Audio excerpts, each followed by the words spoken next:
Tomoya suddenly floated through an empty space after losing consciousness. Memories of the truck crash returned while he checked his unharmed body and untouched suit. Soon a mysterious goddess appeared before him in a strange white world. Shock replaced his fear as he understood death had brought him there. Regret overwhelmed the goddess, causing her to bow deeply before him. He listened carefully while the goddess prepared to explain the situation. The goddess calmly explained that Tomoya had died because of a mistake during her management of different worlds. Silence filled the room after he learned returning to his old life would disturb the balance of the universe. Frustration burst from Tomoya as he struggled to accept such an unreasonable explanation. Panic soon replaced his anger when he heard the waiting time could last millions of years. Desperation pushed him to seek another solution. The goddess introduced a fantasy world where magic and abilities determined a person's strength and status. She offered Tomoya a chance to live safely in that world, while granting him powerful cheat skills for survival. Thoughts of his empty future on Earth made the new opportunity seem more acceptable to him. Although he agreed to reincarnation, further explanations about his future shocked. Before Tomoya could fully understand everything, the goddess hurried to complete the reincarnation process. Tomoya noticed the goddess acting strangely, and began suspecting she was still hiding important information from him. Nervousness quickly spread across her face while she tried avoiding his questions with awkward excuses. Her sudden apology confirmed that another serious problem existed behind the reincarnation plan.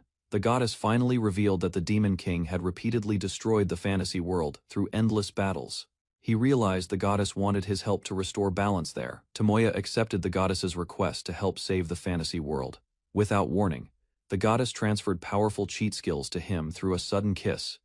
Moments later, she proudly revealed that he had become one of the strongest people in that world. Embarrassment mixed with confusion as Tomoya struggled to keep up with her strange behavior and endless explanations. After calming down, he prepared to learn about his new abilities by opening his status window, examined his status screen, and discovered the goddess had granted him overwhelming abilities and rare blessings. Surprise quickly turned into relief after he realized those powers would greatly improve his chances of survival. The goddess happily guided him through the final steps, despite his lingering doubts. Suspicion returned when Tomoya questioned whether she was still hiding more information from him again. Suddenly sent Tomoya into the new world while remembering one last important detail. Tomoya arrived near a quiet town surrounded by smoke and destruction. Chaos spread through the streets as orcs attacked villagers and dragged frightened women away by force. An orc general gathered captives for the Demon King's army, while terrifying the remaining townspeople. A wounded wolf girl named Lucia regretted her weakness after losing her brother during the attack. Despair filled the village as the orcs carried Lucia away, while another terrified girl begged for help nearby. Lucia struggled desperately, while the orc general dragged her across the ruined village. Fear spread across her face after the orc noticed her rare white wolf race. Ignoring her resistance, the orc general claimed Lucia for himself and ordered the other orcs away. Before the attack continued, a sudden voice interrupted the demons and declared their deaths. Tomoya appeared instantly and defeated several orcs with overwhelming speed. He stepped forward calmly and protected Lucia while warning the orcs that none of them would survive. But Tomoya instantly defeated him with a single effortless strike. Shock spread across the battlefield as several enemies collapsed before they could even react to his strength. Orc General quickly realized Tomoya was far more dangerous than an ordinary human fighter. Fear slowly replaced the orcs' confidence as they prepared to face an overwhelming opponent. The Orc General confidently stepped forward after deciding to personally defeat Tomoya in battle. Tomoya secretly checked the enemy's combat levels, while hiding his true strength. Confidence filled him as he activated a battle support ability, and provoked the orcs into attacking together. A single sweeping strike instantly cut through multiple enemies, and shattered their formation. Orc General ordered the remaining orcs to attack Tomoya with magic instead. He calmly absorbed the enemy magic and instantly gained new elemental abilities through the goddess's blessing. After checking his updated skills, he realized he could freely use several powerful magic attributes at once. A massive wind attack swept across the battlefield and crushed multiple orcs within seconds. Confusion spread among the enemies as Tomoya's hidden combat power far exceeded their expectations. Standing confidently before the surviving orcs, Tomoya finally revealed the terrifying extent of his true strength. Tomoya defeated several enemies with overwhelming strength. Fear spread through the battlefield as the monsters realized they could not measure his true abilities. A group of demons prepared a summoning spell, hoping their final plan could change the battle. He calmly watched the ritual while judging the creature's level as insignificant compared to stronger foes he had seen before. Dark energy gathered above the battlefield, as the demon summoned a zombie dragon to face him. The zombie dragon appeared before the warrior, revealing far greater strength than an ordinary monster. He erased the summoner's control and turned the undead creature into his servant. Silence filled the battlefield as the dragon calmly accepted his command without resistance. Confusion spread among the demons when the massive creature suddenly attacked their side instead of the warrior. Zombie Dragon prepared to leave while the surviving enemies watched in complete disbelief. The warrior defeated the remaining enemy and prepared to reward the girls who supported him during the battle. One girl stepped forward after noticing he could store many weapons through a special ability. Soon, countless swords and spears poured onto the ground, surprising everyone nearby. He allowed the girls to freely choose any weapon while the defeated enemy watched helplessly from the side. One girl tested her new weapon and struck the ground with excitement. She accepted the weapon he gave her and bravely defeated the surviving enemy for her fallen brother. A large fire rose across the village as the warrior quietly reflected on the battle and the lives that were lost. Later that night, one of the girls thanked him for protecting the town. He noticed her resemblance to someone important from his past life. As he prepared to leave, another familiar face suddenly appeared, leaving him completely shocked. The warrior realized the cat-eared girl was actually Sayaka. Although shocked by her appearance and reincarnation, he slowly accepted that the girl before him was truly her. They moved to a quieter place and spoke about how much time had changed them both. Embarrassment quickly appeared when he noticed how different her body looked compared to the past. Later, the two sat together inside a room while she carefully confirmed his true identity once again. The two reunited after many years and slowly confirmed each other's identities. She handed him a mirror, allowing him to finally see how young his new appearance looked. Surprise crossed his face when he realized he had become far younger. Their conversation continued as she explained her wolf ears, new life, and the return of memories from the past. Despite losing her adoptive family, she remained grateful for the kindness she received while listening to his difficult situation. Tomoya explained that he had only arrived in the world recently. He decided to continue traveling until he discovered the reason behind his reincarnation. She asked him to escort the women safely to the city because the ruined town could no longer protect them. Dangerous monsters and starving thieves filled the forest. Wanting to protect the villagers she cared about, the girl offered him a reward in exchange for his help. The girl offered herself as his reward, leaving the warrior completely confused by her sudden decision. Without hesitation, she embraced and kissed him while he struggled to understand her feelings and intentions. She confessed that her affection had grown beyond friendship after meeting him again. Tears formed in her eyes as he carefully considered her feelings. Faced with her sincere confession, the warrior realized he could no longer avoid making a difficult choice. Explaining that he did not want her feelings to come from obligation alone, she asked to become his wife and revealed how much she already understood about his interests. Her affection only grew stronger as she insisted on staying beside him and serving him in the future. Placing her under his command and leaving both of them completely confused, Tomoya understood that her devotion had become far more serious than before. The girl happily accepted their new bond and believed they would remain together from that moment onward. Under the quiet night sky, the pair spent their first night together before their journey continued. Morning light entered the room while he realized his new life in another world had already changed greatly. After checking his abilities, he discovered powerful skills connected to his companion. Later, he traveled across a rocky land while a dragon suddenly chased him from behind. Fear quickly spread as he tried escaping the flying beast. During the chase, Tomoya slipped on the rough ground and noticed blood beside him. Shock filled Tomoya as the dragon suddenly blocked his path. At the same time, the goddess's blessing finished installing inside his body. Moments later, emergency magic activated automatically and strengthened his physical abilities. Without hesitation, Tomoya released a powerful flame attack toward the monster. After surviving the explosion, he rushed forward and awakened a sword aura skill during the battle. Soon afterward, the creature collapsed, while Tomoya's analysis ability activated on its own. Tomoya discovered the monster's weak point and attacked its body with full force. Even after the strike, the dragon continued moving while his skills increased his attack power during the battle. The emergency combat state ended once the system confirmed its death.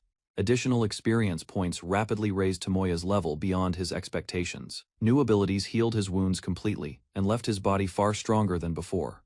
After defeating the dragon, Tomoya finally understood that the mysterious voice truly came from a goddess's gift. Soon afterward, the system introduced itself as a helper created to guide him safely through the unfamiliar world. An image of the goddess appeared and explained that only her knowledge Later, Tomoya asked whether the support system had its own name. Since no designation existed, he started thinking of a simple name for his new companion. Tomoya decided to give the support system the name Isis because its voice sounded feminine. Afterward, Isis officially recognized Tomoya as her master and promised to continue supporting him in the other world. Curious about her abilities, Tomoya asked how much assistance she could provide. Instead, she advised him to first understand his current situation and surroundings. Soon afterward, Isis revealed that they were standing near Dragon Mountain on the Castral continent. Isis explained that the dragon came from one of the most dangerous dungeons in the continent. Tomoya realized the goddess had accidentally placed him in a deadly location far beyond his current strength. Despite criticizing the goddess's careless decision, Isis still focused on helping Tomoya survive the harsh environment. She advised him to collect materials from the defeated dragon before more monsters appeared nearby. He activated a skill and generated resources directly from the dragon's body. Tomoya learned that defeated monsters could be converted into crystals, containing valuable materials and magical energy. Isis explained that adventurers often sold demon materials, or restored them later through regeneration techniques. After storing the crystal, Tomoya wondered how far the nearest human settlement might be. Unfortunately, Isis estimated the closest town was nearly 1,000 kilometers away from their location. Before he could react further, multiple hostile creatures suddenly surrounded the area. Several powerful dragons suddenly appeared around Tomoya, each possessing terrifying combat strength far beyond ordinary monsters. Among them, a sacred dragon emperor revealed itself as the strongest enemy in the area. Tomoya stayed calm while Isis noticed fear still had not fully controlled his mind. Rather than retreating, he stepped forward with determination and refused to abandon the fight. Moments later, the surrounding dragons closed in and trapped Tomoya from every direction. After the battle ended, Tomoya unknowingly activated a hidden luck ability connected to his special title. Soon afterward, his level rose dramatically, while the goddess blessing multiplied the experience he received from the dragons. Questioned whether his current strength was truly enough for the dangerous continent, she warned that unprocessed monster bodies could eventually revive as violent undead creatures. Before leaving, Tomoya stored the corpses safely inside Isis's special storage space. Tomoya discovered an ancient ruin after Isis sensed a faint magical reaction nearby. Inside the ruin, a dragon statue suddenly spoke and thanked Tomoya for defeating the monsters outside. Statue explained that it allowed communication through a magical effigy connected to its creator. The dragon then revealed that demons had attacked the sacred dragon emperor and slaughtered his companions across the mountain. Defeated dragon rulers had accepted death proudly while protecting their territory. The dragon spirit rewarded Tomoya for protecting its fallen companions. Before disappearing, the sacred dragon emperor introduced himself to Tomoya. While exploring deeper inside the ruin, Tomoya discovered a large collection of rare weapons and tools stored in ornate chests. He obtained an indestructible divine sword whose overwhelming power far exceeded ordinary weapons. Soon afterward, Tomoya analyzed a mysterious jewel that contained ancient knowledge and enormous magical potential. Tomoya gained several new skills and titles connected to ancient knowledge hidden inside the artifact. He found a strange skill description that left him completely confused about its true purpose. Soon afterward, Tomoya tested his newly acquired flying ability and traveled through the sky with Isis guiding his movements. Isis detected multiple life signs disappearing inside a nearby town and warned him to proceed carefully. Immediately changed course after learning that demons were attacking humans across the area. Tomoya finally reached the town after surviving dangerous battles and remembered the goddess responsible for sending him there. Later, he rested beside Sayaka after protecting her from danger during the difficult journey. The following morning, peace finally returned as Sayaka calmly welcomed the start of a new day. After leaving the forest, the group continued traveling toward the city with several wagons carrying supplies. Tomoya stayed awake at night to guard the camp while preparing monster meat gathered along the road. Later, Misha felt grateful for Tomoya's help and began staying close to him throughout the trip. Group discussed Misha's age and their growing bond during the dangerous journey. Soon afterward, Tomoya worried about his reputation while the others continued teasing him during the night. Misha asked Tomoya to train her after realizing how weak she had been during recent battles. Determination filled her mind as she promised herself to fight harder for the people she cared about most. He agreed to help and began teaching her combat skills every day. During one late night session, the training became awkward when they moved too close to each other. She steadily improved her abilities while continuing her intense practice beside Tomoya. Several days later, Tomoya sensed danger while the group rested near the forest on their way to Amrud. He warned everyone that a large force of humans and beastmen was approaching their camp. Meanwhile, the attackers prepared to raid the travelers after noticing the fire and supplies nearby. Hostile groups surrounded the area and demanded the travelers surrender everything they carried. Facing the threat calmly, Tomoya remained seated, while preparing himself for the coming battle. As the bandits approached the camp, Sayaka stepped forward and asked Tomoya to let her handle the fight alone. Enemy laughed at her appearance and believed a single girl could never threaten their group. Sayaka suddenly attacked and eliminated one of the bandits before the others understood what happened. Fear quickly spread through the group after witnessing her overwhelming strength and cold expression. The remaining attackers realized they had challenged someone far stronger than expected. After suffering heavy losses, the remaining bandits abandoned the fight, back at the camp. Sayaka proudly explained that Tomoya's training helped her become much stronger than before. Groups safely arrived at the city of Amrud, despite the dangerous attack on the road. Lisha reunited with Sayaka and apologized for worrying after hearing rumors about the incident. Later, the ruler of Amrud welcomed the travelers while introducing himself as the city's protector. City leader welcomed Tomoya's group and promised them safety during their stay. Later that night, Tomoya quietly sat awake while thinking deeply about his future and growing responsibilities. Although the city felt peaceful, he believed staying there permanently would only delay his real goals. He decided to continue traveling and planned to join the Adventurers Guild in another town. Sayaka became worried that their journey together might soon come to an end. That night, Sayaka confessed that she could never leave Tomoya behind because her feelings for him had grown too strong. Tomoya decided they should continue traveling together across the world. He became suspicious after noticing strange behavior around the breakfast prepared for him. Tomoya discovered that the food contained a dangerous poison strong enough to kill ordinary people. Later, he realized someone in Amrud wanted to separate him from Sayaka by secretly targeting him. After exposing the poisoning attempt, Tomoya thanked Lutar for the hospitality before leaving the mansion with Sayaka soon. Afterward, the pair headed through the city streets with plans to officially become adventurers. At the guild building, Tomoya requested registration for both himself and Sayaka as new adventurers. The receptionist then asked him to place his hand on a crystal used to examine personal abilities and records. Guild confirmed that Tomoya possessed no criminal history and completed his registration. Inside the guild, the receptionist explained that adventurer registration required identity checks. Afterward, Tomoya listened carefully while learning how adventurers advanced from the lowest rank to the strongest level. A powerful veteran adventurer suddenly approached the counter and interrupted the conversation. He became shocked after sensing the overwhelming magical pressure surrounding Tomoya. Realizing Tomoya was far stronger than expected, the veteran immediately questioned whether he was truly a beginner adventurer. After noticing Tomoya's hidden strength, the veteran adventurer requested a private meeting with him. The pair entered a quiet office where guild staff prepared drinks while the discussion began. Veteran explained that Tomoya's true combat ability was far beyond the level of a normal rookie adventurer, although Tomoya tried lowering his visible power. In response, the veteran revealed that he possessed a rare skill capable of accurately sensing another person's real strength, compared Sayaka's strength to an A-rank fighter, and admitted Tomoya's power was beyond imagination. After sensing his aura, the man confessed Tomoya reminded him of the Demon King from the Old War. Although shocked by the comparison, Tomoya listened carefully as the veteran offered him a special reward. First, the guild promised advance payment for future missions, if he accepted dangerous requests.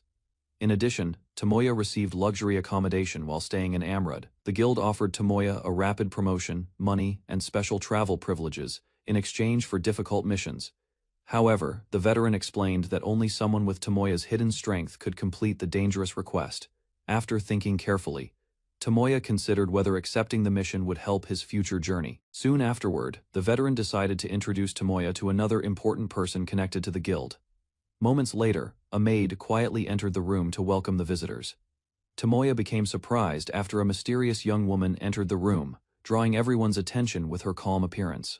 Tomoya met Sonyal after receiving her as a temporary battle slave for upcoming missions. Information from Isis's library revealed different slave types. Soon after, the group learned about a goblin raid gathering near Mitra City. Although she doubted the mission's difficulty, Tomoya calmly decided to reveal his hidden abilities. From the hill, the party finally spotted the goblin battalion waiting across the plains. Tomoya asked Sonyal to demonstrate her abilities while the others watched from behind. Electric energy quickly formed around her body as she prepared a defensive spell against the approaching enemies. Lightning attacks struck the goblins one after another, forcing the monsters into confusion while Sonyal moved with precise control. She adjusted the strategy and chose a support role for the short battle ahead. He prepared to confront the enemy group directly alongside his companions. Tomoya decided to fight directly, instead of relying on large magic attacks against the goblin forces. Alongside Lucia, he rushed into battle and defeated several enemies with fast sword movements. From behind the battlefield, Sonyal quietly observed his unusual combat style and reactions. Soon after, the group cleared most of the goblin battalions scattered across the plains. Sonyal noticed Tomoya's stiff movements as he struggled to keep control during combat. She warned the group that the mission had become far more dangerous than expected. After hearing her concerns, Tomoya finally decided to reveal the true extent of his hidden abilities. Soon after, a massive goblin force appeared across the plains with hundreds of enemies approaching together. Tomoya calmly viewed the overwhelming numbers as the perfect opportunity to act. Explosive magic then rained across the battlefield, instantly destroying large sections of the advancing goblin army. Explosive magic continued tearing through the battlefield, leaving the remaining goblins unable to resist the attack. Shock quickly spread across Sonyal's face as she witnessed the overwhelming destruction caused in only moments.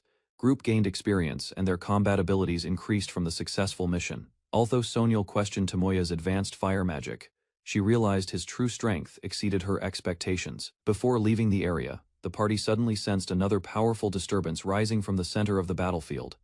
The surviving Goblin Emperor appeared from the battlefield, revealing himself as the leader of the entire raid force. Monster suddenly released violent energy while Tomoya observed the dangerous change carefully. Goblin Emperor transformed into a far stronger Atlas-type creature, with overwhelming combat power. Sonyal explained that defeating too many goblins too quickly had triggered the abnormal evolution process. Despite knowing the enemy had become extremely dangerous, the group still prepared themselves to continue the fight together. She warned that the evolved Goblin Emperor could threaten the nearby city if left unchecked for too long. Ignoring the danger, Tomoya stepped forward alone and prepared to end the battle with his own strength. He asked the others to judge whether he truly deserved the mission reward.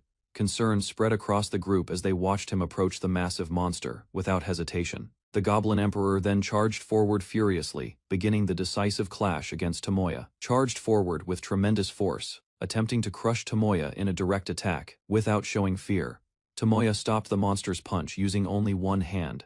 Surprise spread across Sonyal's face as Tomoya effortlessly pushed the massive creature backward during the clash. He activated a powerful skill and prepared a decisive strike against the transformed Emperor. A blazing slash then cut through the battlefield, severely damaging the Goblin Emperor in a single attack. After defeating the Goblin Emperor, Tomoya's level and combat power increased dramatically. While the others praised him, Tomoya calmly asked Sonyal for her honest evaluation of the completed mission.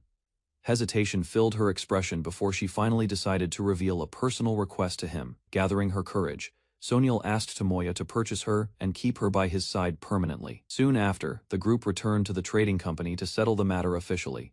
She formally requested permission to become Tomoya's permanent battle slave, instead of remaining a temporary rental. Tomoya admitted he had no objections after hearing praise about Sonyal's abilities and reputation, explained that purchasing her contract would require an enormous amount of money through a future auction. Group learned that a wealthy diplomatic minister intended to buy Sonyal for personal reasons, refusing to leave her with such a cruel man. Tomoya immediately accepted the challenge to save her, shocked everyone by declaring that Sonyal deserved far more than the expected auction price. The company owner reacted with disbelief after hearing Tomoya promise to prepare 30,000 gold pieces within a month. He confidently confirmed his decision and settled the agreement without hesitation. As the meeting ended, the owner quietly realized why Sonyal had become attached to Tomoya so quickly. Tomoya admitted that helping Sonyal was also something he genuinely wanted for himself. Promised Sonyal that he would definitely purchase her contract and protect her from the coming auction. Lucia invited Sonyal for a private discussion while the group rested together peacefully. She admitted she had misunderstood Sonyal's closeness with Tomoya and suspected a romantic relationship. Embarrassment quickly spread across Sonyal's face as she apologized for creating unnecessary misunderstandings within the group. Meanwhile, Tomoya remained unaware that his growing reputation was slowly attracting more attention from those around him. Lucia encouraged Sonyal to support Tomoya together, while strengthening their bond as companions. Embarrassment filled Sonyal's expression, but she still accepted Lucia's feelings sincerely. Soon after, both women agreed to stand beside Tomoya equally and treat each other as trusted partners. Their handshake marked the beginning of a powerful alliance that would later become famous across the kingdom. Tomoya quietly enjoyed his meal and watched the calm atmosphere around the streets. He headed to the guild headquarters to receive an urgent mission from the Grand Guild Master. Reports revealed that an intelligent wolf tribe had started a war against the capital for unknown reasons. The kingdom struggled to respond because the queen could not manage the growing crisis alone. Ordinary citizens continued their daily activities without realizing the danger moving closer to the city. Tomoya realized the citizens still remained calm despite the troubling situation spreading across the capital. A weak old woman suddenly collapsed near him, and hunger appeared to be the cause of her condition. After receiving food from Tomoya, she quickly regained her strength and continued eating without hesitation. She insisted on repaying his kindness before leaving the street. Her strange repayment involved offering herself as his future wife instead of giving money. The strange woman suddenly offered to solve any problem troubling Tomoya after receiving his kindness. Another man appeared and revealed that the woman actually held great authority within the country. Before leaving, she continued teasing Tomoya and promised they would meet again in the future. Tomoya returned home still confused about the unusual encounter from earlier that day. Not long after resting, two girls unexpectedly visited him and questioned his strange behavior. Two girls suddenly approached Tomoya and tried to attract his attention with bold actions. Although he became confused by their behavior, one of them remained determined to please him in her own way. Other girl explained that her companion truly wished to devote herself completely to Tomoya. As the strange situation continued, both girls carefully attempted to satisfy him despite his awkward reaction. Tomoya noticed something unusual about one girl before the atmosphere finally settled down. After spending more time together, one of the girls openly promised her loyalty and became deeply attached to Tomoya. He noticed a strange skill had activated because of the growing relationship around him. Several officials gathered to prepare for the dangerous operation against the coming threat. During the meeting, tension increased as important members continued arguing over risky decisions and responsibilities. Another leader arrived at the hall, causing everyone nearby to shift their attention toward the meeting. An influential minister welcomed the gathered officials before the strategic discussion officially began. Tomoya realized the same minister was connected to the auction involving Sonyal. Soon afterward, the group learned that the Spirit's Forest contained an unexplored dungeon tied to the Fenrir conflict. Because of the rumored treasure hidden there, several powerful elites decided to travel into the dangerous forest together. Members introduced themselves properly as the expedition team prepared for the upcoming mission. During the journey, Ariel apologized for speaking too formally and promised to support Tomoya from then on. Embarrassed by the situation, Tomoya tried to respond casually while Ariel adjusted her manner of speaking toward him. Ariel praised his growing sword skills and asked him to call her more naturally. Meanwhile, Sonyal defended her loyalty to Tomoya after Ariel questioned her unusual devotion toward him. Lucia warned that bringing Sonyal along could become dangerous during the mission ahead, apologized for his son's earlier behavior, and greeted Tomoya respectfully once again, rather than becoming offended. Tomoya calmly dismissed the issue and treated the incident as youthful immaturity. Luther noticed Tomoya's unusual maturity despite his young appearance and growing experience. Soon afterward, the atmosphere around the forest suddenly changed, causing Tomoya to become cautious. Sonyal confidently stepped forward and volunteered to handle the situation herself. Deep inside the forest, several Fenrir surrounded the group and blocked the path with clear hostility. Remaining calm, Lucia stepped forward and attempted to speak peacefully with the Fenrir leader on behalf of everyone. He suddenly gained the ability to understand the language spoken by the beasts. The Fenrir leader demanded the return of a stolen treasure and refused to leave without it. Tomoya interrupted the tense exchange and questioned the truth behind the missing treasure. Fenrir leader carefully questioned the inconsistencies between both sides of the conflict. Trying to calm the situation, Tomoya suggested exchanging information first before making any harsh decisions. To everyone's surprise, Lucia discovered that Tomoya could now understand and speak the Fenrir language fluently. Meanwhile, the group realized they lacked enough time to fully investigate the truth behind the accusations. Team divided their roles while Lucia and Tomoya stayed behind to continue negotiating with the Fenrir. As the discussion became more dangerous, Lucia's companion refused to let her remain near the Fenrir negotiations alone. Lucia harshly criticized him for doubting both her judgment and abilities. Tomoya decided to handle the negotiations himself to reduce the risks around Lucia. Without warning, Lucia suddenly struck him across the face after losing patience with his stubborn behavior. Meanwhile, the others stood in complete shock while Lucia continued scolding him for ignoring everyone's concerns. After losing her temper, Lucia pinned the knight down and warned him to stop treating her carelessly. Meanwhile, Tomoya remembered how Lucia once punished children who bullied Sayaka during the past. Wanting to calm the situation, He stopped Lucia before the knight suffered even more damage from her anger. Once the argument settled down, the group finally resumed preparing for the Fenrir negotiations together. Lucia became mentally unstable. Ariel stayed behind while the boy continued traveling through the kingdom with her.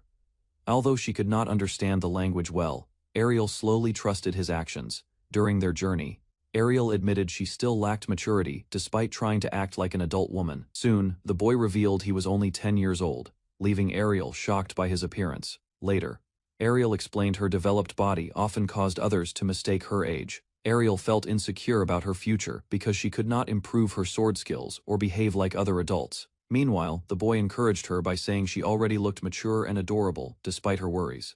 Soon after, he helped Ariel stand and guided her toward Fenris, while calming her embarrassment. She became flustered when he promised to properly support and protect her. By the end, Ariel's feelings deepened quickly, leaving her completely overwhelmed by his kindness. Ariel admitted her mistakes and asked for punishment, while her strange skill caused her body to move on its own. Before the situation grew worse, a silver wolf suddenly appeared and interrupted their private moment. Instead of fighting, the boy calmly chose negotiation and lowered the tension between both sides. Group prepared to meet the Emperor while Ariel remained embarrassed by earlier events. Deep inside the cave, they finally stood before the Silver Wolf Sovereign. Tomoya questioned the Silver Wolf Sovereign about the Fenrir treasure and the sacrifice connected to it. Explained the treasure was a crystal jewel left behind after the previous emperor's death. Although Ariel knew little about the jewel, she recalled hearing stories connected to its mysterious power. Soon, another figure revealed the jewels could grant strength greater than anything in the world when gathered together. Absorbing even one jewel already provided enormous power beyond normal human ability. Explained that Emperor jewels were extremely rare treasures created only by Emperor species before death. While discussing the dangerous Apex jewel, the boy revealed knowledge about the Dragon Emperor jewel hidden within the sacred mountain. He shocked everyone by admitting he already possessed all three legendary jewels. The wolf immediately connected his claim to the defeated Sacred Mountain Emperor from the past battle.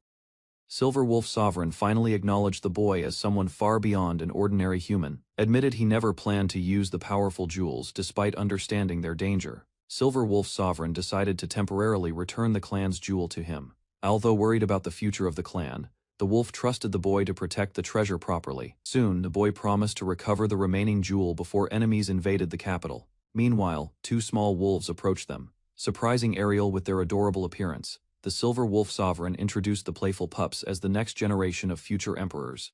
Later, the group reported their meeting to the kingdom, while explaining the wolves only wanted their treasure returned. However, confusion spread after officials questioned why the wolves had secretly demanded the Fenrir jewel. He explained the answer could only be found through the Silver Wolf Emperor jewel. Another elder admitted he knew nothing about the jewel, despite hearing rumors about it. Tomoya revealed he possessed several Emperor jewels, but considered selling them because he could not use their power. Elder desperately offered enormous amounts of gold in exchange for the rare treasures. Soon, the old man realized the jewel's true value far exceeded ordinary wealth or common trade. Without hesitation, he paid everything he had just to finally obtain the legendary jewels. The elder celebrated happily while the boy still lacked information about the Silver Wolf Emperor jewel, gathered every Emperor jewel but failed to activate their hidden power. Suddenly the boy floated into the sky as the jewels reacted strongly to his presence. Realizing the Silver Wolf Emperor jewel was genuine, he quickly took control before anyone could steal it. After securing the jewel, the boy prepared to return it to the Fenrir clan without delay. However, the Silver Wolf Emperor jewel suddenly merged into his body and greatly increased his power. Panicked after realizing the Silver Wolf Emperor jewel had fused into his body without permission, although he searched for a way to remove the jewel, he learned the process could not be reversed easily. A dangerous atmosphere spread through the forest, causing the boy to become cautious. Moments later, several wolves surrounded him and blocked every possible escape route. Before he could react properly, one of the wolves suddenly lunged toward him with hostility. The wolves suddenly attacked, forcing the boy to heal his injured arm while retreating carefully. The wolves were fighting with coordinated tactics instead of reckless attacks. Soon after, several powerful strikes exploded around him as the surrounding wolves closed the distance. Tomoya continuously recovered his wounds, and realized his combat power kept increasing during battle. Meanwhile, surrounding him with overwhelming pressure from every direction, Silver Wolf Emperor released an overwhelming aura while revealing his true strength. Emperor explained the wolves had been cursed and forced to attack by their own instincts. Although the curse could never be removed completely, The emperor accepted the painful truth calmly. Tears fell from the emperor's eyes as he confessed the wolves had committed an unforgivable sin. Tomoya silently accepted the emperor's final feelings and understood their suffering. He activated his fighting spirit aura and prepared to end the wolves' suffering peacefully. The Silver Wolf Emperor charged forward fiercely, accepting the boy's final attack without hesitation. A powerful slash cut through the darkness as the boy released all of his strength at once. Soon after, the wolves collapsed silently across the forest, while rain poured over the battlefield. Standing beside the fallen emperor, the boy quietly mourned the tragic end of the cursed wolves. Tomoya completed the magic crystal analysis and walked through the quiet forest with guilt filling his mind. Several wolf cubs were found dead on the ground, causing him to stop in shock while anger and regret overwhelmed him. Realizing innocent lives were lost because of his actions and reckless power, despite possessing unmatched strength and limitless magic. The truth revealed the cubs had absorbed the Silver Wolf Emperor's orb long before he arrived. Tomoya collapsed in grief as a strange tidal skill reacted to his sorrow. Crystals suddenly returned from storage and surrounded him while a new spirit skill awakened. A massive crystal formed before his eyes after the synthesis process finished. Energy gathered around the dead wolf cubs, leaving him frozen in confusion. Bright light covered the forest before a mysterious lion-like spirit finally appeared. The summoned Wolf Emperor revealed its overwhelming power while the surrounding wolves gathered before it. Spirit crystals responded to the Emperor's presence and created a connection with Fenrir's spirit. Tomoya watched silently as the crystal reacted and the sacred field filled with light. The Wolf Emperor recognized him as the new inheritor of the ancient title. Fenrir's spirit thanked Tomoya for ending the curse that had driven the wolves into madness.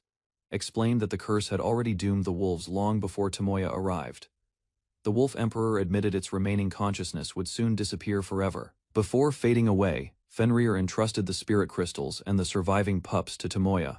Tomoya accepted the responsibility while the Emperor expressed gratitude for carrying their will. With a final howl, Fenrir vanished peacefully, leaving the young wolves to follow Tomoya's path. Morning arrived as Tomoya continued traveling with the young wolves through the quiet forest. Mysterious man observed Tomoya through a magical crystal while showing great interest in his strength. After learning Tomoya had defeated the Silver Wolf Emperor, the stranger decided to make him a future target. A dark smile appeared across the man's face as dangerous plans slowly formed in his mind.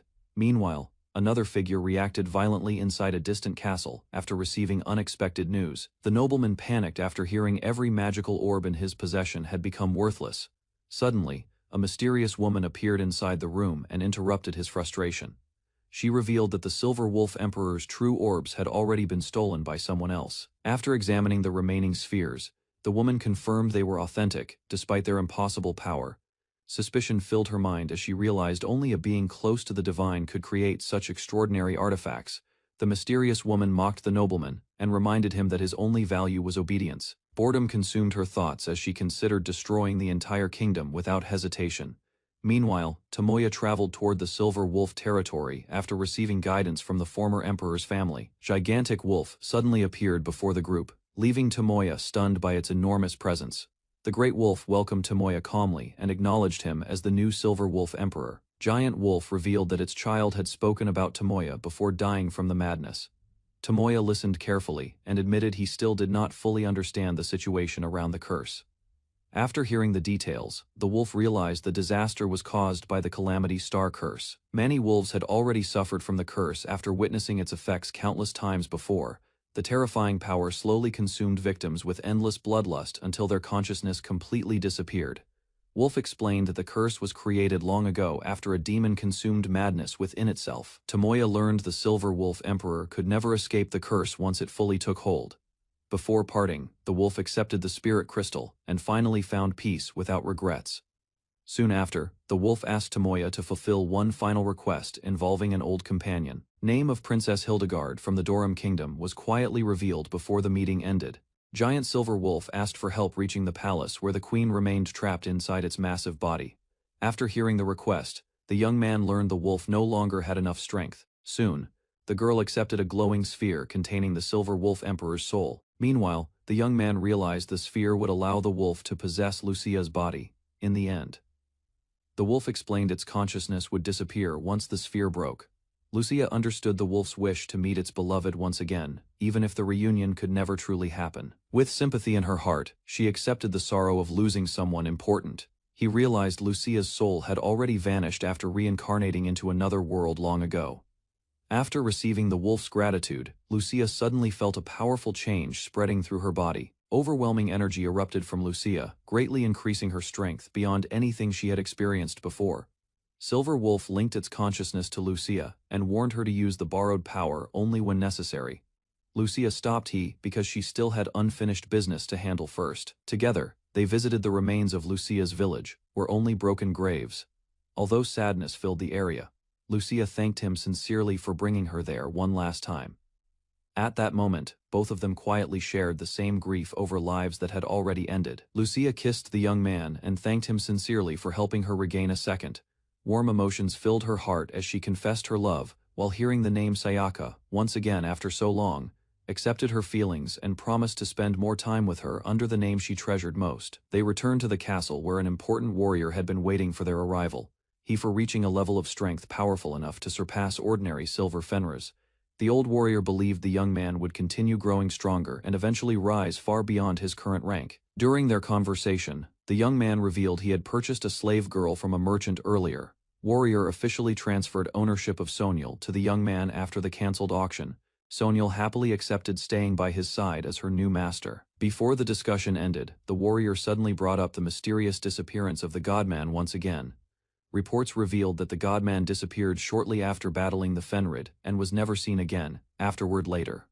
Investigators uncovered evidence connecting him to illegal trade routes. Old Warrior admitted the investigation had failed to uncover any mastermind working behind the scenes. Everyone gathered inside the royal hall as the queen finally arrived before the assembled group. Tomoya looked surprised when the queen calmly welcomed everyone and asked them to raise their heads. She revealed she had been waiting for the young man and immediately recognized him upon his arrival. Shock spread across the hall when the young man realized the queen resembled someone he once knew before reincarnating. Queen calmly approached while the others wondered about his strange behavior. Afterward, the young man apologized for hiding information about the recent battle. In the end, he thanked the queen for avoiding war with the Silver Fenrir race. She became emotional after learning the Silver Wolf Emperor had delivered Lucia's final message through the young man. Lucia confirmed that the queen had always held a special place in her heart despite the passing years, formally introduced herself as the current vessel linked to the former Silver Wolf Emperor. Tears filled the queen's eyes when Lucia approached her and revealed her true identity from long ago. Embraced warmly after finally reuniting again following many years of separation, the queen admitted how lonely life had become after Lucia disappeared from her side many years ago. Meanwhile, Lucia explained that time and fate had separated them into completely different worlds that could never truly reconnect. Queen still wished to spend more peaceful moments together like the past. Sadly, Lucia apologized because their reunion only lasted long enough for a final farewell, before another separation arrived. Quietly wished they could continue seeing each other, despite the painful reality between them.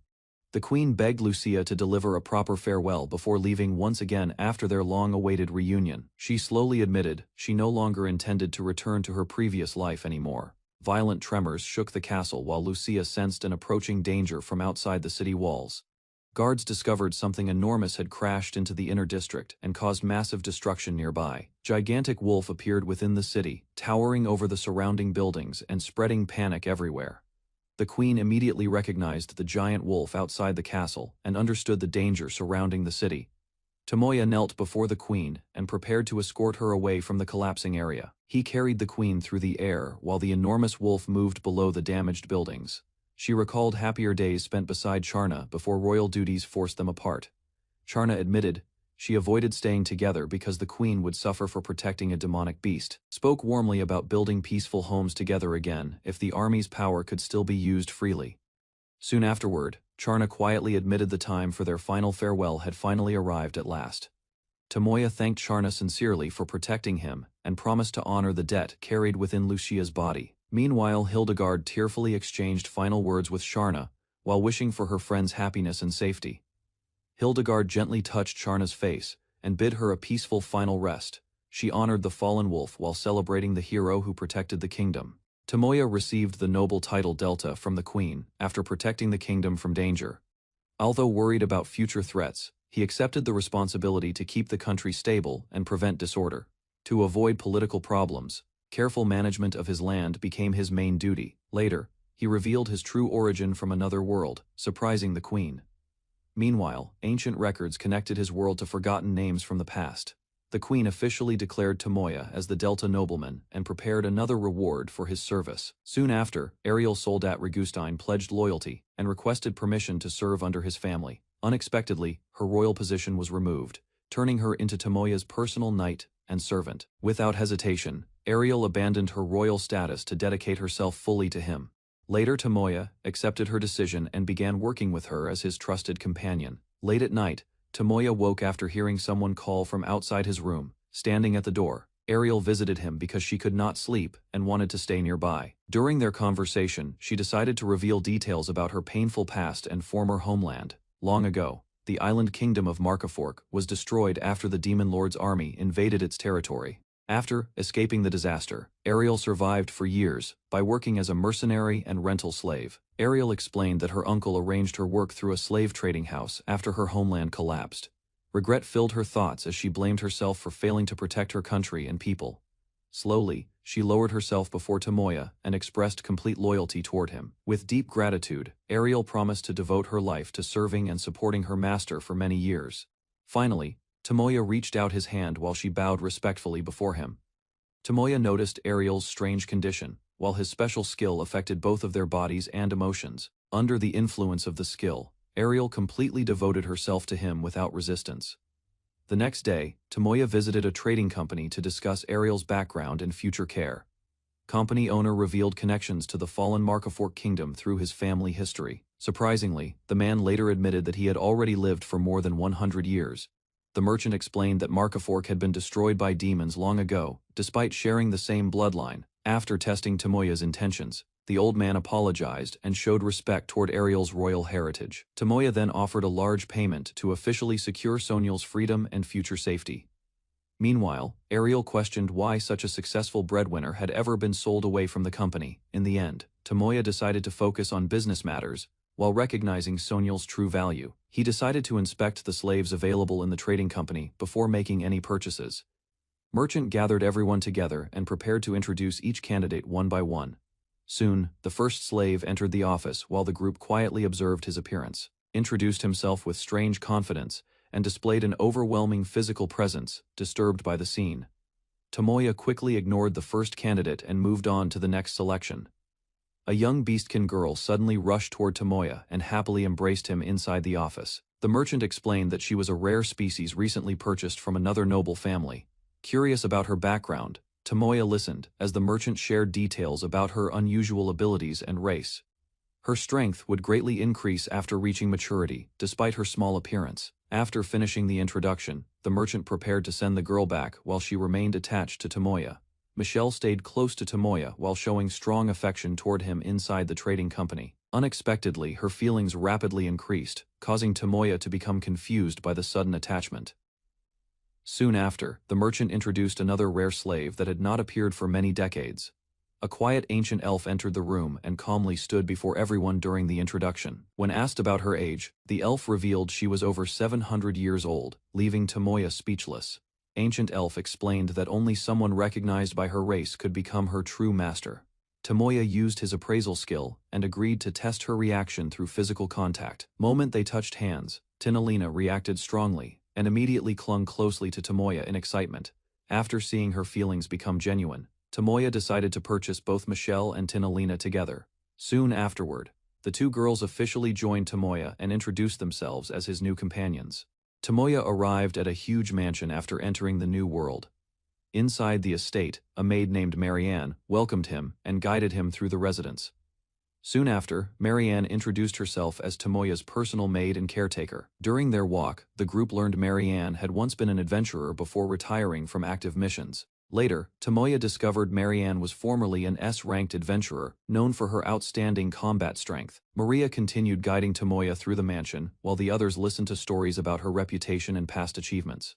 During the discussion, Tomoya learned Maria once protected the imperial court. Although Maria possessed overwhelming strength, she chose to devote herself to serving Tomoya, after witnessing his courage during the recent incident.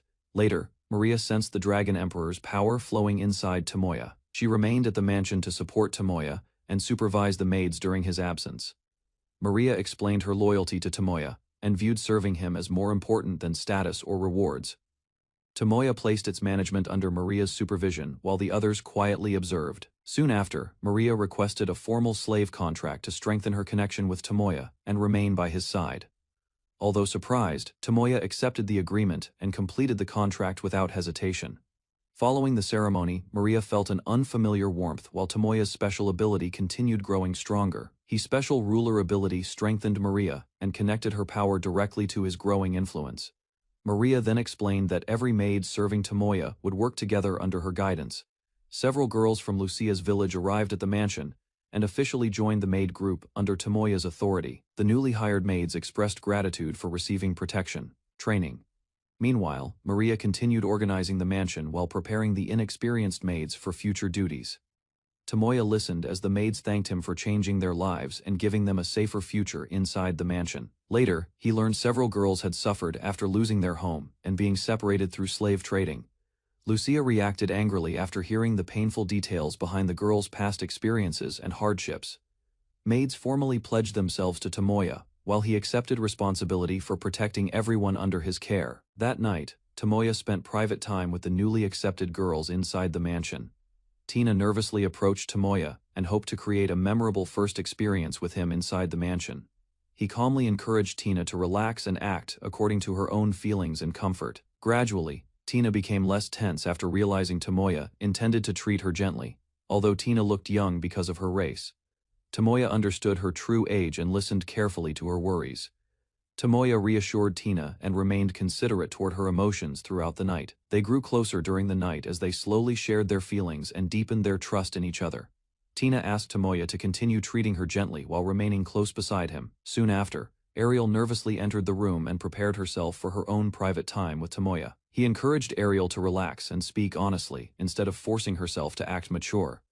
Ariel felt relieved after Tomoya accepted her feelings and allowed her to proceed comfortably, became embarrassed while Tomoya comforted her and praised her appearance without making fun of her insecurities. Later, the girls gathered around Tomoya inside the mansion and rested peacefully beside him. After the long day, Tina quietly relaxed against Tomoya and felt comforted by the warmth.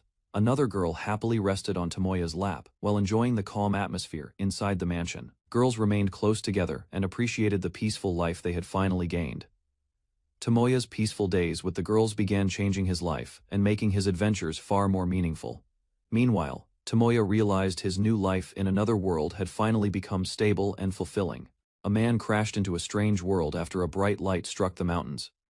After checking the area, he realized the world had weak magic and clean air. Soon he prepared a potion and decided to stay hidden while waiting for help.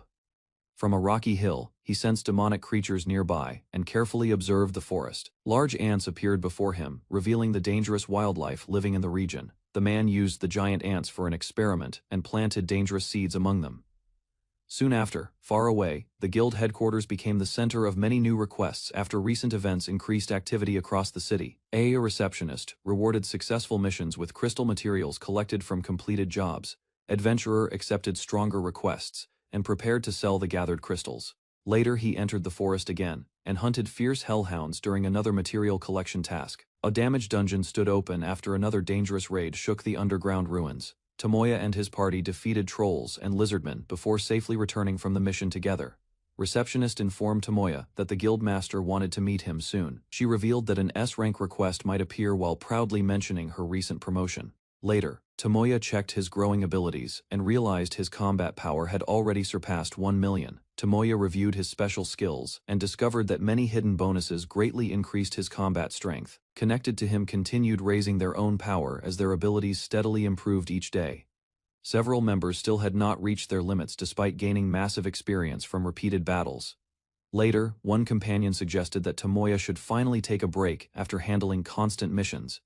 He realized he had spent almost all his time working since the Fenrir incident. Tomoya briefly joked about his old working habits while discussing the idea of taking a rest from missions. Soon after, he decided to finish Oldwin's urgent request before thinking about a vacation. Together with his companion, Tomoya visited the guild master's office and politely entered the room. Inside, the guild master confirmed Tomoya's recent success against trolls. After hearing the report, the guild master prepared to discuss an important matter that required Tomoya's attention. explained that a town near the spirit forest had recently fallen into danger because of monster activity. Large groups of killer ants appeared across the grasslands east of the town. One companion warned that the ants became dangerous because they multiplied quickly. Although similar incidents happened every few years, the townspeople usually prepared before the attacks began. This time, however, the killer ants had already built nests near the town, causing fear among the local residents. Guildmaster explained a strange theory claiming that the Demon Lord's appearance had influenced the recent monster outbreaks. Soon after, Tomoya learned that the Demon Lord was considered a terrifying existence, connected to chaos. Tomoya realized his reincarnation might have been meant to stop the Demon Lord, decided to grow stronger first, because he still valued the peaceful life he regained with his companions. With that determination, Tomoya treated every battle as preparation for the final fight ahead. Tomoya learned that the recent monster attacks were caused by a powerful demon leader gathering nearby creatures. Kingdom prepared a large suppression army, while adventurers and scouts moved toward Soylent first. He realized ordinary groups would arrive too late to help the town quickly. Old memories from his previous life made him notice the exhaustion shown in the guildmaster's face. Because of that, Tomoya decided to head toward Soylent before the main army departed. The guildmaster warned Tomoya that the monster problem could grow far worse if nobody acted immediately. Although reluctant at first, Tomoya accepted the request after realizing the town remained in serious danger. Guildmaster thanked him and prepared everyone for the upcoming journey toward the village.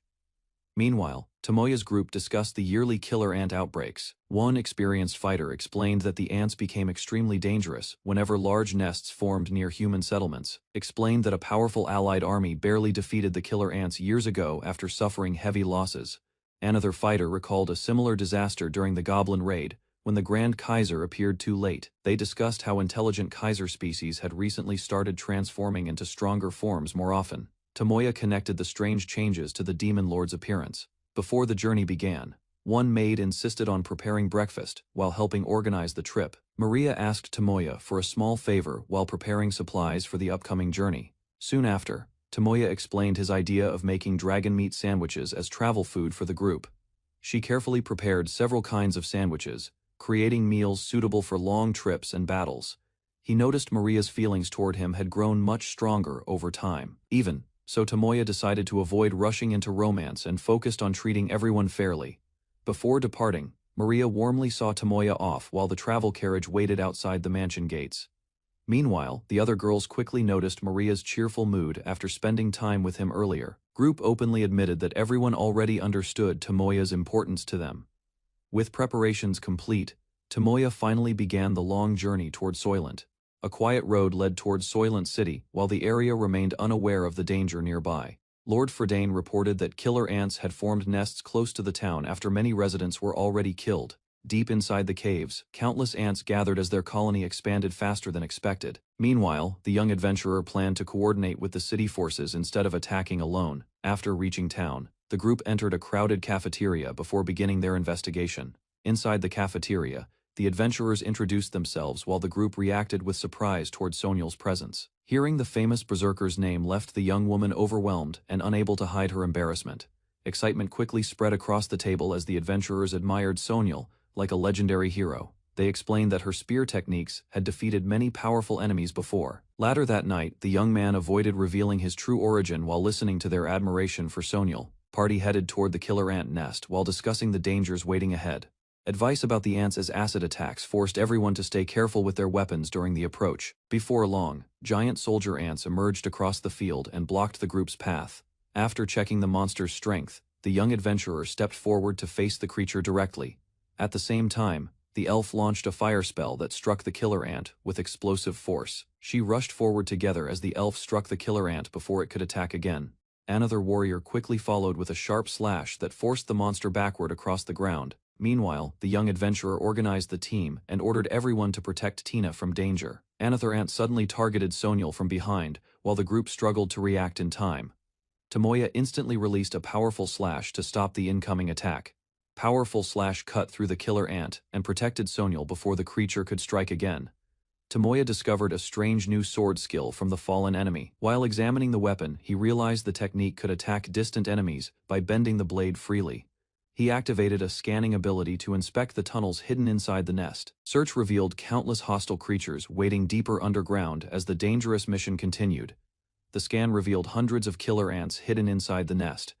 After confirming the enemy positions, the young adventurer activated a marking skill to track every hostile target. Glowing markers quickly spread across the area while the group watched his strange technique with surprise. Intense magic surrounded his body as he prepared to launch a large attack against the colony. Using his new sword abilities, he unleashed countless strikes that pierced through the advancing killer ants. Group stood among the defeated ants, while the young adventurer confirmed their victory. He explained that everyone's abilities had increased greatly because of the intense fight. However, the discussion revealed that the killer ants possessed far greater strength than anyone originally expected. Information about previous battles made the situation appear even more dangerous for the surrounding region. Before leaving, the party gathered materials from the destroyed nest while preparing for future threats. After clearing the nest, the young adventurer recovered valuable materials. The group reacted with surprise after learning he had already collected all the enemy remains by himself. The others realized his unusual storage ability greatly exceeded normal methods. They confirmed that another nearby nest had already been destroyed during the operation. Following the mission, the party returned to the city and reported the successful extermination to the local lord. Local lord realized the rising ant levels could create a major threat for the region. Further discussion revealed that the defeated empress possessed strength far beyond ordinary monsters encountered before. Concerns continued growing as they compared the ants' dangerous numbers with the power of previous enemies. Group explained that killer ants hunted humans differently from goblins because they treated people as food. Lord ordered soldiers to continue searching nearby areas for additional nests. 1 week later, the young adventurer warned the others that provoking the killer ants would only increase casualties. Nervous noble saluted awkwardly while thanking him for the previous support. Although the noble apologized for his earlier behavior, the group noticed his attitude had changed completely. Before separating, the young adventurer reminded everyone to remain careful because the enemy possessed dangerous skills. He left the group and continued his activities while others watched from behind. While speaking with the veteran adventurers, the young man learned they had known each other for many decades. They explained that the army and adventurers planned to destroy the remaining ant nests separately. Tomoya realized a massive concentration of ants had gathered in one location. Feeling suspicious about the situation, he agreed to personally investigate the dangerous area with the others. Suddenly, an armored messenger arrived and warned everyone that 7 ant kaisers had appeared nearby. While investigating the battlefield, the group suddenly witnessed the 7 ant kaisers disappear at the same time. A violent explosion shook the ground as a strange figure emerged from the smoke and lightning. The terrifying creature revealed itself as an evolved empress, whose overwhelming power far surpassed every ant encountered before, causing everyone to panic while the older warrior warned them to stay back carefully. Soon after, Tomoya examined the enemy and realized its evolution ability was unknown to the others around him. Without hesitation, he stepped forward and decided to face the creature alone, despite the danger nearby. Meanwhile, Tomoya analyzed the monster's combat strength while gathering information for future reference. Finally, he approached calmly and continued observing the creature to collect more battle data. Tomoya faced the creature directly and launched the first attack, while testing its reaction speed carefully. Unexpectedly, the enemy blocked the strike with ease before releasing a fast counterattack toward him. Soon after, dark energy surrounded the creature as its body began changing into a stronger form. The evolved monster moved quickly and defended itself against Tomoya's next assault. Its sudden increase in power shattered his defense and forced him backward in shock. Tomoya noticed the creature had focused all its strength into a single piercing attack against his defense. Monster consumed the flesh stuck on its arm while its appearance slowly began changing again. Dark energy spread around the creature as it evolved into a stronger humanoid form with greater power. Evolved Empress blamed Tomoya for harming her kind and prepared to retaliate immediately. Meanwhile, Tomoya healed his injured arm while carefully observing the enemy's overwhelming battle strength. Tomoya released a strong aura, causing the Evolution Empress to hesitate for the first time during battle. Soon after, he confirmed the analysis was complete and calmly prepared his weapon for a decisive strike. He unleashed a powerful thrust that pierced directly through the Empress's body. Although heavily wounded, the creature remained alive and realized Tomoya possessed overwhelming strength beyond expectation. After defeating the Evolution Empress, Tomoya gained a new evolution skill while his combat power increased greatly. Everyone realized how dangerous the Evolution Empress had truly been. Meanwhile, Tomoya arrived at the church and discovered a seriously injured man lying on the floor. Nearby, A girl cried helplessly while explaining they failed to escape during the attack earlier. Soon after, Tomoya learned ordinary recovery magic could no longer save the dying victim inside the church. In response, he gained divine resurrection magic and immediately prepared to save the injured man. Tomoya activated divine resurrection magic and poured powerful energy into the injured man's body. Victim regained consciousness, leaving everyone inside the church shocked by the miracle. Meanwhile, the girls admired Tomoya's overwhelming abilities while he quietly endured the exhaustion afterward. Soon after, his companions happily surrounded him and praised the incredible power he had displayed. Several days later, the group finally returned home safely after resolving the dangerous incident. Tomoya checked his status and noticed his magic power had increased significantly from the recent battle. Because his life force recovered completely, his overall combat strength also rose to an extremely high level. Meanwhile, a maid welcomed him back and informed him that everyone had been waiting for his return. He asked Maria about events that happened during his absence from the estate. Maria explained several visitors had arrived earlier to personally express their gratitude toward him. She informed Tomoya that the queen had been waiting to meet him inside the guest room. After entering, Tomoya joked casually with the woman while she reacted calmly to his unexpected behavior.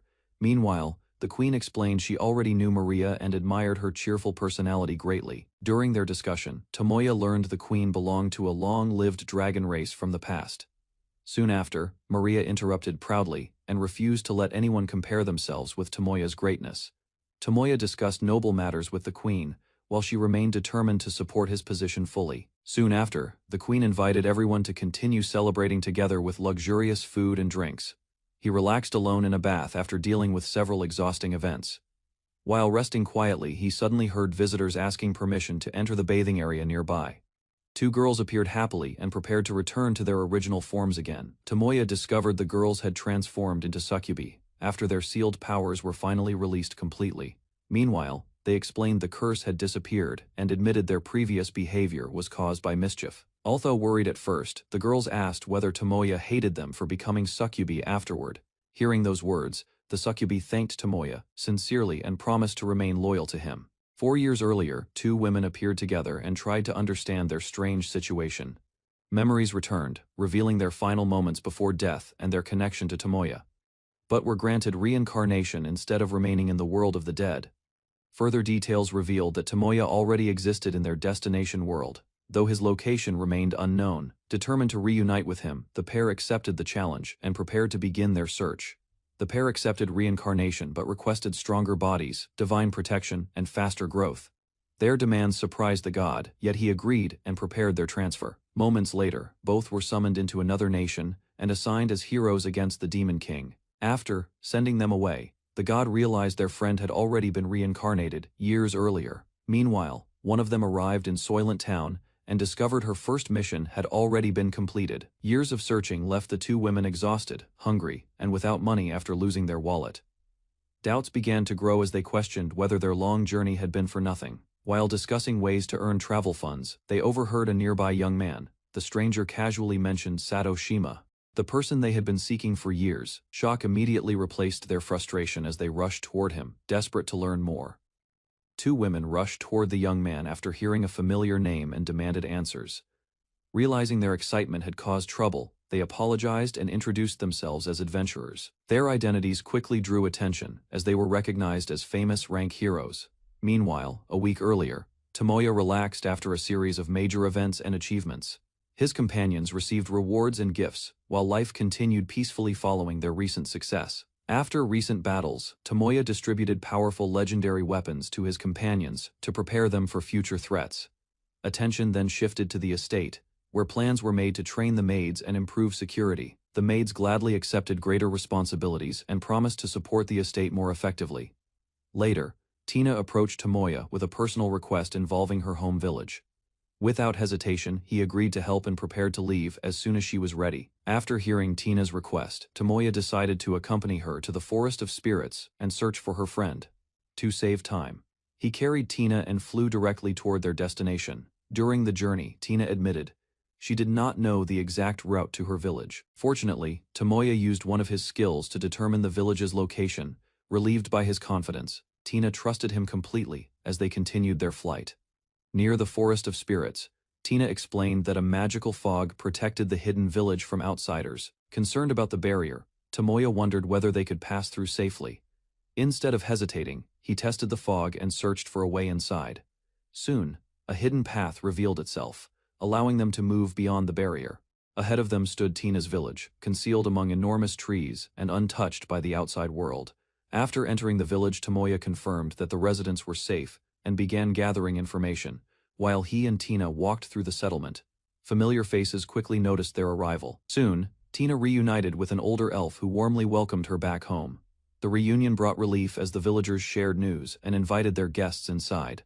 Later, the village representative expressed gratitude to Tomoya and formally introduced herself before discussing village matters. Tomoya was surprised to learn that Tina's older sister was centuries older, despite their youthful appearances.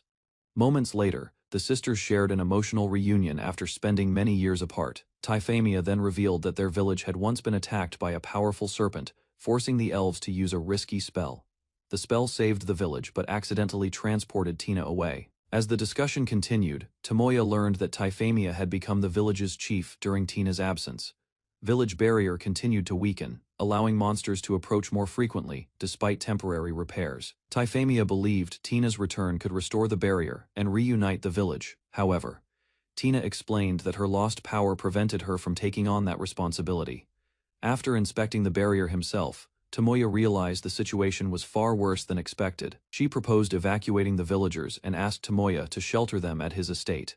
Typhemia pleaded with Tomoya to protect the villagers, believing they would be safe under his care. Trying to strengthen her request, she even offered an unreasonable condition that embarrassed her sister. Tomoya admitted that his estate had enough space to shelter everyone. Meanwhile, several elves worried about leaving their homeland and becoming dependent on an outsider. Caught between responsibility and uncertainty, Tomoya struggled to decide how he should handle the villagers' future. Suddenly, a powerful disturbance interrupted the discussion and drew everyone's attention. Without wasting time, Tomoya rushed outside and used his search ability to identify the source. To everyone's shock, the mana-eater had returned and evolved into a far stronger monster. Fear spread among the elves as they realized defeating this new threat would be far more difficult. Meanwhile, leaving Tomoya frustrated despite the danger before them. The elves' suspicious looks left Tomoya feeling increasingly uncomfortable as tensions rose around him. Although he insisted he was helping others, the situation continued to make him appear questionable. Meanwhile, the evolved mana-eater remained strangely inactive. Soon, the true threat revealed herself when a winged woman arrived and took interest in the elf village. She focused on Tomoya's presence and approached him with curiosity after spotting a human deep within the forest. A winged woman named Riru appeared before Tomoya and revealed herself without hesitation. Soon after, her true identity was exposed as one of the Demon King's 7 Stars generals, raising the threat facing the village.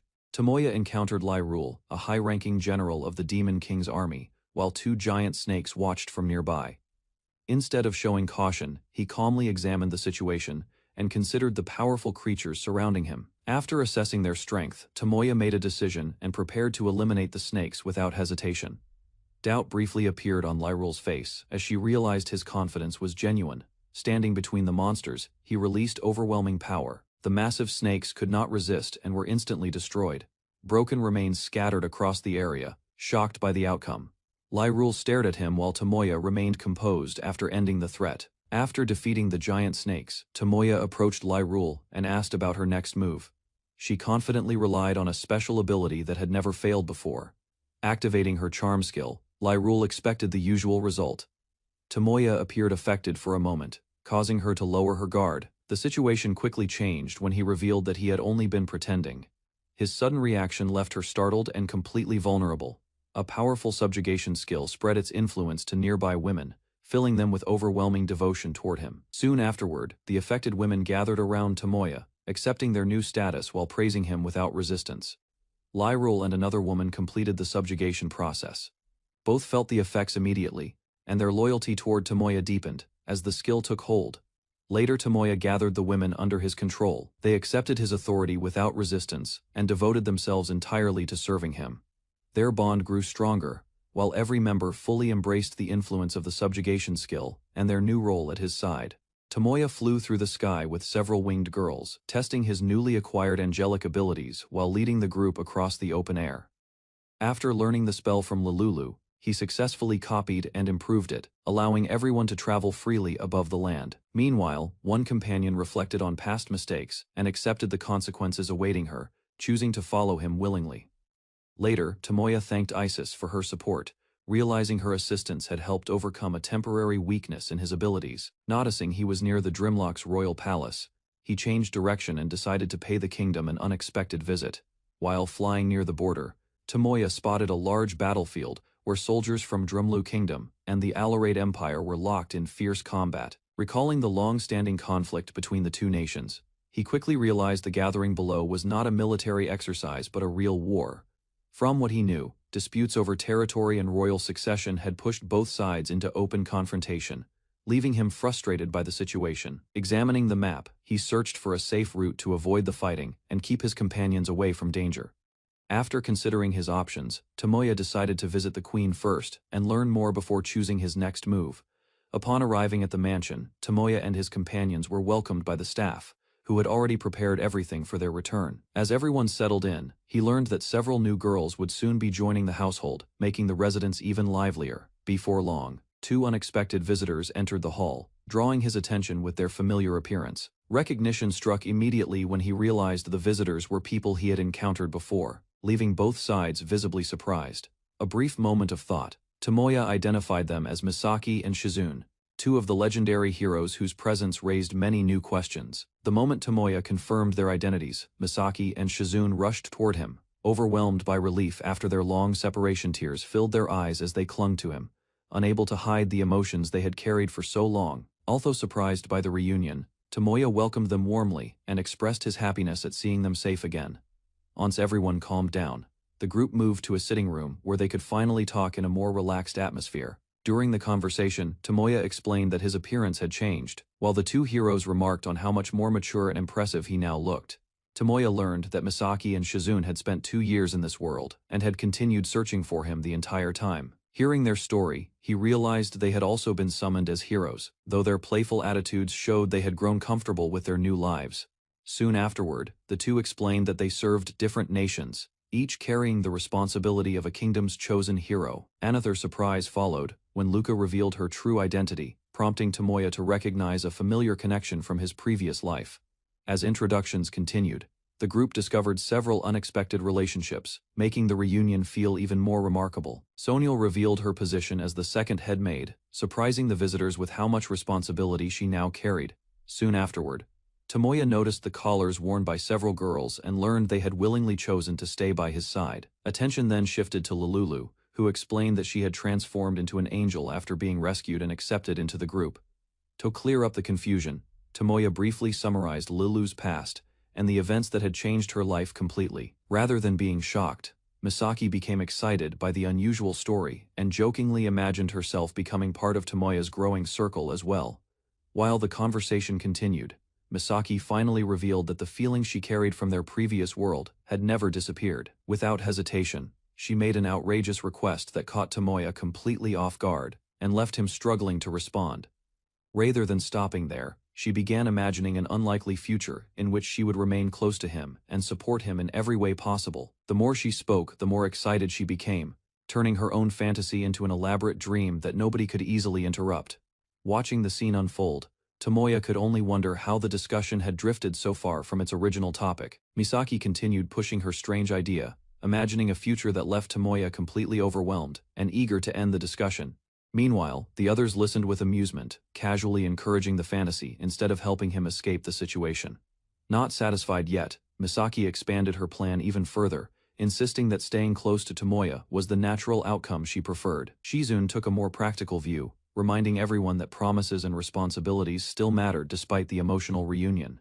Changing the subject, Tomoya turned the conversation toward the ongoing demon threat, hoping to focus on a problem that required immediate attention. Once the topic shifted to the war, Tomoya asked for details about the Demon Lord and the damage caused by the demon forces across the continent. In response, describing the powerful leaders who commanded the demon army from the shadows. Despite years of conflict, the Demon Lord's location remained unknown, while only a few elite commanders had ever been identified. Lululu then shared what she knew about previous battles, including the defeat and capture of several high-ranking demons during earlier campaigns. Looking back on those events, she admitted that her desire for revenge had driven many of her actions and helped her understand why others fought so desperately. As the discussion deepened, Tomoya learned that the attack on the Merfolk Kingdom had not been carried out by the Demon King himself, but by another powerful figure. The culprit turned out to be one of the 4 Heavenly Kings, a ruthless commander whose actions had caused widespread suffering. While Tomoya tried to keep the conversation focused, Lululu calmly accepted responsibility for events connected to that tragedy. Determination filled her voice as she declared that the sins committed by the demon army could never be ignored or forgotten.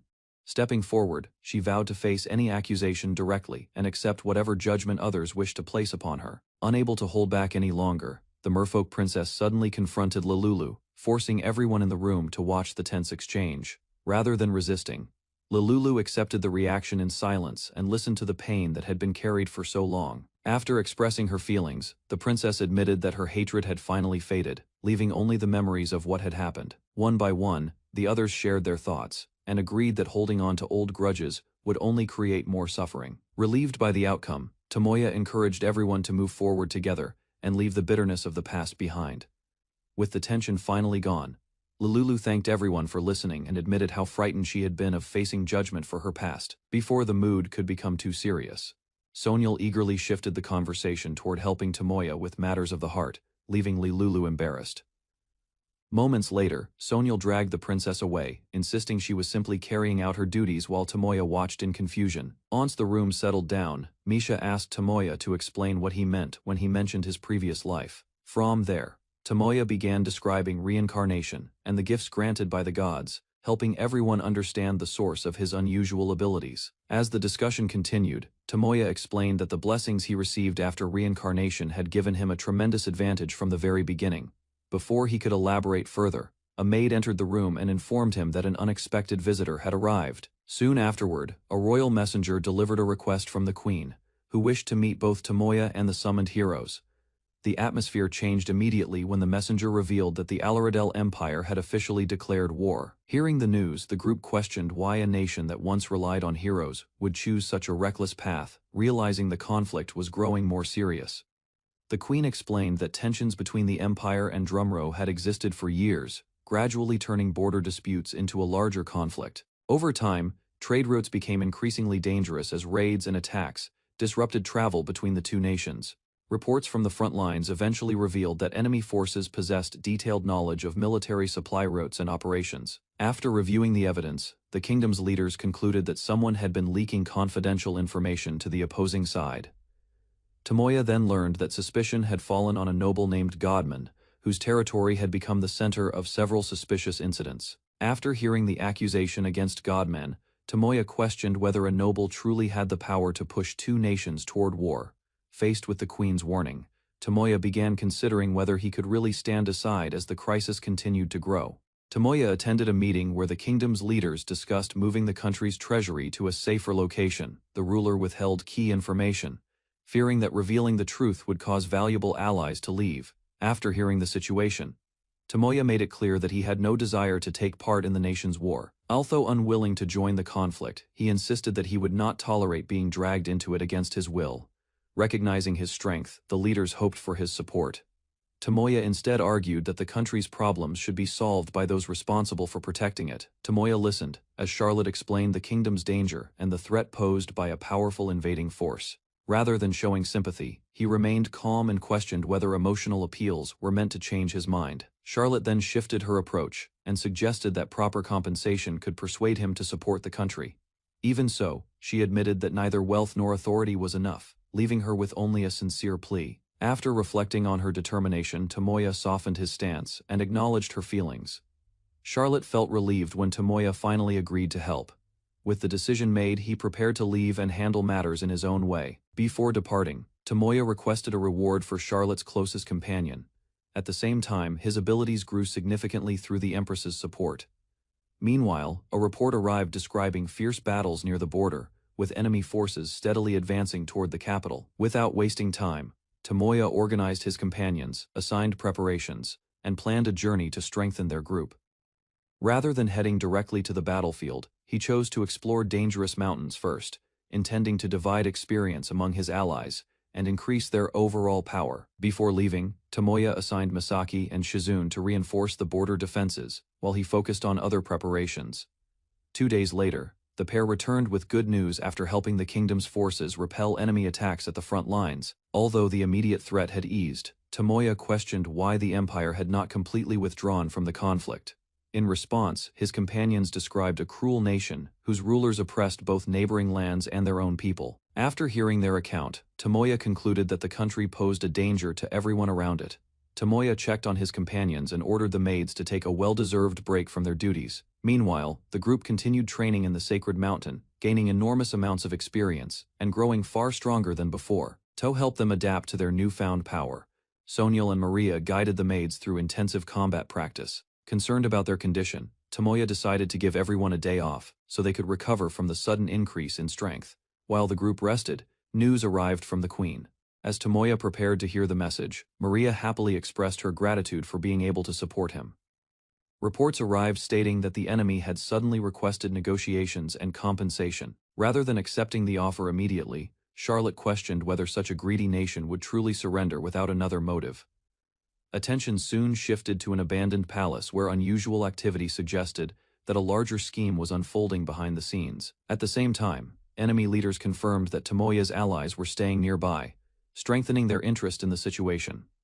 Elsewhere, Gozart viewed the development as more than coincidence and began considering how it could be exploited in his next operation. Gamma prepared for the next operation, while assuring his allies that he would provide support if the situation became dangerous. Although he expressed confidence, the other leaders questioned whether he could handle the mission alone, without assistance. Dendel pointed out Gamma past failures, while Hannibal quietly listened to the growing disagreement among the 4 heavenly kings. Instead of arguing further, Gamma explained that his concerns were focused on Gozart and the risks surrounding their allies' actions. The discussion ended with Hannibal choosing to move against Drumrocks, personally, while the others remained behind to observe how events would unfold. As the enemy leaders debated their next move, a powerful figure named Akuma appeared and immediately drew everyone's attention. His arrival changed the atmosphere of the meeting, as the Demon King Army's second war admiral carried immense authority and influence. Without delay, Akuma assigned Gozart a special mission to capture 2 heroes in Drumrocks and bring them back alive.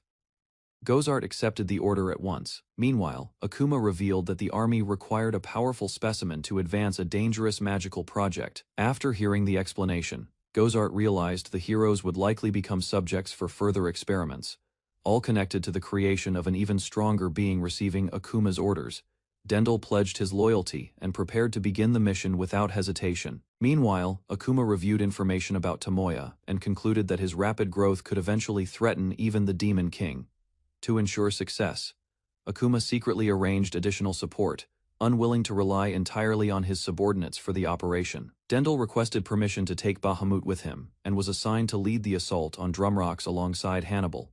With the plan finalized, Dendel departed to make preparations, while Akuma ordered him to destroy Drumrocks and eliminate any obstacles encountered along the way. Far from the battlefield, Akuma watched his plans move forward and expressed confidence that his subordinates would succeed.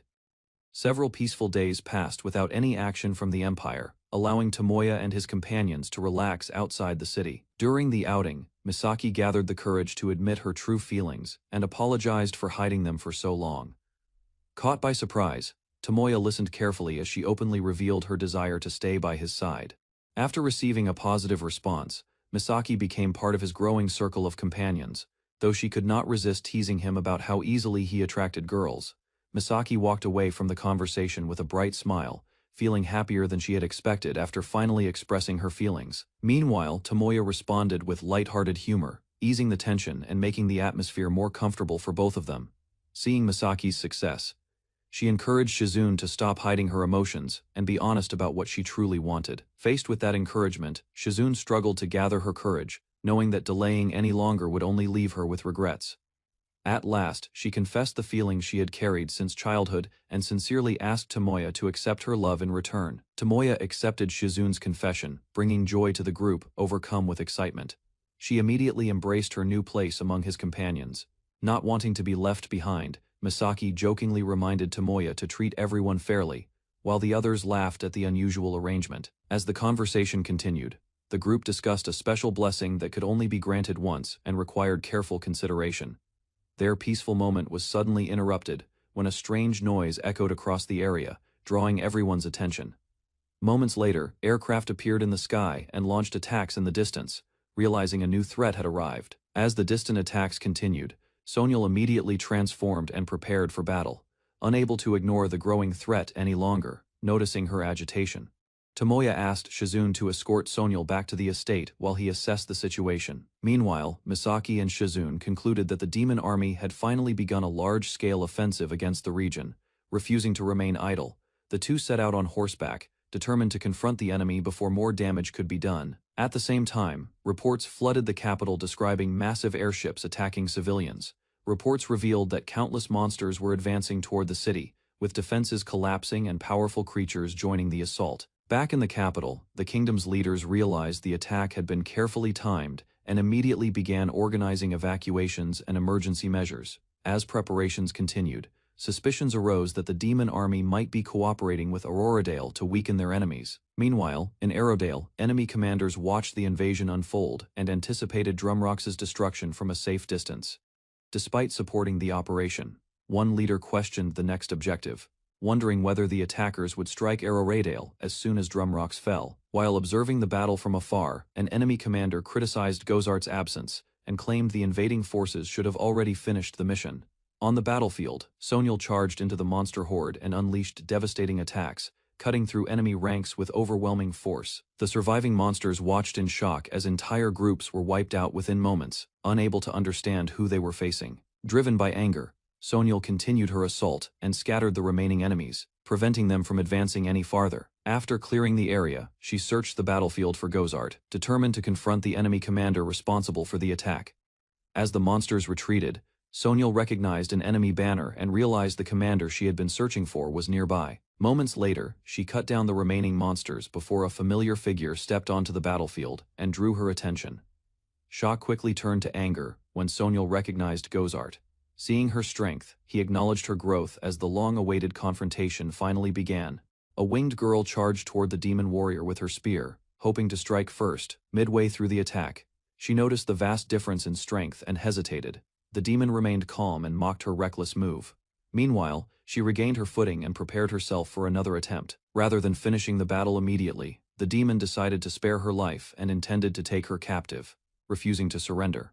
The girl gathered her resolve. Determination filled her heart as she moved forward to restore her family's honor and protect her people. Without wasting another moment, she launched a sudden strike, aiming directly at the demon's back before he could react.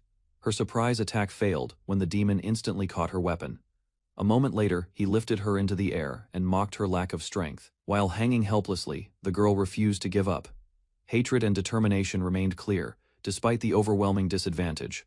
An opening finally appeared. Using all her remaining strength, she drove her spear forward and struck the demon at close range. Blood burst from the wound as the attack severed his arm. Pain forced the demon to his knees, and his confidence vanished. Soon afterward, her master arrived and cast healing magic on her injuries. Embarrassment replaced her battle spirit as she apologized. After the battle, Sonyal and her master compared their strength with the wounded demon. The numbers revealed a huge gap. Concern filled her expression as her master considered another solution, rather than relying on brute force. Soon, he proposed using a sealed power hidden within her. The plan carried great risk, but it offered a chance to overcome the stronger enemy. Carefully, he explained the dangers involved. Unstable magic could overwhelm her mind and drive her into a violent state. Despite the warning, Sonyal remained calm. Remembering her past struggles, she believed she now possessed enough control to handle the power. Even so, her master reassured her that he would remain by her side no matter what happened. His confidence eased her fears. Trust gradually replaced her hesitation as she accepted the risk ahead. A smile returned to her face, and gratitude filled her heart. Encouraged by his support, she prepared herself for the next step. Meanwhile, the wounded demon watched from a distance and demanded time to recover. Rather than backing down, he mocked their efforts and challenged them again. Without delay, her master began removing the magic seal. As the spell took effect, Sonyal's body weakened briefly while the hidden power started to awaken. As the seal broke apart, overwhelming power surged through Sonyal's body. Pain spread across her entire being, while a dark transformation slowly began. Moments later, the energy stabilized. A faint smile appeared as she adjusted to the newly awakened strength flowing within her. Horns emerged from her head, and her personality shifted under the influence of the unleashed power. Without hesitation, she launched a devastating magical attack. The strike crashed into her enemy, forcing him back while she enjoyed watching his suffering. Laughter escaped her lips as the battle turned in her favor. Nearby, her master observed the change while the badly injured demon struggled to remain standing. At her master's request, Sonyal calmed down as the seal was restored. The overwhelming power faded, leaving her standing quietly beside him. Once the battle ended, she introduced herself with pride as the Princess of Mercafolk. A new responsibility now awaited her beyond revenge. Facing the defeated demon, Sonyal gathered her family's lingering hatred and sorrow into a single resolve. The final blow came down without hesitation. Already weakened and unable to resist, the demon met his end on the battlefield. Only then did the weight on her heart finally lift. Tears flowed as she realized her revenge was complete. With the battle finally over, Sonyal collapsed from exhaustion. Her master carried her while their companions hurried over to check on their condition. After assessing her state, he explained that repeated use of recovery magic had drained her strength further. For that reason, he asked the others to bring her back safely. Meanwhile, new information arrived from the battlefield. Although their commander had fallen, reports soon revealed that two heroes were still struggling against powerful opponents. Both sides had reached their limits, leaving the outcome uncertain. Without wasting time, the young man entrusted Sonyal to his companions and rushed toward the next battlefield. After sending him off, the angel unleashed a powerful spell to support the battlefield. Flames spread across the area. Meanwhile, the young man rushed toward the location of the two struggling heroes. A dangerous presence soon drew his attention before he could reach them. His advance was interrupted by a mysterious winged figure. The stranger introduced himself as one of the 4 heavenly kings and calmly blocked the road. Another heavenly king appeared beside him, revealing that they had come together to stop any interference. Rather than showing fear, the young man accepted the challenge. The enemy assessed his strength with interest. The young man launched a fire attack the moment the heavenly king stood in his way. Although surprised, the heavenly king quickly regained his composure. He tried to dismiss the attack, yet concern began to creep into his expression. Everything changed when the young man revealed his true strength. The overwhelming battle power shocked his opponent. Seeing no reason to waste time, the young man decided to end the fight immediately and prepared a decisive strike. Before the heavenly king could react, a swift slash tore through his body. Defeat came instantly, leaving him unable to comprehend what had happened. After defeating another heavenly king, the young man prepared to continue his journey. Believing the path ahead was finally clear, he turned his attention back to the two heroes. Suddenly, several dark pillars rose from the ground. The strange phenomenon forced him to stop and investigate. Moments later, 3 powerful figures emerged from the darkness. They praised him for overcoming the heavenly kings. Each of the newcomers carried the same appearance and identity. Their presence created an eerie atmosphere as they calmly introduced themselves. Rather than wasting time on explanations, the young man attacked at once. He struck one of them aside and immediately rushed forward. Elsewhere on the battlefield, 2 heroines suddenly found themselves knocked to the ground by a strange enemy. Proud of his success, the bizarre demon boasted about his clever strategy. Meanwhile, the 2 warriors quickly recovered and focused on the threat before them. As the fight continued, the demon revealed the true effect of his ability. The stronger his opponents were, the longer they would suffer from intense pain. Refusing to be intimidated, one heroine charged forward and unleashed a powerful slash before their eyes. The demon's body began regenerating, forcing the 2 heroines to realize that this opponent was far more dangerous than expected. The demon confidently revealed the secret behind his immortality. As long as his core remained intact, any wound he suffered would eventually heal. Growing more arrogant, he threatened the 2 heroines, and believed victory was already within his grasp. Despite their injuries and exhaustion, both girls stood firm and refused to let anyone else claim what was precious to them. Determination surged through their bodies as they prepared a final counterattack together. They gathered their strength and focused on breaking the enemy's advantage. Shock replaced his confidence when he realized an unfamiliar force had begun stripping away his greatest protection. The blessing's power surged through both heroines at once. Their strength increased dramatically. Realizing where the power came from, they understood that their ally had intervened from afar. Standing side by side, the 2 warriors prepared their final assault. Meanwhile, the injured demon struggled to recover, and could only watch in frustration. A relentless combination attack crashed down on him from both directions. Lightning and steel struck repeatedly, leaving no chance to escape. With his body broken and his advantage gone, the demon finally panicked. Desperate pleas replaced his earlier arrogance as the battle slipped completely out of his control. The group questioned a captured demon soldier and learned he knew a small part of the Demon King's army activities. Under pressure, the prisoner revealed that women were being kidnapped in large numbers for a specific purpose. Victims were used to generate despair energy, while the captive admitted he only followed orders without knowing much else. Information about the army's base finally emerged.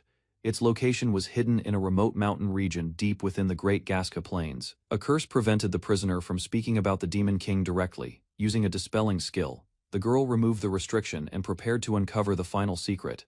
Hidden beneath the Demon King's castle, a secret labyrinth stretched through the innermost region of Death Skull Mountain. Anger quickly replaced sympathy.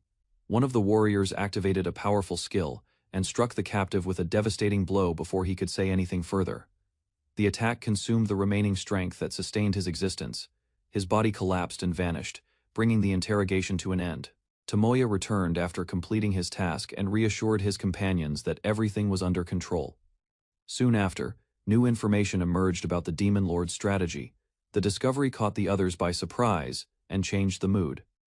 Moments later, the three looked toward the distant sky. An unusual sight appeared on the horizon, drawing their attention. Large warships advanced through the air in massive numbers. Their formation revealed the scale of the approaching force. Facing the threat, the group quickly assessed the situation. While concern remained, Tomoya stayed calm and prepared to confront the enemy army. Without hesitation, Tomoya rushed toward the approaching enemy force. His companions remained behind while he moved ahead alone. Soon afterward, powerful explosions erupted across the battlefield. The attack struck distant targets with unexpected reach. Meanwhile, Tomoya continued channeling magic at a relentless pace. Rather than relying on a single attack, he unleashed spell after spell without slowing down. From afar, his companions watched in disbelief. Such overwhelming power placed him far beyond ordinary warriors and mages. Before long, the enemy ranks collapsed under the barrage, surrounded by defeated monsters. Tomoya stood firm as the battlefield fell under his control. After watching Tomoya head into battle, the two companions remained behind and turned their attention to each other. Before long, both began reflecting on their feelings. Admiration for Tomoya had gradually grown into deep affection. Meanwhile, their thoughts drifted toward the future they hoped to share with him. Excitement and embarrassment mixed as they imagined it. Rather than competing, the pair reached an unusual understanding. Together, they accepted their shared feelings and strengthened their bond. Elsewhere, urgent warnings spread through the kingdom. As danger approached the royal palace, preparations for evacuation began without delay. At the royal palace, the queen remained confident that a single hero could protect the kingdom. Meanwhile, thoughts turned to Tomoya's countless achievements. One impossible feat after another had already proven his extraordinary strength. Far above the battlefield, he approached the enemy fleet alone. The final stage of the confrontation was about to begin. Without hesitation, Tomoya unleashed a devastating attack. Explosions spread across the sky as warships were destroyed in rapid succession. Moments later, the surviving vessels crashed and broke apart. Standing above the wreckage, Tomoya secured victory and ended the threat. After defeating the enemy fleet, Tomoya received countless rewards and new abilities. His power reached a level that surpassed ordinary limits, leaving even him surprised.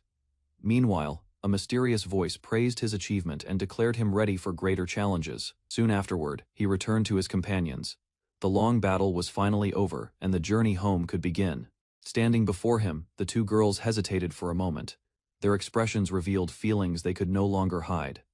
Caught completely off guard, Tomoya could only stare in shock as they celebrated his return. The affection of his companions strengthened his abilities further, pushing his power to an unbelievable level. Soon afterward, he checked his status and discovered that his battle power had increased far beyond anything he had expected. Meanwhile, a mysterious destination drew his attention. Determined to investigate, he set his sights on a ruined estate connected to the Demon Lord's forces. Elsewhere, enemy researchers learned about his rapid growth. Shock spread among them as they struggled to understand how he had become so powerful. Fearing discovery, the demons abandoned their plans. Realizing Tomoya threatened everything they had built, they rushed to report the situation to the Demon Lord. Far within the Demon Empire, reports of Tomoya's overwhelming strength reached the rulers. Meanwhile, one of the Empire's leaders dismissed concerns about minor losses. Her attention quickly shifted from military matters to Tomoya himself. Rather than fearing him, she became fascinated by his achievements. Admiration steadily replaced caution as she imagined meeting him in person. Soon afterward, that fascination grew into a strong desire. convinced that Tomoya was unlike anyone she had ever known. She saw him as the ideal man. While the Empire worried about its future, she formed plans of her own. Determined to win Tomoya's favor, she prepared to approach him before anyone else could. While the Empire discussed its next move, one of the Demon Lord's highest-ranking commanders made an unexpected decision. Rather than continuing her duties, she chose to abandon her position. The title she once valued meant little compared to her new goal. From that moment forward, she devoted herself to pursuing the man who had captured her admiration. Determination replaced her loyalty to the army. Before leaving, she offered a final warning to the Empire's ruler. With her farewell delivered, she departed without looking back. Elsewhere, unaware of the chaos he had caused among his enemies, Tomoya finally returned home. After returning from battle, Tomoya distributed the enormous rewards among his companions. Meanwhile, the maids reported on a recent attack by the Demon Lord's forces. Their efforts had successfully protected the estate from harm. Later that evening, Tomoya gathered the two girls in his room. Dressed more casually, they listened closely to what he wanted to say. Rather than avoiding the topic, Tomoya addressed their feelings directly. The conversation allowed everyone to express their emotions honestly. By the end of the discussion, mutual feelings had been confirmed. Surrounded by those who cared for him, Tomoya promised to take their devotion seriously. After accepting the feelings of both girls, Tomoya allowed them to decide how they wished to move forward. Soon afterward, he spent private time with one of them while the other waited her turn. At the Demon King's palace in Gastroplanes, a horned official hurried through the grand halls with a clear destination in mind. Upon reaching Alicia, he explained that Tomoya intended to challenge the Demon King, causing her to question his motives. According to his assessment, Tomoya stood no chance against such an overwhelming opponent, despite his recent achievements. Confident in his judgment, the official insisted that Tomoya would fail and proposed sending him back to the human world before disaster struck. To support his plan, he revealed an earlier agreement and suggested helping Tomoya gain more power before any confrontation took place. The official argued that Tomoya pursued only raw strength and claimed his power could increase hundreds of times if the world's energy were properly harnessed. Rather than dismissing the idea, Alicia realized he intended to rely on Calamity Star magic, a forbidden method with enormous risks. Building on that point, he explained that the magic could counter the penalties affecting evolution, type beings, and restore lost potential. Evidence from past events was presented, revealing that creating the technique required rare Kaiser-class entities as a foundation. By combining energy gathered from half the world's population with power drawn from countless captives, he proposed awakening a force capable of rivaling the Demon King. Alicia revealed that she had chosen Tomoya over the Demon King, making it clear where her loyalty now belonged. Without hesitation, she accepted her feelings and decided to stand as Tomoya's woman from that moment onward. Caught off guard, the official abandoned his earlier assumptions and realized his calculations had completely failed. Despite his frustration, he admitted that Tomoya could still become useful in the battle against the Demon King if given enough time. Satisfied with her decision, Alicia dismissed any concerns about Tomoya's strength and calmly asked the official to step aside and let events unfold naturally. After leaving Alicia behind, the official opened a portal and accepted that Tomoya and the Demon King would eventually collide. A faint smile appeared on his face as he placed his hopes on the outcome and quietly wished for Tomoya's success. Meanwhile, Tomoya gathered his companions inside his mansion, drawing everyone's attention to an important decision. With firm determination, he announced his intention to defeat the Demon King and bring the conflict to an end. Rather than objecting, the group welcomed his resolve and pledged to support him in restoring peace to the world. Tomoya outlined the first stage of the campaign, declaring that Sonyal's homeland, the Merkfolk Kingdom, would be liberated before confronting greater threats. After reviewing the situation, one of his companions warned that the enemy's military strength had likely recovered and that a direct assault could invite retaliation. Acknowledging the concern, Tomoya decided to leave part of his force behind while selecting Lucian and Misha to accompany him. A detailed formation soon took shape, with each member assigned a specific position to support the advance. Meanwhile, another ally accepted responsibility for protecting the capital, allowing the main group to focus entirely on the upcoming operation. As preparations continued, Tomoya agreed that Sonyal should remain behind, and announced that he wanted everyone to meet an important ally. Moments later, a support system named Isis introduced herself to the group, immediately drawing surprised reactions from those present. While trying to understand the situation, several companions sensed a strange presence and began questioning the true nature of Tomoya's abilities. Tomoya explained that Isis had been supporting him since his arrival in this world and possessed power without clear limits. Following the revelation, The group learned that Isis existed as information and consciousness rather than a physical being, further deepening the mystery surrounding Tomoya's strength. While introducing Isis, Tomoya explained that her role centered on analysis, guidance, and various forms of support that had aided him throughout his journey. Curious about her nature, one companion questioned Isis directly and learned that she existed primarily to assist Tomoya and fulfill that purpose. Another member raised a more important concern, asking whether Isis truly stood on the same side as the group. After a brief exchange, the women quickly reached an understanding and became convinced that Isis could be trusted completely. With the matter settled, Tomoya accepted their judgment, while Isis calmly expressed confidence that the world would eventually come to revolve around him. Before departing, Tomoya formally placed Isis in charge of supporting the remaining forces and overseeing the defense of the mansion. Once everything was arranged, he renewed his determination and declared that the time had come to reclaim the Merfolk Kingdom. 3 days later, the group finally crossed into Merfolk territory and began surveying the situation ahead. What they found was a ruined settlement where signs of destruction remained, while hostile forces continued to threaten the survivors. A cry for help suddenly echoed nearby, prompting Tomoya and his companions to rush forward as Sonyal moved ahead to rescue the victim. Rushing ahead of the group, Sonyal swiftly cut down the attacking monsters before they could harm the civilians any further. The rescued villagers looked up in disbelief as the winged warrior stood among the fallen enemies and ensured their safety. Recognition slowly spread through the crowd, and several survivors began to realize that they had seen her before. Moments later, the truth became clear when the villagers identified the rescuer as Princess Sonyal, long thought to be lost. Overcome with relief, the people gathered around her and expressed their gratitude, amazed that their beloved princess had returned alive and unharmed. Standing before the survivors, Sonyal apologized for her long absence and announced that she had finally returned to her homeland. Gathering her resolve, she vowed to free the Merfolk Kingdom from Demon King occupation and restore its future. Watching from nearby, Tomoya felt relieved as the villagers accepted her words instead of rejecting her return. Turning his attention to the battlefield, he requested a detailed report and quickly assessed the remaining enemy forces across the kingdom. After reviewing the information, Tomoya identified a powerful commander hidden within the palace. Tomoya discovered another point of interest and quietly considered his next move. Reaching a decision, he entrusted the liberation of the city to Sonyal and instructed her to reclaim her homeland while he dealt with the enemy commander. Although surprised by the order, Sonyal accepted it and prepared herself to face the painful truths waiting within the kingdom. Filled with gratitude, she thanked Tomoya sincerely before taking flight toward the occupied city. Once she departed, Tomoya assigned Lucia to support Sonyal's mission, while he moved to eliminate the remaining forces of the Demon King's army. Lucia encouraged Sonyal before leaving, promising to return immediately if trouble arose, while Tomoya confirmed the location of the remaining enemy forces. After reviewing the report, he concluded that eliminating the occupying soldiers would be enough to free the Merfolk Kingdom from their control. Without wasting time, Tomoya assigned the protection of civilians to his companions and ordered them to provide relief throughout the area.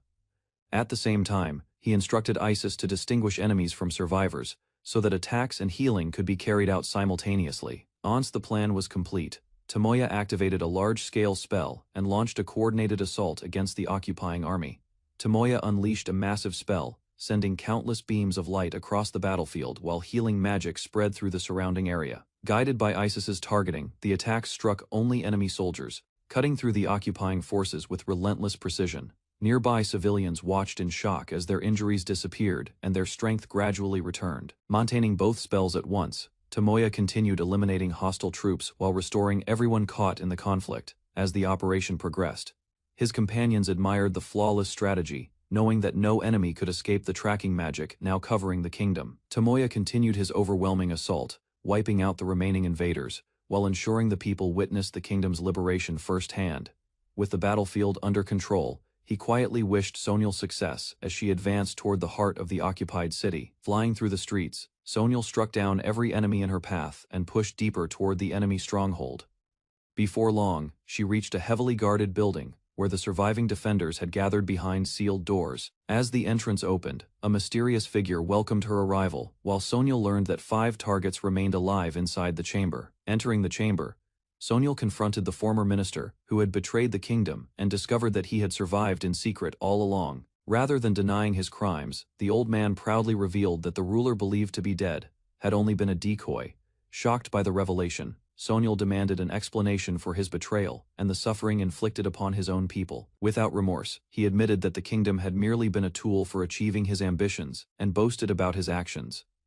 The former minister calmly prepared his next move, ready to demonstrate how he had carried out his scheme. Just as the former minister prepared to reveal more of his scheme, another figure appeared within the chamber and immediately caught Sonyal's attention.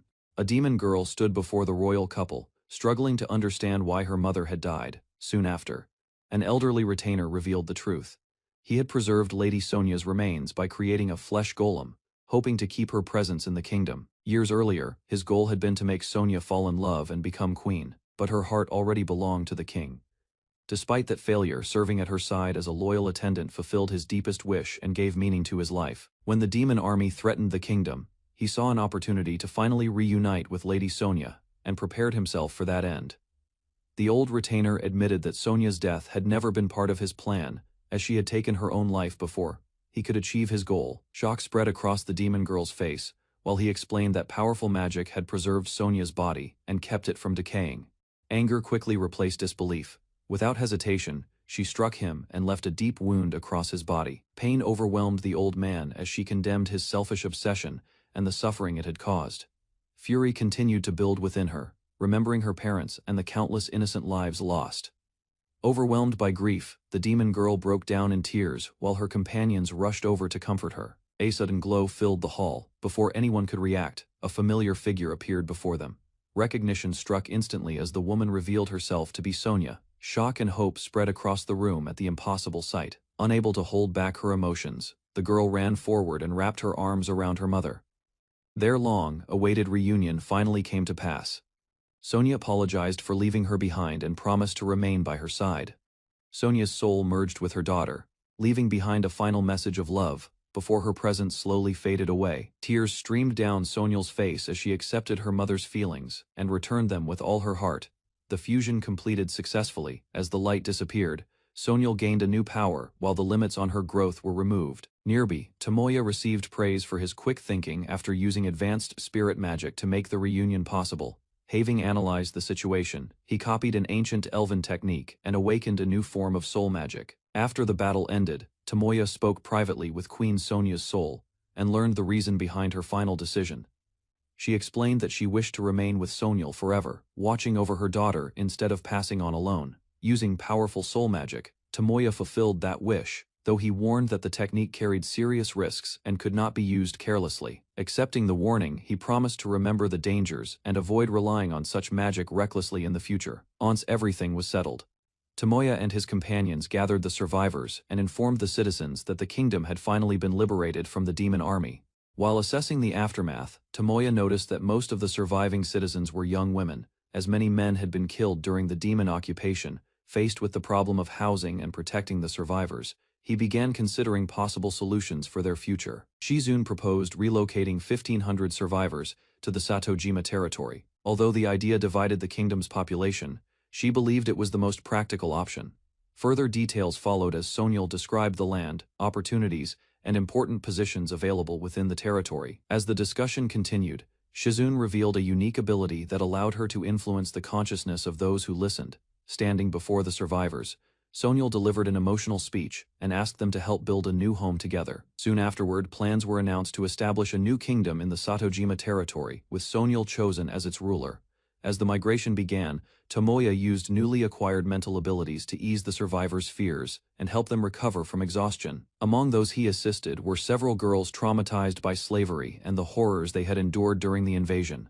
Although he disliked relying on such powers, Tomoya continued using his mental skills to protect and heal those who had suffered the most. Tomoya continued treating the former slaves, using his abilities to remove their fear and trauma so they could return to normal lives. After helping the survivors recover, he turned his attention to a new objective. Reports pointed to the Demon King's castle on the Gastra continent. Confident that the situation was stable, Tomoya focused on caring for the citizens, while waiting for further information about the enemy stronghold, far away.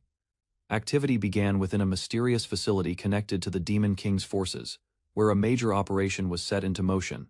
Realizing the process required special assistance, they decided to seek help from Tomoya's group. Inside a hidden facility, A captive demon woman was ordered to wear a device designed to synchronize with Zahark's magical waves and break his trance. Although unwilling to cooperate, she accepted the procedure while the researchers assured her that freedom would follow once the task was complete. Chains tightened around her body as the experiment began, leaving her shocked by the sudden restraint. The lead scientist revealed his true intentions and explained that her immense demonic power was essential for a dangerous test. Their goal was to create a rational fighting force from Zahark's destructive nature, preventing him from becoming nothing more than a mindless monster if the experiment succeeded. Scientists revealed that the captive demon woman had once loved the man chosen to become Zahark, leaving her stunned by the truth. Soon after, he activated the device and prepared the experiment while she remained restrained in the chair. Without warning, powerful energy surged through her body. Pain overwhelmed her as the synchronization process began. Alicia completed a dangerous evolution and emerged with overwhelming power. Her new form marked a dramatic rise in strength, while confidence replaced any sign of weakness. Soon after, the researcher confirmed the experiment's success. Amused by the result, he welcomed her transformation. From that moment onward, Alicia received a new role. The researcher declared her his strongest soldier. Without hesitation, she accepted the situation. Understanding the conditions placed upon her, Alicia focused on the mission ahead. Meanwhile, the researcher ensured every safeguard remained active. Bound by those restrictions, Alicia stood ready to serve as a powerful weapon. The researcher trembled with excitement as his theory proved correct. Confident in his success, he prepared to awaken another powerful being for his grand plan. Soon afterward, energy surged through a massive chamber. The activation process began while he eagerly anticipated the next step of his project. Suddenly, the machine released an overwhelming glow. Confusion replaced his excitement as the unexpected reaction spread across the laboratory. Moments later, a crystal-like object emerged from the center of the device. Alarmed by the strange result, he demanded an explanation, but received none. Realization slowly crossed his face as he understood that the crystal had produced something far beyond his expectations.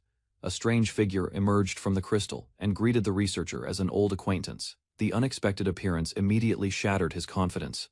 Suspicion grew as he questioned what had happened to Zahark and how this arrival became possible. According to him, the crystal had become a key capable of crossing the boundary between the two realms. Furthermore, he explained that opening such a path required an unimaginable amount of energy. Even the strongest demons could never produce enough power alone. The researcher learned that his work had never been about Zahark's growth, but about creating the strongest vessel needed to achieve that goal. Visitor stepped closer and revealed the true purpose behind the researcher's lifelong work. Although the researcher resisted the claim, the visitor calmly pointed out that victory against him had always been impossible from the beginning. Next, he exposed the final stage of the project. The plan involved a supreme life form born from negative emotions and empowered by the world's strongest demonic energy. Meanwhile, another secret came to light. Special spheres existed across the world, carrying power far beyond ordinary understanding. Having gathered those spheres, the visitor announced his intention to tear open the barrier between worlds and bring through the beings waiting beyond the rift. The visitor revealed the final truth behind his plan. Ancient records spoke of powerful entities beyond the rift. Realizing the danger, the researcher immediately ordered Alicia to stop him. Without hesitation, she rushed forward and launched an attack. A powerful punch struck the visitor's body, yet he remained completely unmoved. The attack that should have crushed an enemy produced no result. Instead, he countered with overwhelming speed and force. Alicia's advance was broken before she could react. Moments later, she staggered backward in pain. Blood spilled from her mouth as the enormous gap in strength became impossible to ignore. The visitor dismissed Alicia's strength and approached her without concern. Reaching out, he seized her head and prepared to demonstrate the true use of power. Pain surged through Alicia as dark energy flowed into her body. Moments later, her resistance vanished. Watching the outcome, the researcher felt despair for the first time. Alicia's instant defeat proved that neither of them had any chance of winning. Although most preparations were complete, he still required additional energy before carrying out the final stage of his plan. With that decision made, he turned his attention to Zahark's crystal. The artifact was moved toward his laboratory. The researcher desperately tried to stop the visitor, but it was already too late. Ignoring the warning, the visitor activated the final phase of his plan. Across the laboratory, sealed chambers began to awaken. The beings hidden inside stirred as energy surged through the facility. Soon afterward, cracks spread across the boundary separating the worlds. A massive rift opened above the kingdom. Standing before the chaos, the visitor gave his command. The Kaisers were released and ordered to spread destruction throughout the world. Dark clouds gathered around the enormous breach in the sky. As the vortex expanded, disaster descended upon the kingdom below. Earlier that night, the young master reviewed the aftermath of the rescue operation. With the refugees safe, his attention shifted to an unusual condition affecting him. After hearing the report, he considered the problem carefully. The symptoms appeared linked to prolonged soul integration. Meanwhile, Sonia listened quietly before offering her thoughts. Concern mixed with affection as she searched for a way to ease his condition. Unable to suppress her feelings any longer, she confessed her devotion. Her desire to stay close to him had grown beyond what she could endure alone. A newly evolved ability had emerged, granting him complete control over the power connected to Sonial. Early that morning, a report revealed a massive energy disturbance near the demon castle. After issuing orders to continue monitoring the situation, he prepared to leave. Before departing, he instructed his allies to inform him immediately if conditions worsened. Determined to act before disaster spread further, he announced his plan. His next objective was to confront the Demon King and uncover the source of the disturbance. Soon afterward, he gathered his companions and explained the mission. The capital would remain under their protection while he carried out the operation. With preparations complete, leadership duties were delegated to trusted allies. Leaving the remaining instructions behind, he set off toward the battlefield. After leaving the capital, he traveled across the sky and arrived above the Gastra Plains. The vast region below showed signs that something unusual had taken place. Once there, he contacted his support system and requested an update. Reports revealed thousands of hostile creatures roaming the plains. With only a few currently active, further investigation raised even more questions. The Demon King and another important figure had vanished, and their locations could not be determined. Reviewing the available data, he learned that both individuals disappeared after a sudden magical surge. Meanwhile, new information pointed toward the visitor and Alicia, believing they held the answers. Strengthening the maids would improve the safety of those unable to fight during the coming crisis. Remembering that wish, he decided to help despite his reluctance. The growing threat left little room for personal preferences. Meanwhile, the angelic warrior continued enjoying her peaceful days at his side. For the moment, he allowed her to remain free from the burdens of battle. After settling those matters, he focused entirely on the mission ahead. Determination replaced hesitation as he prepared to confront the dangers waiting in the plains. Surrounded by crackling energy, he began gathering the strength needed for the battles to come. He poured enormous amounts of magic into a divine relic, using its unique properties to withstand power that would destroy ordinary weapons. As the energy continued rising, the surrounding air became saturated with magic. Gradually, the strain spread through his body, leaving his hands numb. Eventually, the required amount of power filled the entire Gastra Plains. Satisfied with the result, he prepared to begin the next stage. Without wasting another moment, he gripped the charged blade firmly. The operation finally began as he advanced toward his objective. Tomoya activated a powerful spell and released God's judgment toward the battlefield. Ahead of him, a large group of skeleton soldiers advanced under the bright sky, preparing to overwhelm their enemies. Moments later, pillars of divine energy descended from above and struck the undead army without mercy. Across the forest, countless beams rained down in succession, blasting the ground and erasing every target in their path. Thanks to its wide area effect, the battlefield was cleared before the remaining undead could mount any resistance. Divine pillars continued falling from the sky, crushing the last skeleton soldiers as the battlefield shook beneath the relentless attack. 10 minutes later, the destruction finally ended. Reports confirmed that 60,000 enemy units had been wiped out. Soon afterward, Tomoya received an enormous increase in battle prowess. The massive number of defeated enemies caused his strength to rise dramatically. As new rewards appeared, he gained a useful slave management skill that would help strengthen future followers. Another ability followed, allowing experience points to be stored and distributed later. With powerful new skills secured, Tomoya began considering his next move. After reviewing the battle data, Tomoya discovered a sudden surge of power from a distant location. Its value exceeded 200,000 points, far beyond what should have been possible. Because of that, he became certain that something was wrong. Further analysis revealed the source of the anomaly. The abnormal power was linked to the Calamity Star, explaining how an enemy attack had bypassed his defenses. Without wasting time, Tomoya decided to investigate both the mysterious force and the whereabouts of the twin fierce gods. Sans preparations were complete. He headed straight toward the Demon King's palace. A teleportation spell carried Tomoya across the sky at incredible speed as he rushed toward the source of the disturbance. Soon he arrived at the Demon King's palace and confirmed that one of the twin fierce gods was likely inside. New information revealed an even greater threat. The defeated 4 heavenly kings were somehow being revived one after another. Realizing the situation could worsen at any moment, Tomoya immediately decided to act before the enemy's plans progressed further. Beyond the palace doors, a group of powerful figures awaited his arrival. Standing before them, Tomoya finally faced the individuals connected to the growing crisis. Upon entering the chamber, Tomoya confronted a horned man who revealed himself as one of the twin fierce gods in demon form. Beside him stood Alicia, the demon goddess. Together, they were identified as the beings behind the title of twin fierce gods. Rather than listening to further explanations, Tomoya focused on the information he needed and demanded answers about the current situation. Keeping his weapon ready, he pressed them for the Demon King's whereabouts, while carefully watching their movements.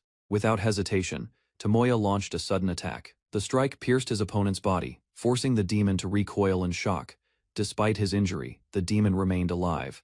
Tomoya pointed his blade forward and demanded the Demon King's location, making it clear that resistance would only lead to death. Instead of answering, the wounded enemy laughed and claimed that the Demon King had survived countless tragedies over the years. While the interrogation continued, a warning suddenly reached Tomoya.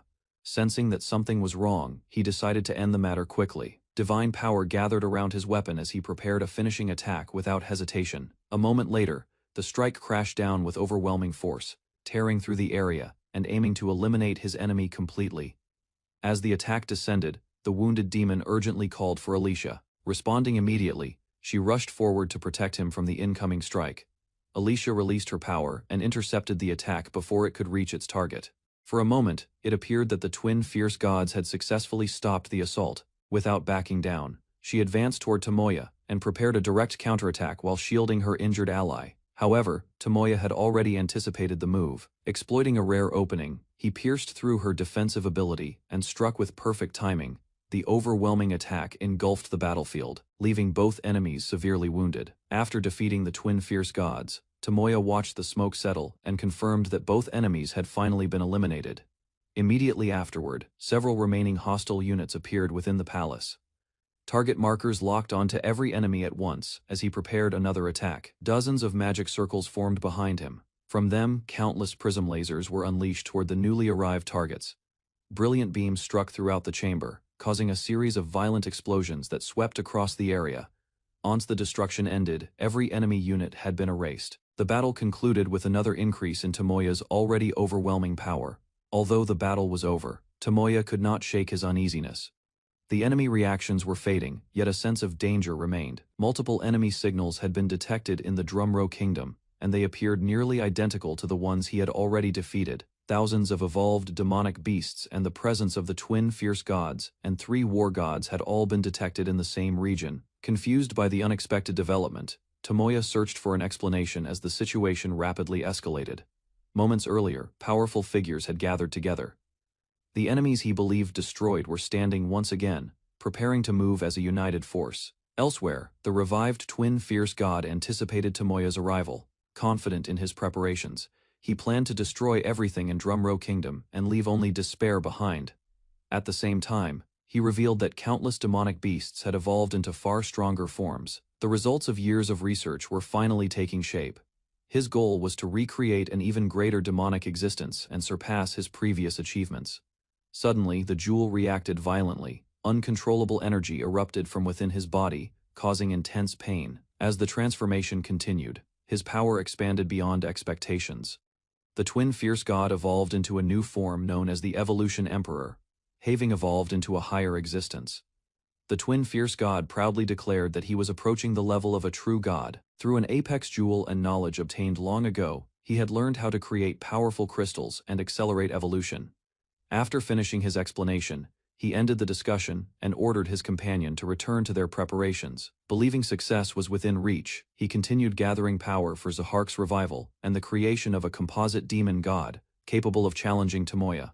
With the 4 heavenly kings already resurrected, he prepared to unleash an even greater disaster upon the world. He intended to lure Tomoya into a battle against Zahark, while a separate attack was launched against Dronzer Kingdom.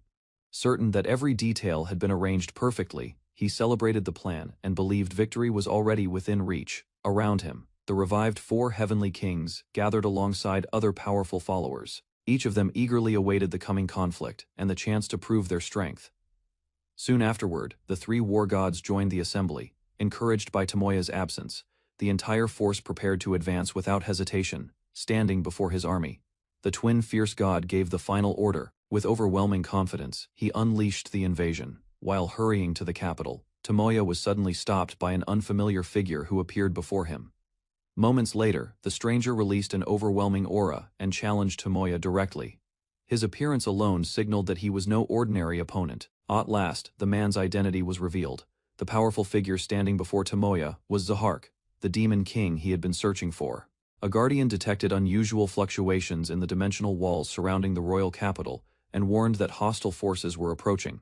After receiving the report, the kingdom's defenders split into their assigned groups and prepared to protect the country from the expected invasion. Soon, several portals opened beyond the capital's outer walls. From them emerged thousands of powerful monsters advancing toward the battlefield.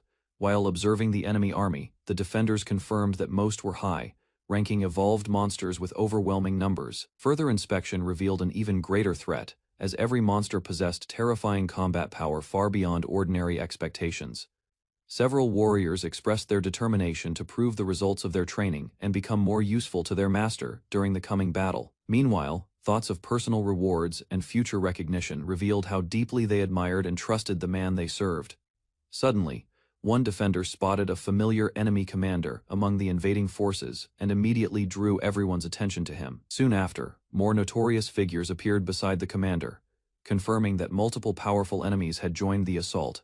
Shock spread across the walls as the defenders recognized the unexpected arrivals, while a calm figure stepped forward and prepared to face the situation. The defenders regained their confidence and reminded one another that the strength granted by their master would help them overcome the coming battle. Standing before her companions, a young warrior swore to protect everyone and defend those who had once been unable to fight for themselves. Soon, movement spread through the enemy ranks as familiar figures appeared among the advancing forces, drawing immediate attention. Alarm quickly followed when another observer identified even more powerful individuals joining the invasion. Concern deepened across the walls after the defenders confirmed that several elite commanders and high-ranking generals had arrived on the battlefield.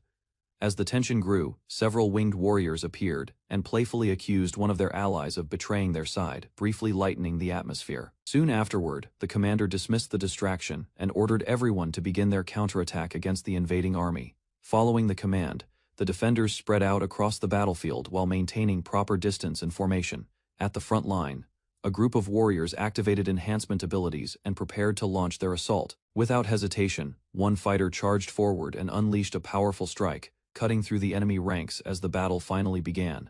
As the battle intensified, the defenders unleashed powerful magic and volleys of arrows, striking the advancing monsters from a distance. Moments later, the enemy attempted to retaliate, but the coordinated assault continued to pressure their front lines. Elsewhere on the battlefield, a former demon encountered familiar faces, triggering memories of her past and drawing attention from nearby allies. Meanwhile, the winged warriors teased her changed appearance, creating a brief distraction amid the ongoing conflict. The light-hearted moment ended quickly when she stepped forward with determination and prepared to eliminate a dangerous opponent herself. A powerful angel stepped onto the battlefield and released an overwhelming amount of holy energy, leaving even her former allies stunned by the display. Without delay, she launched a devastating combination of heavenly attacks that swept across the battlefield and crushed everything in their path. As the destruction spread, observers struggled to believe the scale of her power and realized it exceeded anything they had expected. Soon afterward, her true strength was revealed, confirming that her combat ability had reached an extraordinary level. She unleashed a final heavenly spell that engulfed the area and left her enemies overwhelmed by its terrifying force. One of the enemy leaders confidently declared that victory was certain, believing their increased numbers. In response, the maid commander remained calm and recalled how easily they had defeated similar opponents during their previous encounter. Determination filled her heart as she resolved to punish those responsible for countless victims, drawing strength from the power entrusted to her. Soon afterward, multiple magic circles appeared around her, releasing a massive spell that covered the battlefield with destructive energy. Fear quickly spread through the enemy ranks when she warned them of the suffering that awaited once her attack was unleashed. The maid commander condemned the enemy for their cruelty and crimes, refusing to show mercy as her overwhelming magic surrounded the battlefield. Although she struggled to express her emotions, she prepared to demonstrate the anger she had been holding back throughout the conflict.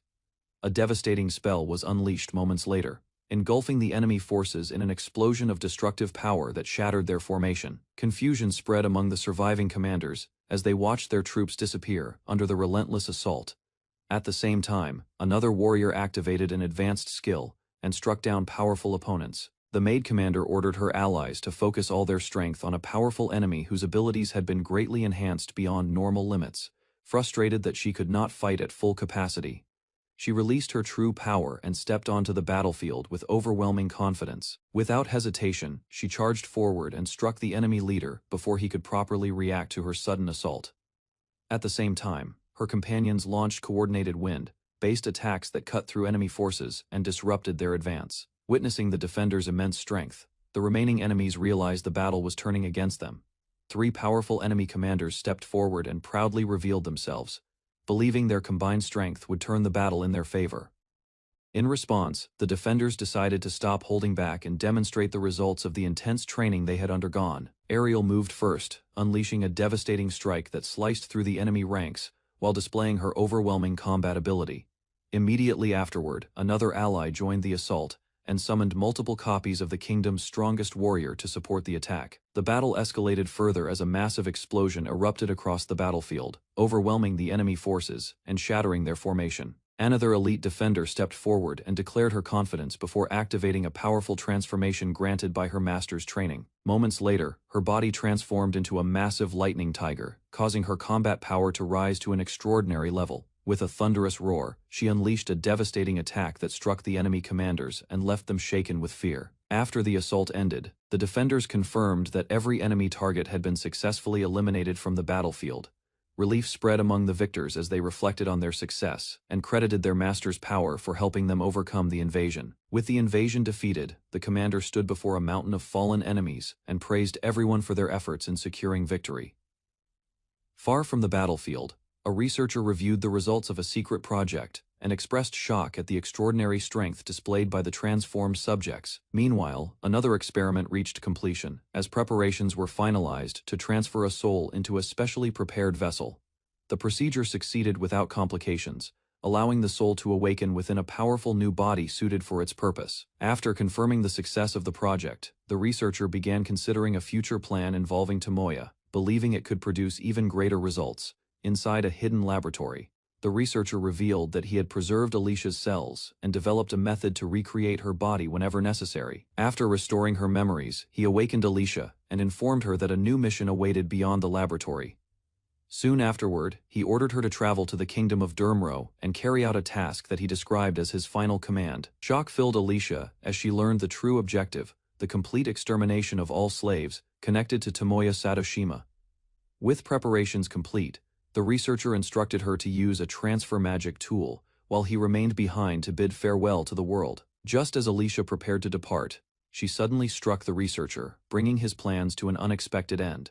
Alicia stood behind Tomoya, while dark emotions consumed her mind. Blood stained her lips as she stared at him with an unsettling obsession. Without hesitation, she confessed her overwhelming attachment. Her fixation deepened, leaving no room for reason or restraint. Possessiveness replaced affection as she imagined a world where only the two of them existed. Meanwhile, the demon's influence became obvious. Her twisted thoughts and unusual behavior revealed how deeply corruption had taken hold. From the depths of despair, Alicia clung to Tomoya as her only source of hope. That dependence grew into an unhealthy obsession she could no longer control. Consumed by obsession, Alicia revealed her true ambition. She decided to eliminate every rival around Tomoya and claim him for herself alone. A cruel smile spread across her face as a new plan emerged. Gratitude quickly turned into greed when she realized she could seize powers beyond her own.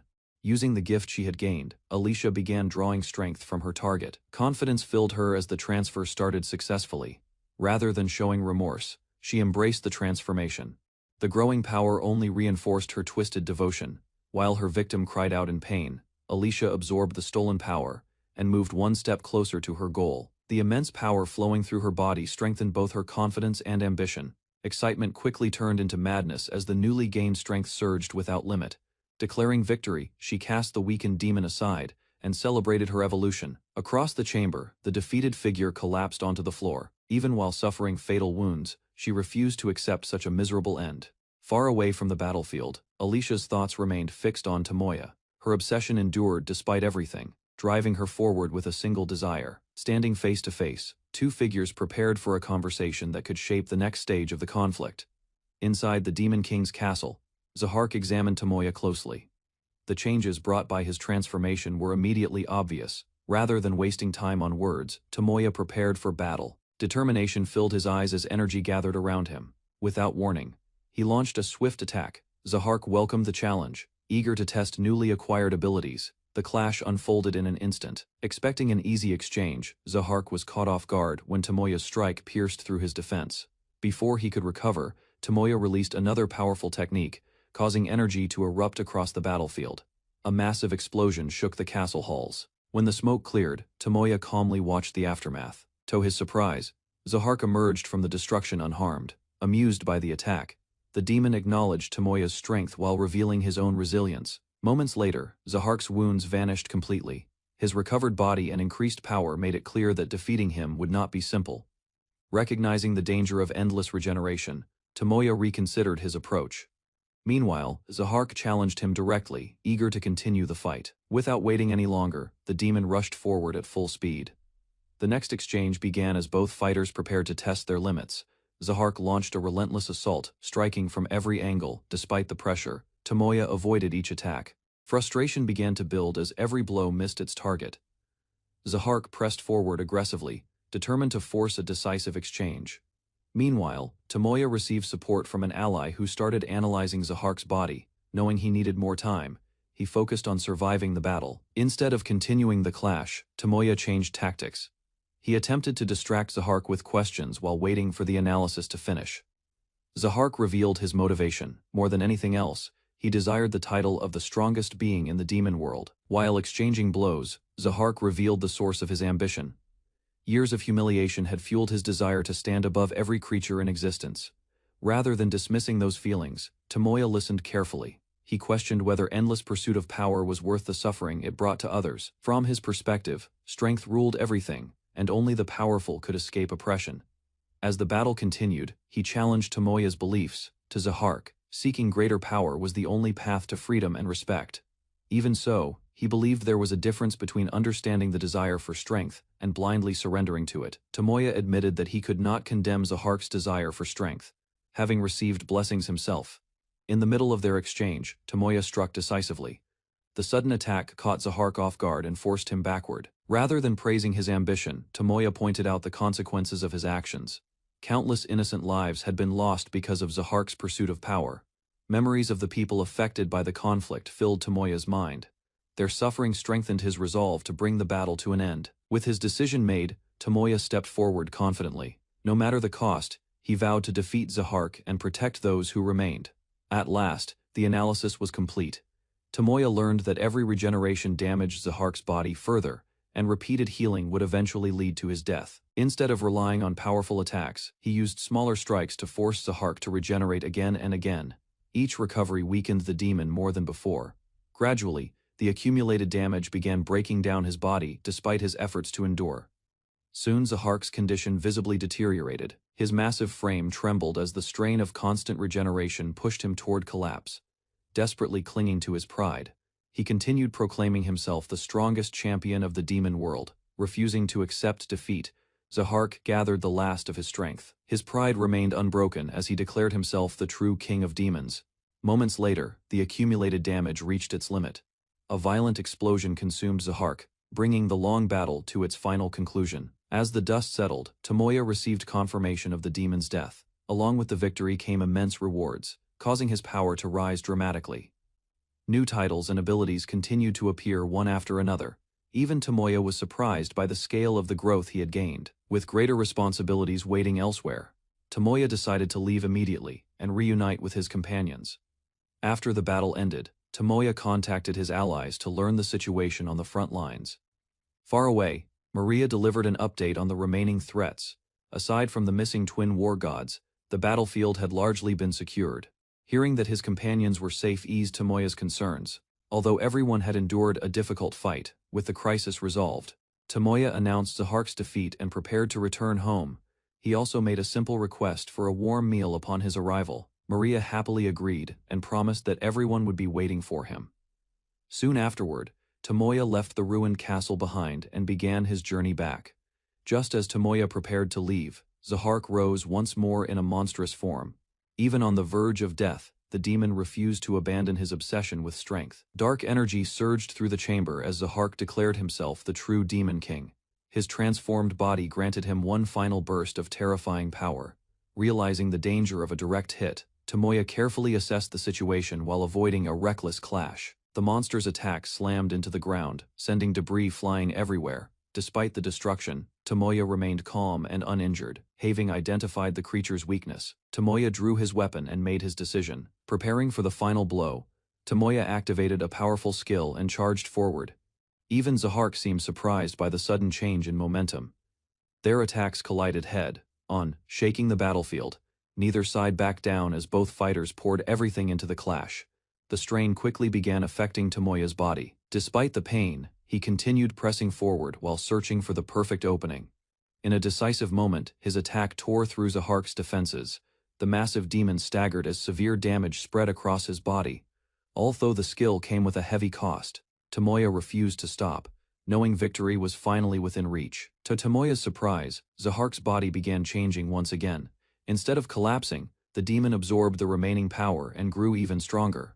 Dark energy erupted throughout the chamber as Zahark completed his transformation. Reborn as a demon god, he reached a level of power far beyond his previous limits. Excitement consumed him as the new strength flowed through every part of his body. The overwhelming energy reinforced his confidence and ambition. Driven by a long-held dream, Zahark revealed his ultimate goal. He believed that devouring Tomoya would grant him enough power to dominate the world beyond the rift. With his desire finally within reach, the demon god charged forward without hesitation. Zahark attacked with overwhelming confidence, convinced that his new power had made him unstoppable. Even repeated blows failed to provoke the reaction he expected from Tomoya.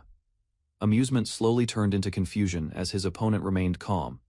For the first time since his transformation, doubt crept into Zahark's mind. Without warning, Tomoya seized Zahark's arm and stopped his advance. The sudden restraint disrupted the demon's momentum completely. As Zahark struggled to break free, Tomoya quietly confirmed that the conditions for his plan had been met. A tremendous force erupted across the battlefield moments later, drawing upon the authority of the god of destruction. Powerful aura surrounded Tomoya as the god of destruction's authority awakened. Across the battlefield, Zahark realized the situation was becoming dangerous. Confident in his new form, Zahark launched another direct attack. The strike landed, yet Tomoya remained completely unfazed. Confusion spread across Zahark's face as his attacks lost their effect. Moments later, Tomoya countered with overwhelming force and drove him backward. Energy continued gathering around Tomoya as his transformation reached a higher stage. Faced with a power beyond calculation, Zahark finally understood the gap between them. A powerful reading revealed Tomoya as the god of destruction, but the displayed value exceeded all understanding and returned an error. As the overwhelming presence spread through the area, instinct warned her that confronting him would be impossible. Fear took hold. Darkness surrounded Tomoya while the horned woman collapsed in panic, unable to withstand the pressure radiating from him. After realizing the effect, Tomoya understood that a special skill had temporarily elevated him to the level of the god of destruction. Once the situation settled, he gained new rewards, including the god's apex jewel and a barrier ability that could nullify attacks weaker than his own status. After the terrifying surge of power faded, the horned woman slowly regained consciousness. Tomoya stood nearby while the effects of his skill disappeared, leaving the area calm once more. Reviewing the aftermath, he reflected on the battle and decided that relying on such a dangerous ability was not an ideal solution. With that in mind, Tomoya examined the rewards he had obtained from the encounter. New items and abilities appeared before him, offering fresh possibilities. Carefully activating one of the rewards, he began testing its functions and studying its potential uses. Meanwhile, the horned woman remained silent, observing him with caution as the tension between them gradually eased. Rather than taking revenge, Tomoya chose to spare the defeated warrior. The unexpected decision left her confused. Although given a chance to live, she rejected the offer and demanded an end to her suffering. Years of conflict had convinced her that survival held little value. Ignoring her protests, Tomoya activated a special power and placed her under his control. At the same time, her combat abilities began to disappear. The seal completed its effect, stripping away the strength she had relied on for so long and forcing a dramatic transformation. When the process ended, Tomoya discovered that the feared warrior had originally been a woman. After learning the truth, Tomoya tried to explain that he only wanted the former warrior to work under him. Attempting to help, he searched for spare clothing and urged her to get dressed before continuing their discussion. Instead of choosing practical attire, she appeared in an eye-catching maid outfit. The result surprised Tomoya, while she remained completely confident in her appearance. Their conversation quickly became chaotic, as she ignored his concerns and insisted on accompanying him wherever he went. Soon afterward, preparations were made for the next journey, and Tomoya left his companions behind while heading toward the city with a new objective. While Tomoya was away, his companions received a warning about an unprecedented dimensional disturbance. Moments later, space itself cracked open above the nearby forest. A dark rift emerged, spreading an unsettling presence across the area. From the distortion, a powerful woman known as Alicia Bartolona appeared. Her overwhelming aura immediately revealed that she was no ordinary visitor. The immense pressure radiating from Alicia stunned the group. Even experienced fighters struggled to remain calm in the face of her presence. Rather than attacking, Alicia looked over the gathered women and spoke with amusement. Her attention seemed fixed on Tomoya, suggesting that her arrival had a very specific purpose. Alicia approached the group with a friendly attitude and greeted one of the angelic women as if they had known each other for a long time. Without warning, Alicia struck the angel and sent her reeling. The sudden attack shattered any hope that the encounter would remain peaceful. Enraged by the assault, several companions rushed forward together. Their combined attack aimed to stop Alicia before she could harm anyone else. The counterattack failed completely. One after another, the defenders were knocked aside and collapsed onto the ground, standing alone at the center of the battlefield. Alicia looked down on the defeated group. Their strongest efforts had accomplished nothing. After defeating the group with ease, Alicia revealed that their strength should have been enough to challenge powerful enemies. Determined to uncover the truth, her focus remained fixed on he, and she showed no intention of backing down. As her aura intensified, Alicia openly declared her desire to remove every rival and claim Tomoya for herself. Rather than hiding her feelings, she calmly imagined a future at his side. The possibility of becoming his wife seemed more important to her than any battle. For the first time in ages, Alicia allowed herself to dream again, picturing a wedding that she had long believed would never happen. Realizing that direct combat was hopeless, the women quickly formed a plan. Each member accepted a role, hoping teamwork could create an opening against Alicia. The attack began at once. One fighter launched a powerful strike while another prepared to exploit any weakness that appeared. Instead of retreating, Alicia rushed forward through the assault. Her speed allowed her to avoid the incoming attack, without losing momentum. Before the plan could succeed, she closed the distance and seized her target. The sudden counter left the group shocked as their strategy collapsed. Even so, she remained completely in control, proving that skill alone was not enough to overcome her. After capturing her opponent, Alicia tightened her grip and attacked directly. The painful strike forced the maid to the ground before the others could react. A nearby ally immediately rushed in to help. Taking advantage of the distraction, she launched a counterattack aimed at forcing Alicia away from her target.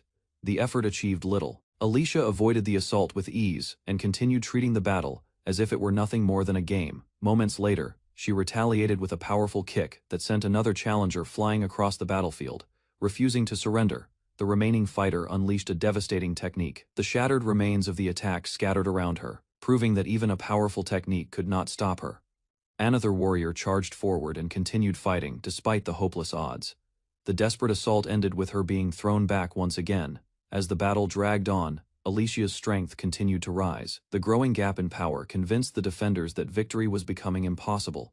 Unable to contact Tomoya and lacking any reinforcements, the group struggled to decide how to respond to the crisis. At last, the head maid stepped forward. Accepting responsibility for everyone's safety, she ordered the others to retreat and prepared to face Alicia herself.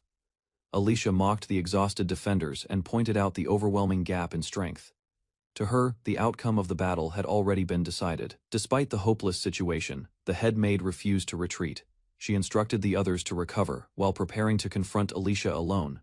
After confirming that the wounded companions were moving to safety, she quietly accepted the burden of protecting everyone until Tomoya returned. Drawing on every remaining ounce of strength, the maid unleashed a hidden power. The sudden surge of energy even caught Alicia by surprise. For the first time since arriving, Alicia was forced to directly receive an attack from her opponent. The head maid continued her relentless assault, forcing Alicia to acknowledge the unexpected power behind the attacks. Drawing upon the blood of the dragonfolk, she pushed her body beyond its natural limits. The dangerous technique converted her own lifespan into overwhelming strength. For brief moments, the ability granted power rivaling that of a true dragonfolk. Alicia was repeatedly driven back as the attacks landed one after another. However, the price steadily accumulated. Every activation shortened the maid's remaining life and brought her closer to exhaustion. Determined to protect her companions, she continued attacking despite knowing that each blow pushed her nearer to death. The head maid's body finally began to fail. While her companions desperately begged her to stop, one final strike landed against Alicia. The attack lacked the overwhelming force of earlier blows, but it carried the maid's remaining determination. With her strength exhausted, the maid could no longer remain standing. Her body collapsed as the battle reached its limit. Alicia quietly watched the fallen defender. Instead of mocking her, she acknowledged the courage and devotion that had driven the maid to fight so fiercely. Remembering the struggle of Tomoya's companions, Alicia felt something unexpected. For the first time since arriving, admiration. As she looked at the injured defenders, Alicia briefly showed regret. Deep inside, she never intended for things to go this far, but a dark influence continued pushing her actions forward. The hesitation vanished moments later. A surge of sinister power overwhelmed her mind, dramatically increasing her strength. While Alicia embraced her obsession with Tomoya, another of his companions struggled to stand.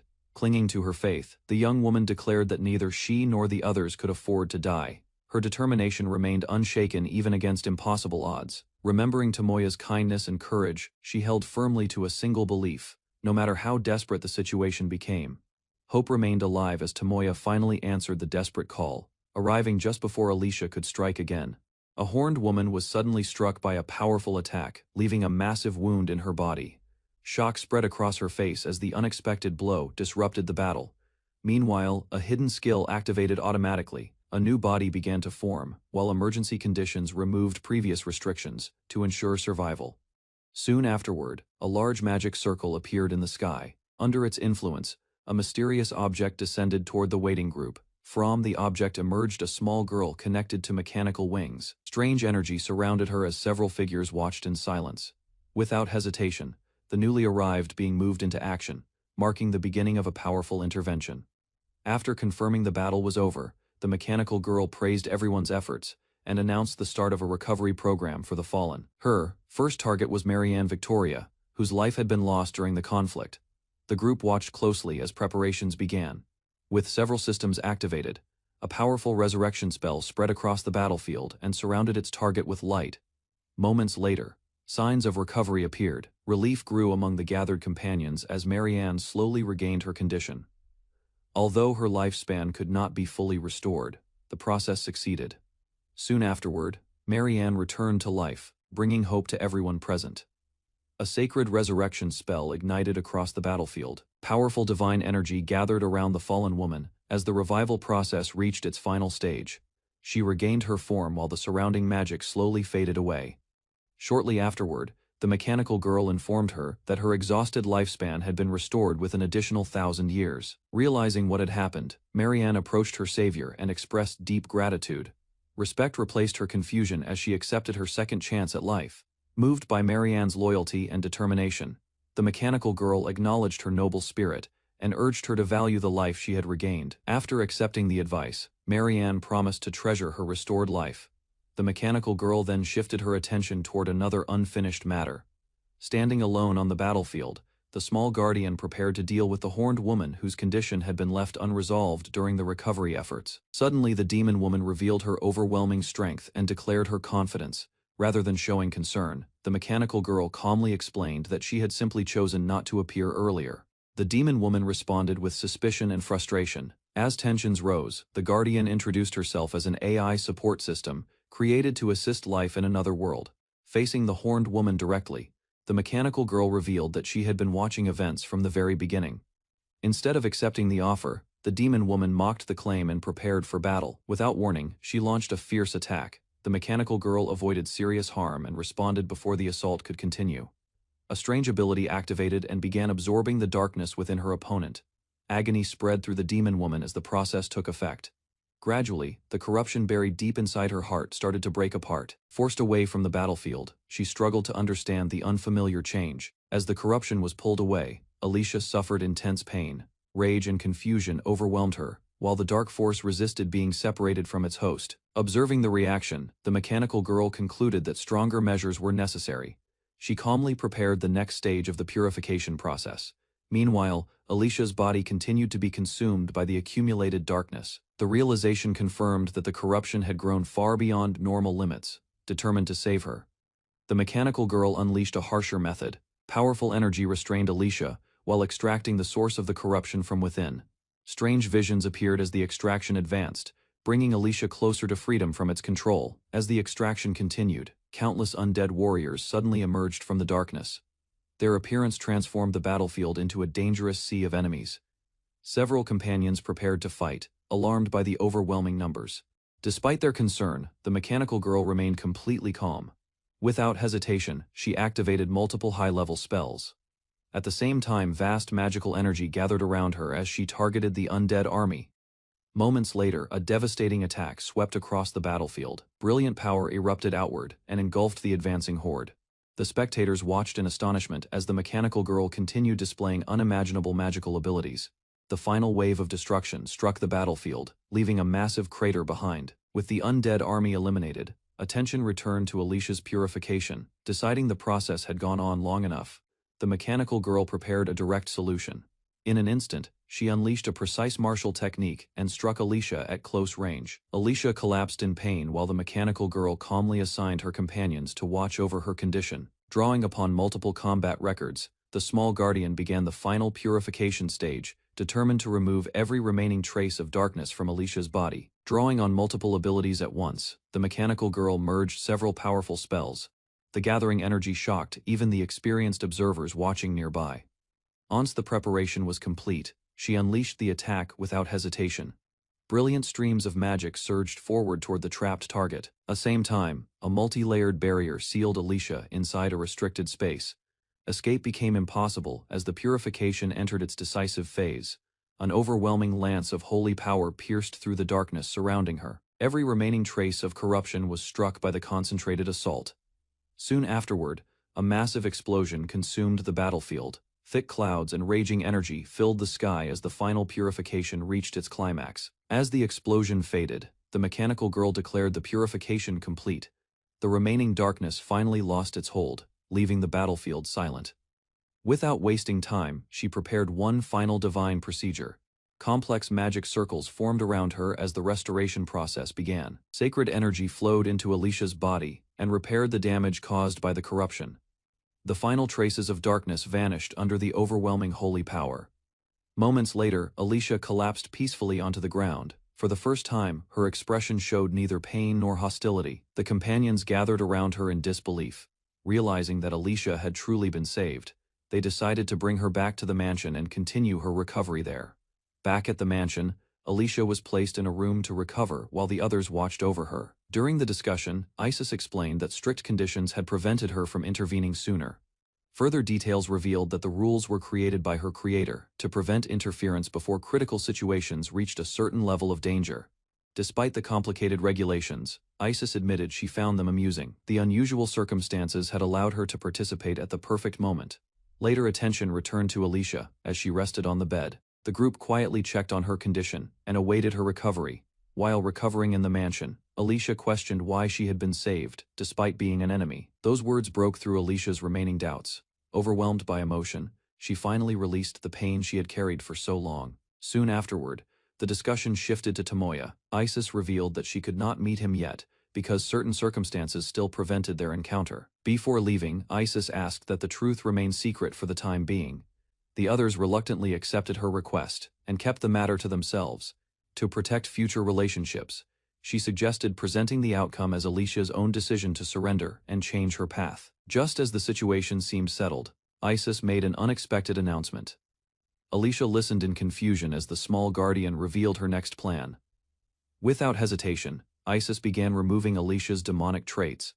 The sudden process startled Alicia and left her completely unprepared. Although frightened by the unexpected change, Alicia quickly realized no harm was intended.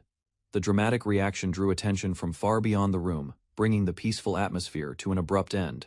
While flying toward the battlefield, Tomoya learned that Maria and the others had already captured Alicia, the demon goddess of war. Concern crossed his face as no report had arrived. Without any news, he assumed the battle must have been difficult. Meanwhile, Zahark remained close to him during the flight. Her weak condition forced her to rely on his support to stay steady. Rather than seeing her as a burden, he accepted that he could never defeat her no matter how hard he tried. At the same time, Zahark's feelings deepened rapidly. Admiration turned into affection, as she completely opened her heart to his strength. As Zahark stayed beside him, Tomoya learned that the divine power within his body had evolved. Soon afterward, the group returned home. Several companions gathered to welcome their master's safe return. Nearby, Alicia lay restrained on the ground. Her battered condition showed the fierce struggle she had endured before capture. After hearing the report, Tomoya discovered that his allies had subdued Alicia and brought her back for questioning. Even so, her unusual behavior raised concerns. Unable to understand the emotions linked to her spirit, Tomoya decided to question Alicia later. Seeing Alicia's weakened state, Tomoya used his restoration magic to heal her injuries and remove the damage left by the battle. The moment she recovered, overwhelming emotions surfaced. Unable to hold them back, Alicia rushed toward him and clung to his side. As he listened to her feelings, Tomoya realized that her devotion had already reached its peak, though the cause remained unclear. Soon afterward, his divine power began purifying Alicia completely, surrounding her body with a radiant light. When the transformation ended, Alicia emerged as an angel. Her demonic nature vanished, replaced by immense holy power that astonished everyone present. After returning home, Tomoya gathered everyone together. Curiosity spread among the group as he prepared to introduce their newest companion. Standing confidently before them, Zahark revealed her identity. She explained that she had once been known as the Demon King. Shock immediately swept through the room. The unexpected revelation left everyone speechless for a moment. Seeking confirmation, the others questioned whether the former Demon King truly stood before them.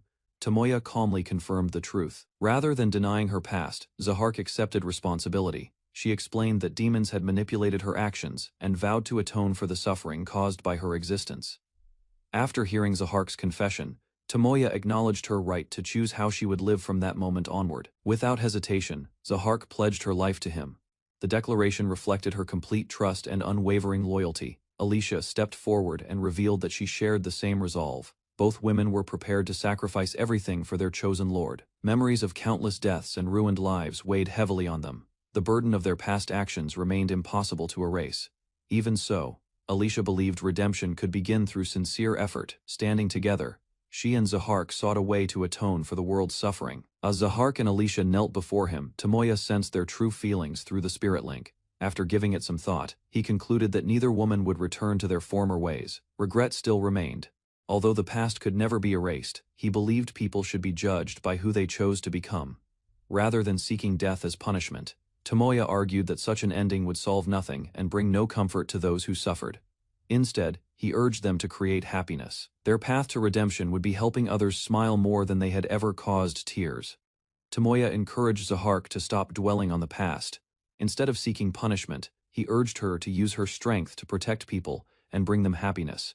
Hearing those words, Zahark accepted a new role. Rather than ruling through power, she agreed to support the group with her knowledge and experience. Beside her, Alicia and Zahark pledged their loyalty once more. Both vowed to remain at Tomoya's side and serve him wholeheartedly. Their devotion soon became obvious to everyone. Constant attention from his followers left Tomoya feeling slightly overwhelmed. With a faint smile, he advised them to relax and live more freely. The two women gratefully accepted his guidance. Sometime later, Tomoya reported the outcome to the queen. With the Demon King defeated, the long conflict threatening the world had finally come to an end. Although relieved by the news, the queen struggled to believe that the demon army had truly been defeated. To avoid future misunderstandings, Tomoya privately informed her about Zahark and Alicia. Even so, he insisted that their fate remained his responsibility. Across the world, traces of war still remained. While the demon army had been nearly destroyed, scattered battles continued in distant regions. With his promise fulfilled, Tomoya looked toward the future. Free from his original mission, he decided to live peacefully and choose his own path forward. Later, Zahark boldly proposed becoming Tomoya's future marriage partner and insisted that he take the lead despite her confidence. Questions about her maid outfit quickly followed, yet she admitted she simply liked wearing it and felt comfortable in it. As the conversation continued, Tomoya openly praised her appearance. His honesty caught Zahark off guard and left her flustered. Encouraged by the growing closeness between them, the pair shared a tender moment together. Soon afterward, their relationship became even more affectionate, with both enjoying the warmth and trust they had built. The warmth she felt beside him gradually eased the tension that had followed her for years. A short while later, Tomoya called for Rinka and entrusted her with supporting Zahark as she adjusted to her new life. Rather than focusing only on herself, Zahark worried about the others.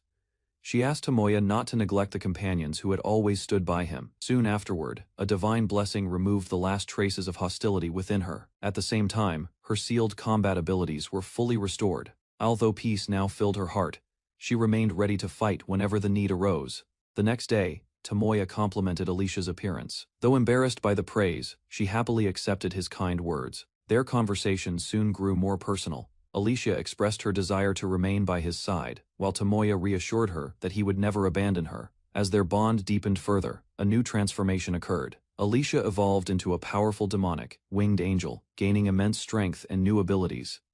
Later, Tomoya watched over her as she rested peacefully. Seeing the content expression on her face, he felt relieved and accepted the outcome with a quiet smile. Near Drumrow, the magical kingdom of Blumeld stood peacefully behind its towering walls. Far above the kingdom, Tomoya's divine vibrations reached a goddess who eagerly watched events unfold from the heavens. Following a fierce battle against the Demon King's army, the royal forces worked tirelessly to restore order across the capital. Meanwhile, countless demons suddenly appeared, leaving widespread destruction and causing heavy losses to the Sadojima family. Later that evening, Tomoya focused on his studies in the library while the recovering kingdom slowly returned to normal life. Concerned about Maria's condition after the recent battles, Tomoya checked on her while noticing the lingering effects left by Alicia's techniques. In response, Maria appeared energetic and assured him that her health had improved significantly, despite her confidence. Tomoya remained worried and continued expressing concern for her well-being. Hearing those words, Maria was caught off guard as she realized how deeply her master valued and cared for her. Warm feelings filled her heart while Tomoya gently invited her closer, strengthening the bond they shared. Maria accepted Tomoya's request and stayed by his side during the meal. Her unusual behavior and appearance quickly caught his attention, leaving him visibly flustered. Trying to regain his composure, Tomoya dismissed the reaction as a result of the intense battle they had recently endured. Soon after, he used his create item skill to craft a special gift, carefully preparing something he believed would suit Maria. Upon receiving the red ribbon, Maria's face brightened with joy as she treasured the thoughtful present from her master. Overwhelmed by happiness, she embraced Tomoya and devoted herself even more deeply to serving him. Inside the royal palace, Tomoya was summoned before the queen to receive recognition for his achievements and service to the kingdom. As the ceremony proceeded, the queen formally promoted him to legendary X rank for defeating the demon lord and protecting the realm. Rather than celebrating the title, Tomoya pointed out that little had changed for him despite reaching a rank unseen for centuries. After acknowledging his contributions, the queen sought a way to further reward the hero for everything he had accomplished. Instead of requesting wealth or status, Tomoya wished for lasting peace, so the people could live safely without fear of future conflicts. The queen publicly praised Tomoya's achievements and promised to restore peace and happiness throughout the kingdom after the war. Later, a private discussion followed, as she explained that governing the realm required more than good intentions and simple promises. Although uninterested in rewards, Tomoya listened, while the queen prepared to offer something she believed would be useful. Rather than granting treasure, she presented a royal ring linked to the kingdom's authority and economic system. With that symbol of trust, Tomoya gained the ability to create official currency and hold influence across the entire nation. Tomoya hesitated after receiving the queen's offer, but Maria confidently assured him that she could help manage the responsibility. Rather than handling everything alone, he was encouraged to leave the complicated task to those capable of supporting him. During the discussion, an unusual proposal emerged, creating a peaceful nation where Tomoya and his companions could live freely after the war. After giving the idea serious thought, he concluded that building a new country could become a worthwhile goal in the absence of the Demon King's threat. Several days later, Tomoya focused on the practical side of the plan, beginning with ways to generate resources and foreign income. As plans for the new nation progressed, Maria suggested establishing a trading company and placing Tomoya at its head to attract attention and business opportunities. Although the idea sounded excessive, Tomoya found himself unexpectedly presented as the company's president. To strengthen commerce, the group considered using rare attractions and unique resources that neighboring countries would find valuable, while others volunteered to handle daily operations. Additional proposals continued to arrive from Tomoya's companions. Soon afterward, another ambitious project emerged when they proposed creating an adventurers' clan with Tomoya serving as its leader. As preparations for the new adventurers' clan continued, the group reviewed the major organizations that already dominated the Drumrow Guild. Attention soon shifted to female adventurers, many of whom struggled to gain fair treatment and opportunities within existing teams. Because adventuring was largely controlled by men, women who tried to establish their own groups often faced resistance and prejudice. Drawing from years of experience, the companions explained that this problem extended beyond one city and affected many regions. After hearing their concerns, Tomoya approved the creation of a new clan that would welcome and support female adventurers without discrimination. Approval for the new clan, one of Tomoya's companions thanked him for supporting the idea and helping make it possible. A short while later, Maria stepped forward with a suggestion of her own regarding the growing number of visitors arriving at the estate. Since people came every day seeking opportunities and guidance, the group began discussing ways to better organize and assist them. Drawing from her observations, Maria proposed recruiting promising newcomers who could contribute to the expanding business association. Hearing this, Tomoya realized that many people had developed remarkable loyalty toward him, even without any magical bond connecting them. As the discussion continued, Maria explained that trusted companions could help prevent conflicts and strengthen the foundation of their growing enterprises. Rather than being surprised by their loyalty, the group believed it came naturally from the way Tomoya treated those around him. Listening carefully, Tomoya came to understand that trust and security were especially important to people who had faced difficult lives in the past. In response, he promised to support everyone whenever they needed help, and encouraged them to approach him without hesitation. Seeing their dedication, Tomoya felt satisfied knowing that each member was working hard toward their shared future. As the organization took shape, Maria proposed naming it the Sadojima Trading Company, believing the name would attract trust and recognition. Although Tomoya found the choice slightly embarrassing, the others quickly expressed their approval and support. Once the name was settled, attention shifted toward identifying products that could benefit both nobles and ordinary citizens. Drawing on knowledge from other worlds, Maria introduced a mana recovery potion that could become a valuable commercial product. After reviewing its potential, Tomoya realized the potion would be highly profitable due to strong demand and their ability to produce it independently. While discussing the mana potion business, the group realized that producing each bottle required costly materials and large amounts of magic crystals. Instead of accepting those limitations, Maria proposed an alternative method and handed Tomoya a bottle of ordinary water for a test. Following her instructions, Tomoya infused the water with magical energy and successfully transformed it into something entirely different. To everyone's surprise, Maria explained that a more effective mana potion could be created using pure magic power rather than expensive materials.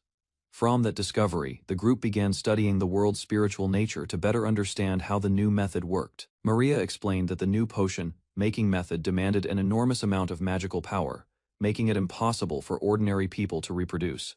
After hearing the requirements, Tomoya confirmed that only individuals with exceptional magic reserves could perform the process successfully. Because of his overwhelming abilities, he gained the advantage of producing large quantities of mana potions in a very short time. Rather than ignoring potential risks, Tomoya considered how competitors might react once the business entered the market. To strengthen their position, Maria proposed selling the potions under an officially approved brand while preparing additional products for future demand. While discussing future products, Maria revealed a new item she had been secretly developing and presented it to Tomoya. After examining the design, he learned that creating the product had required a great deal of effort and careful experimentation. Rather than targeting ordinary customers, Maria planned to introduce the luxury item to noblewomen first. Confident in her strategy, she expected fashion-conscious nobles to spread interest quickly through their social circles. Unlike the mana potions, this exclusive product could not be mass-produced, allowing it to remain rare, valuable, and highly profitable. After reviewing the new product plans, Tomoya found himself surrounded by his companions and quietly enjoyed the rare moment of peace and happiness. By the end of the day, Tomoya felt optimistic about the future, knowing his companions were fully committed to helping their ambitious plan succeed. A gentle voice reached Tomoya while he drifted through a strange white space, barely aware of his surroundings. Drawn by the sound, he moved forward as the voice repeatedly called his name and guided him closer. Before long, a goddess appeared and tried to wake him, carefully observing his confused state. Hearing her use an embarrassing nickname instantly snapped him awake, and his calm expression vanished in frustration. Once he recognized the goddess, Tomoya wondered if another mistake had brought them together. However, she explained that her visit was not an accident. The goddess bowed her head and thanked Tomoya for defeating the Demon King and restoring balance to the world. Although surprised, he felt the gratitude came much later than expected. Rather than accepting the praise immediately, Tomoya joked about the strict rules that seemed to govern even divine beings. Curious, he questioned why a creator god could not simply ignore those restrictions and act more freely. As the discussion continued, Tomoya also wondered whether the blessings she had granted him were far too powerful. Calmly, the goddess revealed that those abilities depended on the user's own strength and virtue, making their true potential different for every individual. The goddess explained that Tomoya's blessings responded to the strength of his desires, remembering a desperate moment on a dangerous mountain. That explanation also helped him understand why he had appeared in such an unusual location after arriving in the new world. According to the goddess, Tomoya's strong determination allowed many of his skills to develop far beyond normal limits, when she pointed out that his desire to make others happy counted as a wish for someone else's sake. Finally, the goddess noted that his victories and the happiness surrounding him were possible because his actions had consistently placed others before himself. The goddess informed Tomoya that his mission in the world was complete. Having restored peace and brought happiness to many people, he had fulfilled the purpose entrusted to him. Before ending the discussion, she thanked him for making full use of the abilities she had granted. Further explanation followed, as she described the universe's endless cycle of creation, maintenance, stagnation, and destruction. With that vacancy approaching, the goddess announced her decision to select Tomoya as the next successor and awaken his divine authority. Rather than feeling honored, Tomoya reacted with confusion, struggling to imagine himself holding such an overwhelming title and responsibility. The goddess clarified that becoming the next god of destruction was only one possible future. Rather than forcing an immediate decision, she encouraged him to enjoy the rest of his life first. His soul would have plenty of time to mature before entering true godhood. Tomoya listened carefully as she explained that becoming a god ultimately depended on personal choice. She then revealed that she had recognized his qualifications from the beginning, although fate had unexpectedly placed them together. With Tomoya's awakening, the future of the world had become increasingly uncertain. As a result, many possibilities now lay beyond even the goddess's ability to foresee. When Tomoya asked whether another great threat would appear in the future, the goddess refused to give a direct answer. Although he only wished for a peaceful life, she confidently assured him that he would find that peace in time. Without warning, the goddess suddenly embraced and kissed him, leaving Tomoya completely stunned by the unexpected gesture. Afterward, she strengthened her blessings upon him and encouraged him to continue living normally. Before departing, the goddess reacted playfully to Tomoya's request for honesty. Meanwhile, his frustration grew as he realized she was still keeping certain things hidden from him. After their conversation ended, the goddess opened a portal beneath Tomoya and cheerfully sent him back. 2 months passed after the Demon King's defeat. During that time, Tomoya focused on helping rebuild the kingdom, while receiving regular reports on its progress. One report revealed that abundant funding and stable management had successfully transformed many former refugees into productive workers. Despite those achievements, a major issue remained. Thousands of immigrants had settled in the region, creating a growing demand for resources and infrastructure. Reviewing the situation, Tomoya learned that transportation posed the greatest challenge, with rebuilding efforts consuming manpower and materials. Since only Tina and Tifa could communicate with spirits, the problem had remained unresolved for some time.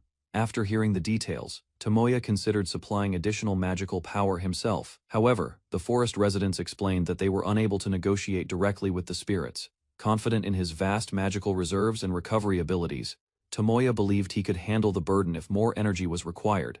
Understanding the situation, everyone agreed that meeting the ruler of the spirits was the best solution. Guided by Tina and Tifa, the group prepared to travel deeper into the forest toward a sacred gathering place where spirits assembled. Tina and Tifa argued over accompanying Tomoya into the spirit forest, while he watched their rivalry with amusement. Soon afterward, a guild request arrived asking for an investigation of ancient ruins hidden within the forest. Seeing an opportunity to handle multiple tasks at once, Tomoya organized the party, planned a visit to the elven village. Tomoya prepared to leave for an important trip and entrusted the mansion to the girls. After assigning responsibilities, he departed the next morning with confidence that everything would be managed properly. Soon afterward, he traveled alongside Tina, the princess of the High Elves. Their journey began as they headed toward their destination. Among his companions was Zahark, the former demon king.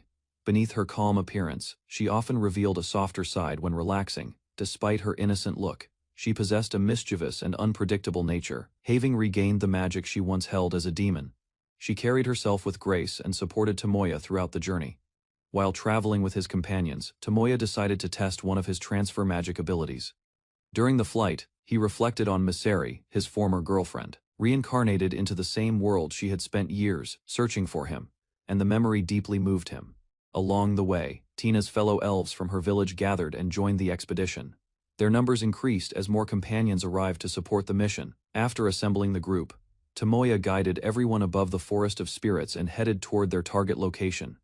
Soon he sensed a powerful reaction near a lake, determining that it came from a Spirit King and carried no hostility. Following the Spirit King's reaction, Tomoya and the others descended beside a quiet lake, hidden within the forest. Upon reaching the shore, they noticed the area felt different from the outside world. A calm atmosphere surrounded the lake. To communicate with the Spirit King properly, Tina removed her clothing and explained that nothing should interfere with spirit power. After hearing the plan, he felt relieved and entrusted the task to her. Tina then stepped forward to begin the ritual. Moments later, she entered the lake and released her power. A bright presence emerged from the water, signaling that the Spirit King had responded to the summons. A mysterious space opened before Tomoya and Tina after the summoning succeeded, realizing they had entered a realm where conscious spirits existed. Soon, Tina respectfully requested an audience with the Spirit King. In response, an ancient presence acknowledged her lineage and recognized Tomoya's unusual power. As the conversation continued, the Spirit King introduced itself as the ruler overseeing the spirits that governed the forest. It then asked the purpose of their visit. Tomoya questioned the relationship between the Spirit King and the many spirits under its command. After sensing Tomoya's extraordinary nature, the Spirit King recognized that he existed on a higher level than ordinary humans. The Spirit King found it difficult to believe that a human had reached such a high level of existence.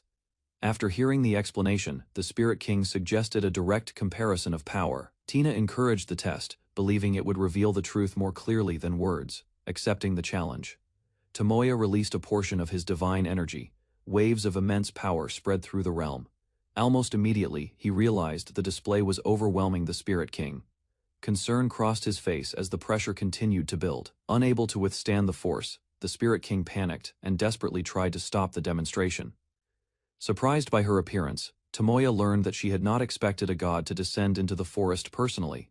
As they continued talking, she explained that she now possessed a physical body within that realm. To demonstrate her strength, the Spirit King unleashed a portion of her power. Violent energy swept across the area, showing that she could easily devastate an army alone. Rather than demanding tribute, Tomoya simply asked for the forest's blessing.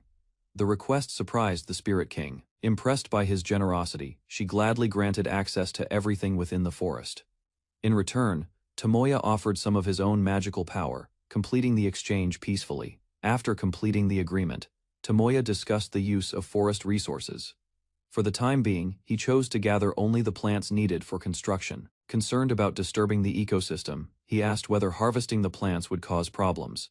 Looking over the vast woodland, Tomoya learned that his magical energy alone could restore the entire spirit forest within a week if necessary. Hearing that the spirits could quickly regenerate any consumed resources, he realized there was no risk of damaging the forest. Satisfied with the arrangement, Tomoya informed his companions that building materials would no longer be an issue. After resolving the material shortage, Shizune pointed out another benefit.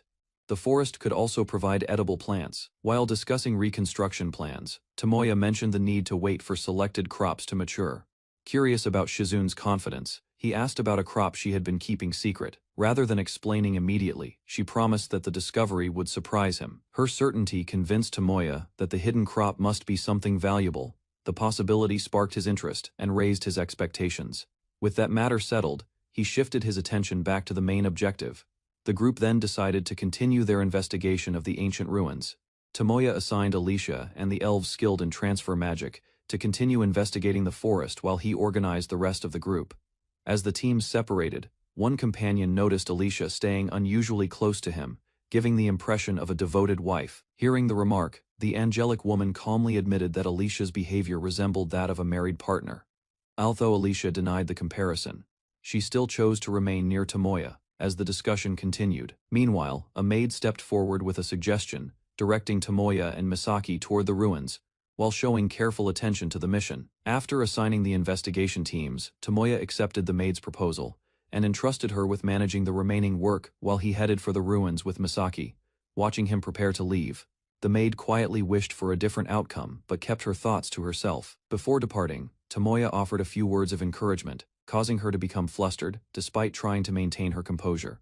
Once he was gone, Alicia noticed the maid's reaction and gently explained that the girl had always wanted the chance to explore alongside him. Alicia speculated that the maid might be trying to overcome her feelings while reassuring herself that the dungeon expedition would proceed without trouble. While flying toward the ruins, Tomoya eagerly suggested going on an adventure together and asked Alicia to teach him proper dungeon exploration. Meanwhile, another companion observed the situation and concluded that Misaki seemed jealous of Alicia's close relationship with him.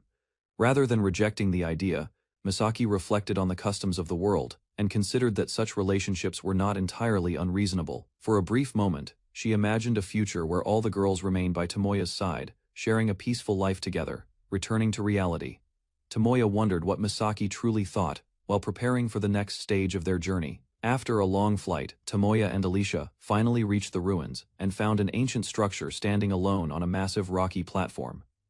Excitement filled Tomoya as he asked Isis to watch over him, determined to enjoy the exploration while relying on her support. With his preparations complete, he stepped forward confidently, trusting his companions as they approached the mysterious site together. Reaching the entrance, the pair discovered that thick vines had completely covered the building and blocked their way inside.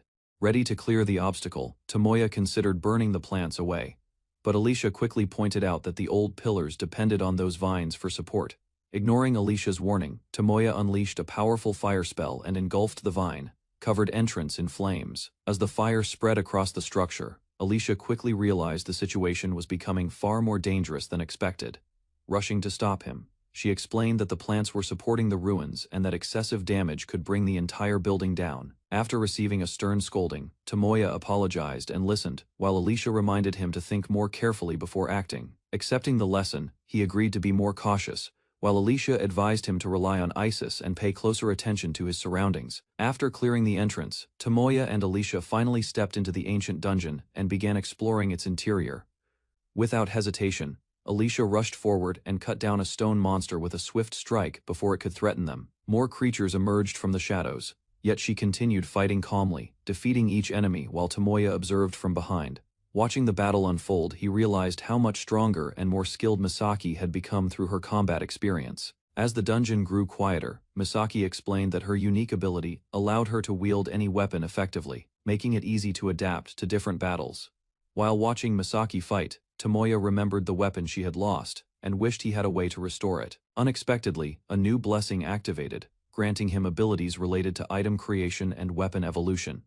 Realizing the opportunity, he decided to recreate Misaki's favorite weapon later and planned to surprise her with the gift. After advancing deeper into the dungeon, the pair took a short break and enjoyed a meal while recovering their energy. As they rested near a long corridor, Tomoya turned his attention to the ruins themselves and began wondering why such a massive structure had been built in the first place. Tomoya recalled information about a similar dungeon connected to the dragon's sacred mountain and its powerful magical environment. Drawing from his experience, he explained how the overwhelming concentration of magic had nearly prevented him from progressing through that dungeon. Meanwhile, Alicia's investigation of a defeated researcher uncovered documents containing extensive information about demons and their activities. Reviewing the findings, the group concluded that a dangerous experiment involving demonic magic had triggered the tragedy that destroyed the sacred mountain dragon tribe. After piecing everything together, Tomoya compared the situation to completing a difficult game, feeling as though he had reached the end of one chapter. As the conversation continued, Misaki reflected on their long history together and wondered why someone as kind as Tomoya had disappeared from her previous life. Just before they moved on, Tomoya suddenly stopped and activated his newly acquired creation and evolution abilities. Using the skills he had recently obtained, he carefully recreated a weapon and presented it to Misaki as a surprise. The moment she recognized the restored golden axe, gratitude filled her expression as she gladly accepted the treasured gift. With the matter settled, the two resumed their exploration, carrying the recreated weapon deeper into the ancient ruins. After exploring the lower levels of the ruins, Tomoya and Misaki arrived before a massive sealed door, believing they had reached the deepest section of the dungeon. Expecting a powerful enemy beyond it, the pair prepared their weapons and cautiously pushed the door open. Stepping inside, they entered a silent chamber and advanced carefully through the darkness while remaining alert. Moments later, the heavy door suddenly slammed shut behind them, causing both adventurers to stop in surprise. Without warning, a mechanical voice echoed throughout the room, identifying them as intruders and announcing the activation of the dungeon's counterattack system. As the dungeon's defense system activated, a massive magic circle spread across the floor and began summoning a guardian. Moments later, a mechanical dragon emerged from the light, revealing itself as the ruler of the ancient facility. Rather than retreating, Tomoya and Misaki readied their weapons. Excitement replaced caution as they prepared to challenge the powerful construct. Without wasting time, the mechanical dragon unleashed a fierce roar and charged straight toward the intruders. Reacting immediately, the two split apart to avoid the attack, seizing an opening. Tomoya rushed forward and struck the guardian, beginning the battle in earnest. Misaki rushed into close combat and struck the mechanical dragon repeatedly, but its armored body endured the assault with little damage. Recognizing that her current weapon was ineffective, she withdrew and asked Tomoya to hold the guardian's attention while she switched to her axe. Taking over the fight, Tomoya unleashed a series of attacks and magic blasts, forcing the dragon to focus entirely on him. The guardian responded with a sudden charge, yet he narrowly avoided the attack and maintained his position. Finding an opening at last, Tomoya lunged forward and drove his weapon into the dragon's body, pressing the battle into its next phase. Keeping the mechanical dragon occupied, Tomoya unleashed a powerful thunder attack that staggered the guardian and exposed an opening. Seizing the chance, Misaki rushed forward with her restored axe and prepared a decisive strike. With a single precise swing, she cleaved through the dragon's weakened body, splitting the massive construct apart. As the guardian collapsed, the battle finally came to an end. Misaki credited Tomoya's careful fighting style for creating the opportunity to defeat it. While discussing the victory, Tomoya explained that his movements had felt almost instinctive, as though the experience. After defeating the mechanical dragon, Tomoya and Misaki examined the fallen guardian and concluded that victory had come through strategy, rather than overwhelming force. Studying its appearance, they noticed similarities to the dragons of the sacred mountain and began questioning the creature's true origin. Drawing on her knowledge, Misaki compared the guardian to powerful bosses from games. Continuing their investigation, the pair discovered additional clues linking the dungeon to the dragon spirit peak and its ancient civilization. As they explored deeper, the materials and architecture revealed striking similarities, leaving Tomoya increasingly excited about uncovering the secrets hidden within the ruins. After finishing their investigation of the battle chamber, Tomoya led Misaki toward the treasure room. The moment the doors opened, a vast collection of treasure filled their view. Mountains of valuables confirmed that the room had served as a storage vault for the ruins. Surrounded by countless riches, Misaki became fascinated by the enormous pile of ancient gold coins and eagerly examined the treasure. Although Tomoya warned her to stay alert for hidden traps, she remained focused on the glittering rewards scattered across the chamber. A quick scan revealed no immediate threats, allowing the pair to relax slightly while continuing their search through the treasure-filled room. Embarrassed by her excitement over the treasure, Misaki quickly regained her composure and returned her attention to the exploration. Meanwhile, Tomoya teased her reaction before shifting his focus back to investigating the treasure room. Believing the ruins followed a familiar pattern, he asked Isis to wait while he searched for anything hidden nearby. Soon afterward, Misaki noticed another chamber beyond the treasure hall, prompting both of them to head deeper into the ancient ruins. Tomoya examined a special weapon that could change form according to its owner's will and emotions. After reading the details, he learned the weapon perfectly matched his straightforward personality. The discovery reminded him of a similar sword he had used before. Meanwhile, Misaki teased him about his simple way of thinking. Rather than arguing, he accepted the remark and reflected on the familiar feeling it brought back. Soon afterward, Misaki appeared noticeably more relaxed and cheerful as they continued together. Unexpectedly, a hidden condition was fulfilled, causing a secret passage to open before them and revealing a new opportunity ahead. Tomoya asked Misaki to take the newly discovered weapon. However, the item immediately attached itself to her. While examining the situation, Tomoya became curious about why everyone addressed her with honorifics. At the same time, Misaki agreed to help after hearing his request. Suddenly, a message announced that the hidden door had opened and would remain accessible only for a limited time. Realizing the urgency, they prepared to move. Without wasting another moment, both headed deeper into the area toward the newly revealed path. Before long, Tomoya noticed a strange display ahead. Resting on a pedestal was the Apex Jewel MK2, a treasure that immediately caught his attention. After obtaining the Apex Jewel MK2, Tomoya received a flood of skill upgrades. Instead of useful improvements, several strange abilities evolved into even more troublesome forms, leaving him frustrated. A closer look at the changes only deepened his concern. Some of the newly enhanced skills carried effects he never expected and would rather not have gained. Eventually, he accepted that the upgrades could not be reversed and decided to move forward. Meanwhile, Misaki happily called him over and asked him to come closer. With a playful smile, she explained that the jewel's effects had increased her sense of happiness and excitement. Tomoya suggested returning home. As he prepared to leave, Misaki hesitantly stopped him before they could depart. Gathering her courage, she asked if they could remain there a little longer. The unexpected request immediately caught his attention. After a brief pause, Misaki admitted that they rarely had time alone together.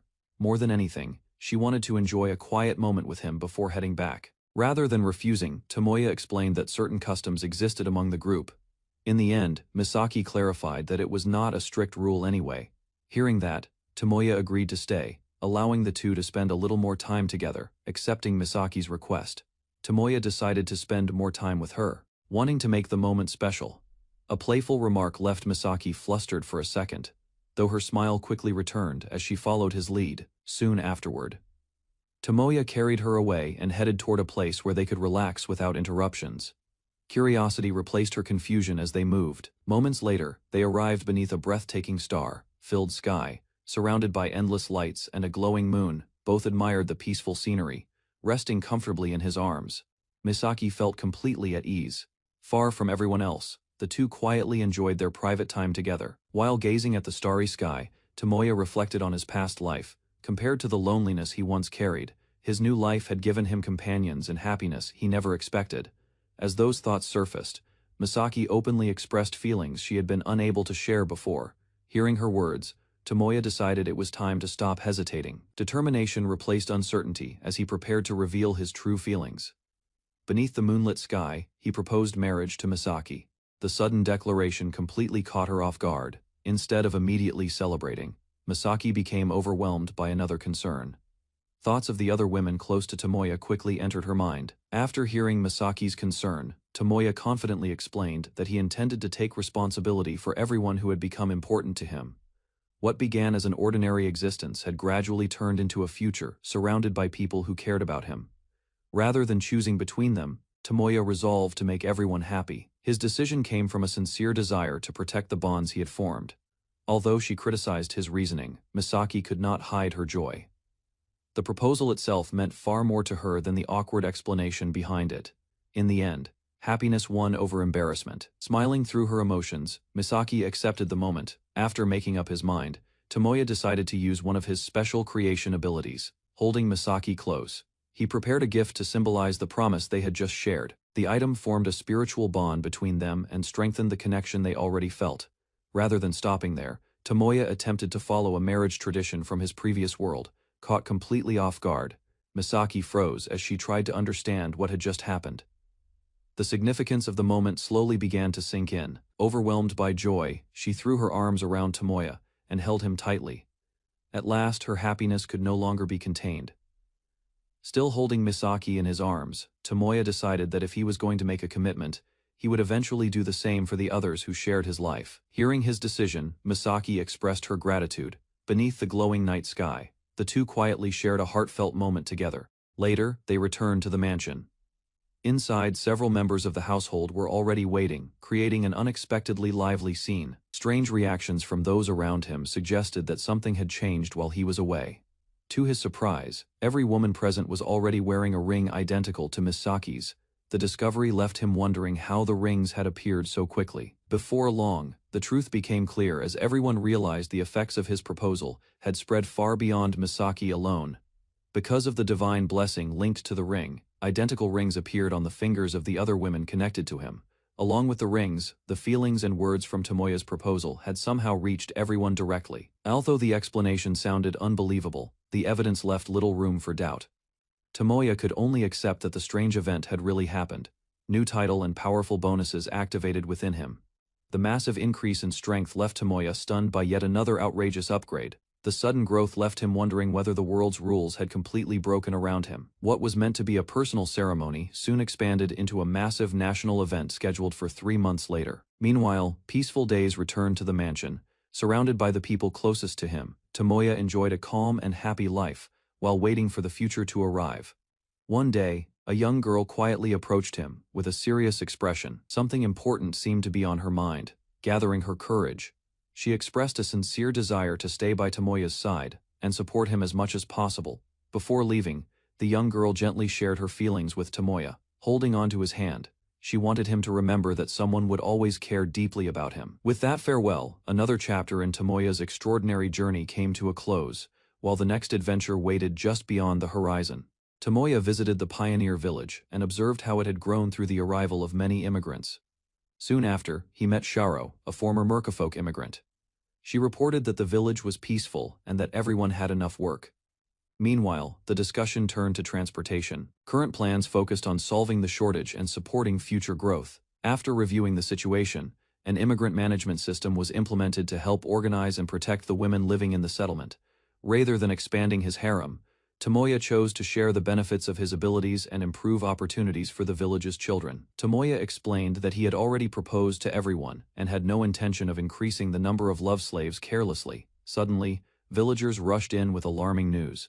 A large group of magical beasts was advancing toward the settlement. Panic spread across the area as non-combatants were ordered to return home, while the fighters prepared for battle. Seeking accurate information, Tomoya asked about the enemy force. Reports estimated nearly 300 Fenrirers moving toward the village. Without hesitation, he headed out with Isis. Although Fenrirers rarely attacked people, recent incidents suggested this pack could not be ignored. Tomoya and Isis observed the approaching Fenrirers from a distance. While confirming the threat, they noticed something unusual among the front ranks. Closer inspection revealed 3 wolfkin riding the beasts. Their behavior showed no signs of hostility. Rather than preparing for an immediate fight, Tomoya decided to redirect the group. Allowing the Fenrirers to continue would put the village's hard-earned farmland at risk. As they moved forward, a loud howl echoed across the plain. The leading Fenrir appeared to signal the rest of the pack. Moments later, the wolfkin stepped forward from the formation. Surrounded by towering Fenrirers, they calmly waited as Tomoya approached to learn their purpose.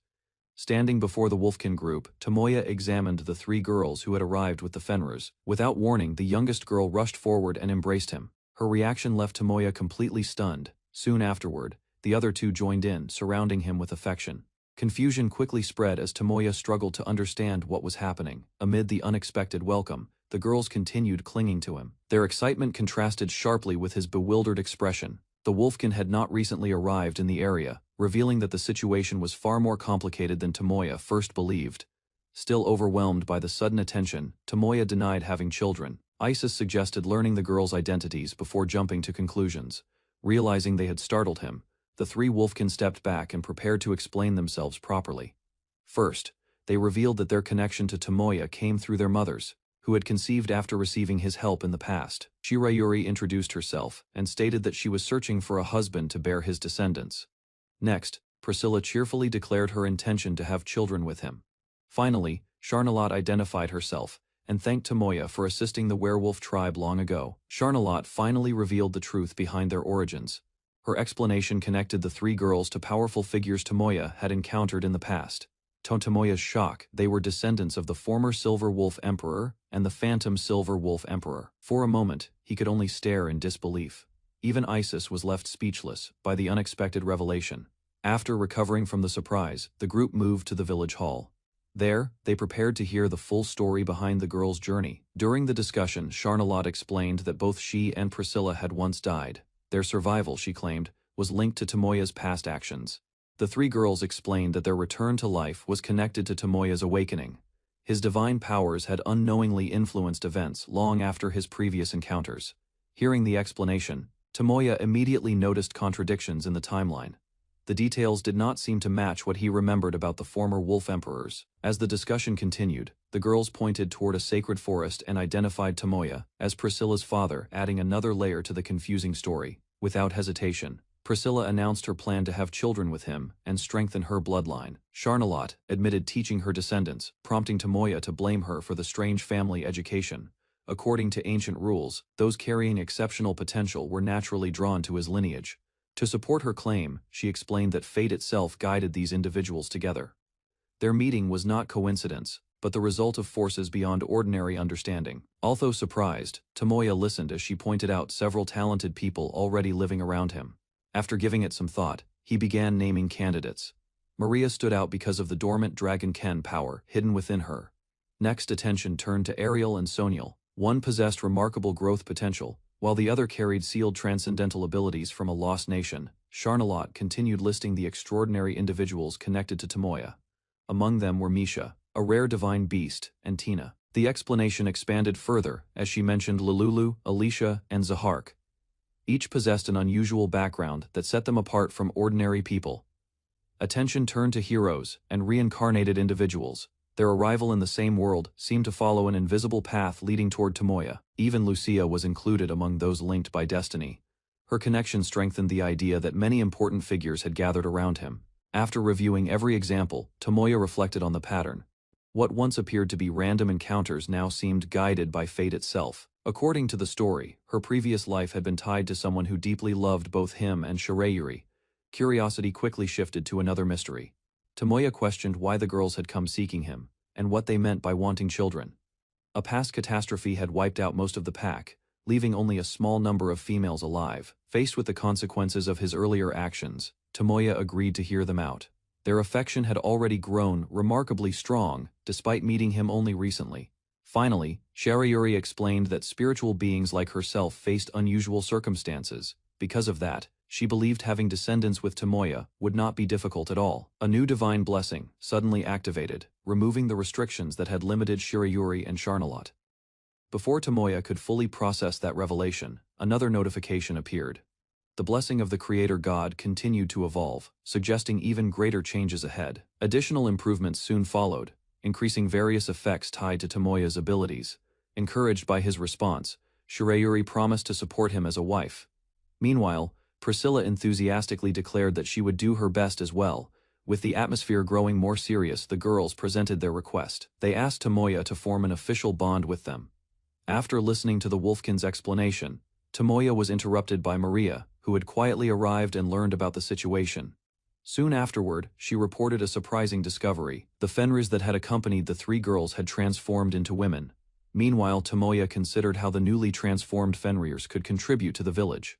As the discussion continued, the three Wolfkin waited calmly. Attention gradually shifted toward the future, and the changes their arrival would bring. Tomoya gathered the group and suggested using Fenrirs instead of horses for transportation. Several princesses supported the proposal, and believed the Fenrirs could work well with his plans. Concern arose about whether the Fenrirs would accept the arrangement, prompting further discussion. Attention shifted to Priscilla, who was expected to become empress in the future and held influence among the Fenrirs. With responsibility resting on her shoulders, Priscilla agreed to handle the matter and ensure the decision reached the Fenrir community. After discussing the Fenrirs, the group decided to meet Hilda and arrange for several mothers to stay near Tomoya. Back at the mansion, Tomoya learned that the Fenrirs were growing quickly and adapting well to village life. Meanwhile, observations showed that the Fenrirs were helping communication among residents and contributing to the village's development. Using collected records, Tomoya reviewed population trends and confirmed that recent growth remained manageable. Later, Tomoya approached him with another matter, shifting attention from village management to the upcoming nighttime visit. One of the Fenrir women eagerly approached Tomoya, hoping to strengthen their bond through a special ritual. Soon, the planned activity began, with several companions assisting, while Tomoya fulfilled their expectations. By morning, the exhausting session had finally ended, leaving everyone satisfied despite their fatigue. The following day, Kaede arrived with urgent intelligence about suspicious military movements involving a noble house. After reviewing the report, Tomoya concluded that the noble was holding Hildegard's son hostage and preparing to create unrest to seize power after the war. Tomoya analyzed the report and discovered that one of Hildegard's adopted children had taken hostages and was gathering forces for a rebellion. Further investigation revealed that several respected nobles were being pressured because their families were held captive by the rival faction. Meanwhile, IMA proposed eliminating all hostile nobles at once, believing it would secure Hildegard's position. Rather than accepting the idea immediately, Tomoya carefully considered the political consequences and the balance of power. In the end, he realized the opposing nobles would likely act first, encouraged by those above them, and convinced they were protecting their authority. After weighing the situation, Tomoya decided the rebellion presented a chance to weaken the hostile nobles in a single operation. Soon afterward, he assigned the 8 Blood Riders to the mission and ordered them to suppress the enemy without unnecessary casualties. With the plan approved, the 2 warriors accepted their task and departed confidently to carry out the operation. Under the moonlit sky, the capital remained calm while its people were unaware of the danger approaching. Inside the palace, members of the Atmire faction celebrated their plan to seize control of the kingdom and end the queen's rule. Suddenly, a dark portal opened behind them. A terrifying scream echoed through the hall, causing everyone to turn in shock. Fear spread across their faces as the strange phenomenon grew larger. Confusion replaced their confidence within moments. Then, an unfamiliar figure stepped forward from the darkness and calmly identified the head of the house and his associates, signaling the beginning of an unexpected confrontation. 2 skilled warriors appeared before the intruder and quickly surrounded the area, leaving no route for escape. Meanwhile, dark energy spread through the hall and overwhelmed one of the conspirators, forcing him into panic. After the operation ended, the captured members of the Atmire house were delivered to the authorities. Later, the warriors received recognition for their success and renewed their pledge of loyalty to their lord. That night, their devotion deepened further, as they remained by his side, grateful for the chance to serve and support him beyond the battlefield. Their lord entrusted the 2 warriors with an important duty, asking them to continue supporting Rinka and remain united in the future. Happiness filled the room as both women expressed their gratitude and stayed close to the person they admired most. Later, one of them approached him privately and prepared to share a personal request that had been on her mind. The following morning began peacefully. While spending time together, he informed Rinka that several special guests would soon arrive. Soon afterward, the 2 warriors appeared with confident expressions, leaving everyone curious about what they intended to reveal. The 2 warriors dismissed the attendants and offered to help Rinka with a personal matter, creating an atmosphere filled with anticipation. Preparations were completed soon afterward. Rinka's excitement became impossible to hide, while her companions carefully guided the situation forward. As time passed, the tension faded into comfort. Watching the others rest peacefully, Rinka reflected on how much her life had changed. Their lord reminded her that the women's devotion came from genuine affection and a shared desire to see her happy. Hearing those words, Rinka finally realized she had never truly been alone and quietly accepted the support that had always surrounded her. Rinka finally expressed her true feelings, acknowledging how much her lord and the members of the 8 Blood Riders Assembly had changed her life. Although embarrassed by her emotions, she admitted her gratitude and newfound happiness. Her lord encouraged her to share those feelings openly. Soon afterward, she thanked the 2 warriors whose support had helped create stronger bonds within the assembly. The connection between them continued to grow, becoming a source of trust that neither hardship nor time could easily break. Later, their lord praised the group for successfully resolving another matter, while the warriors humbly accepted the recognition and prepared for future duties. Following the investigation, the intelligence unit uncovered a counterfeit operation connected to a mafia group and successfully dismantled the organization behind it. To prevent similar crimes, the company introduced a royal magic seal that allowed customers to verify authentic products with ease. During the crackdown, several children who had been exploited by the criminals were rescued. The discovery reminded everyone that many war orphans had suffered similar hardships after being forced into labor during the conflict. Concerned by their situation, the group began discussing the creation of an orphanage to provide shelter, care, and opportunities for children left without families. After deciding to establish an orphanage, their lord explained that the children would be protected until they were capable of building independent lives. Responsibility for organizing the project was entrusted to a trusted subordinate, who immediately began preparing a system to receive and support the orphans. As the plan moved forward, some members wondered why their lord cared so deeply about abandoned children. They soon learned that he had experienced profound loss in a previous life, making him especially sensitive to the suffering of those left alone. Understanding the reason behind his actions, his followers admired him even more and strengthened their resolve to serve him with unwavering loyalty. After a long day, Tomoya rested alone and enjoyed a rare moment of peace while reflecting on recent events. Suddenly, overwhelming emotions filled his heart, leaving him confused by the intensity of his feelings. Later that evening, several companions noticed his troubled state and gathered to support him with sincere care and concern. Through the night, they remained together and strengthened their bond, helping him regain his composure. Tomoya soared through the sky at high speed, heading toward the royal castle with a souvenir he had prepared for the queen. While approaching the destination, he estimated the remaining distance and continued forward without slowing down. Moments later, the castle came into view. Seeing that the queen had finished her official duties, he considered the timing perfect. After landing on a balcony, Tomoya entered the royal chamber and found the queen resting inside. Without delay, he presented the souvenir. Although she reacted with her usual annoyance, he calmly placed the gift on the table for her to inspect. The queen examined the gift and quickly realized it was a legendary elixir treasured by the royal family for generations. Surprise spread across her face when Tomoya casually revealed that he had created the medicine himself. Instead of stopping at one bottle, he disclosed that he had produced around 150 and stored them away. Even greater shock followed as Tomoya mentioned keeping nearly 1,000 bottles in shared storage for future use. To prove his claim, he presented an even more advanced version. The upgraded medicine possessed extraordinary restorative effects, leaving the queen completely speechless. Tomoya handed over the upgraded medicine and encouraged the queen to test its effects for herself. After drinking it, a brilliant light surrounded her body as the medicine's power spread through every part of her. Moments later, her appearance changed dramatically. Youth returned, her condition improved, and an overwhelming vitality filled the room. Seeing her reaction, Tomoya explained that the transformation was only temporary and designed to restore her closer to her prime years. The unexpected change left her wondering what outcome Tomoya had truly intended with such an extraordinary medicine. Rather than keeping her on the throne forever, Tomoya suggested that the queen enjoy a peaceful retirement while she still had the chance. When the topic turned to successors, she explained that although she had no children of her own, 3 adopted sons remained under her care.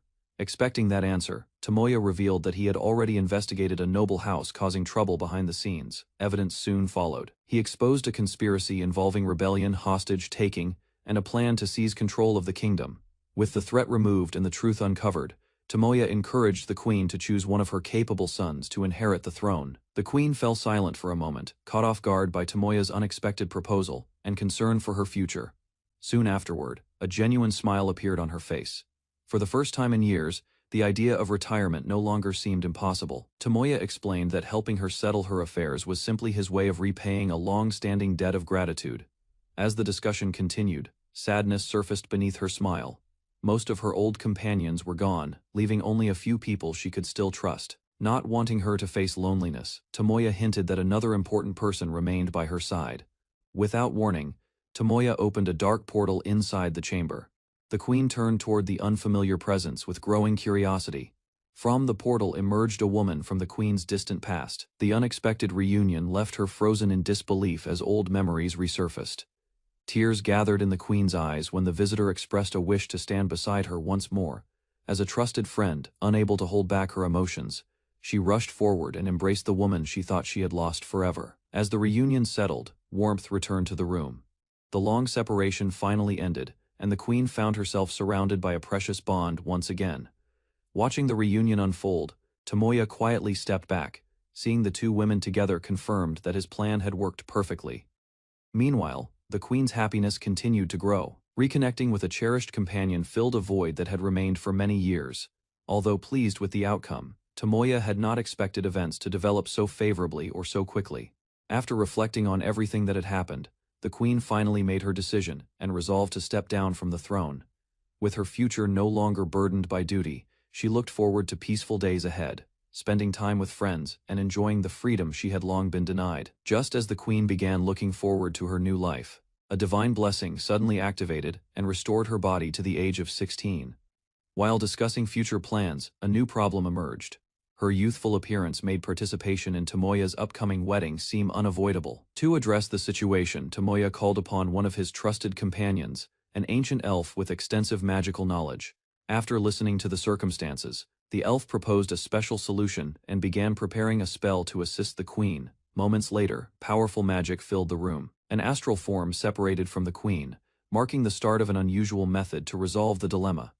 Examining the astral form, the elf suggested using it during the wedding, so the queen's youthful appearance could attend without causing complications. Drawing on advanced spirit magic, she explained that independent copies could now be created and controlled with ease. A detailed method followed. By transferring a soul copy into an artificial body, a duplicate capable of acting on its own could be produced. Hearing this, Tomoya realized the technique could solve several problems at once, including concerns involving his growing family, As the number of copies increased, new possibilities emerged. Though the idea left everyone wondering how far the process might go, Tomoya clarified the nature of the copies, explaining that although multiple bodies could exist, their memories eventually merged back into a single consciousness. With the technical details settled, he asked which version of Hildegard would continue acting as queen after the wedding. Rather than deciding alone, the younger Hildegard requested that her original counterpart retain the position, and the proposal was readily accepted. Soon afterward, attention shifted elsewhere, when a familiar maid appeared, carrying refreshments while observing the unusual situation. Having witnessed countless extraordinary feats from him, she considered such developments perfectly normal. By now, the queen had grown accustomed to Tomoya's extraordinary actions. Treating every surprise as normal seemed the only way to keep up with him. Soon, another attendant welcomed the younger Hildegard. Accepting her new role, she prepared to learn how to live as a wife rather than a ruler. Meanwhile, discussions turned toward the future. Some jokingly suggested that if Tomoya wished, instead of pursuing power, attention shifted to practical matters. Training, preparation, and adapting to a new life became the immediate priorities. With her decision firmly made, Hildegard embraced the path ahead, determined to devote herself to a peaceful future beside the person she cherished. Leaving the castle behind, Hildegard spent time with Sharna, riding across the open fields under a bright sky. Together they raced through the grasslands, enjoying a freedom neither had experienced for many years. A warm smile spread across Hildegard's face as old memories returned. The familiar speed and scenery reminded her of happier days. For Sharna, the moment felt just as precious. She never expected to carry her longtime companion on her back again, after such a long separation. As the journey continued, Hildegard entrusted part of her future to Sharna, side by side once more. The two looked ahead to the peaceful days waiting for them. After returning to the castle, Hildegard resumed her official duties using her older appearance while preparing for retirement. Later, she publicly announced her retirement and revealed plans to pass the throne to the next generation, avoiding confusion among the citizens. Meanwhile, preparations began for a major ceremony that would include both the coronation of the new ruler and Tomoya's wedding. Until those events arrived, everyone remained occupied with arrangements, making the transition period especially busy for the kingdom. A few days after Hilda became his wife, she made an important decision and asked Tomoya to listen to her feelings. With growing determination, Hilda revealed her wish to become closer to him and deepen their bond as husband and wife, leaving behind her duties as queen. She chose a life driven by love and hoped to understand him better. Surprised by her honesty, Tomoya accepted her feelings. Their distance disappeared as they shared a tender kiss. Warm happiness filled their hearts while they reflected on their unexpected meeting. Fate had brought them together, and their relationship continued to grow stronger. After sharing a tender moment, Hilda admitted that she had loved someone before and quietly wondered if Tomoya wished she could forget that past. Caught off guard, she waited for his response while holding on to her feelings with uncertainty. Instead of asking her to let go of those memories, Tomoya reminded her that her previous love was an important part of her life and should be cherished. Hearing those words, Hilda felt relieved. Beside her, Tomoya admired her honesty and strength filled with affection. He accepted every part of her past and present. Their embrace marked a deeper trust, bringing their hearts even closer together. Wrapped in Hilda's embrace, Tomoya felt her overflowing happiness. The warmth between them made the atmosphere gentler than before. Embarrassment quickly appeared on his face as she continued holding him close. Even so, he accepted her affection without pulling away. Amused by his reaction, Hilda treated him with unusual tenderness. Her caring behavior reminded him of the comfort he had long been missing. Gradually, Tomoya reflected on his painful past and the loneliness he had endured. Memories of others who suffered similar losses crossed his mind. Because of those experiences, his feelings naturally drew him toward many people, creating bonds that filled the emptiness left by the past. Listening carefully, Hilda explained that many people had helped heal the emptiness in Tomoya's heart, yet one important need still remained. As the conversation continued, she realized that what he lacked was the warmth of maternal affection, something he had never fully received before. Believing it was fate, Hilda chose to support him in that role and offered the comfort and care he had been missing. While resting beside her, Tomoya reflected on everything he had accomplished. Hilda praised his efforts and expressed gratitude for all he had done, gently reassuring him. She promised to stay by his side whenever he felt exhausted, even as more people continued to depend on him in the future. As they rested together in peace, Hilda expressed her love once more. The quiet moment left a lasting warmth in Tomoya's heart. A week before their wedding ceremony, an unexpected summons arrived from the royal palace. Curious about the reason, Tomoya hurried to the meeting. Upon arrival, he found himself surrounded by a large group of female knights. Confusion quickly replaced his earlier curiosity, stepping forward. The knights reminded him of an incident involving them and demanded that he take responsibility for what had happened. Further accusations followed as more voices joined in. Faced with an entire group making the same demand, Tomoya could only stare in complete disbelief. Before the argument could continue, a firm voice interrupted the gathering. Tomoya quickly tried to explain himself, but the newcomer demanded everyone's attention. Moments later, a young woman appeared and ordered the knights to lower their weapons. Her presence immediately changed the atmosphere, and the crowd obeyed. While introducing herself, she revealed that she had been waiting for a chance to meet Tomoya. Confusion spread as neither he nor Hilda recognized her. Standing proudly before them, the woman identified herself as Liliana, the queen of the Blumfeld Magic Kingdom. As the revelations sank in, Tomoya learned that Liliana was connected to another person who had summoned him. After introducing herself, Liliana expressed disappointment that Tomoya did not remember her. Her confidence left him even more confused about their connection.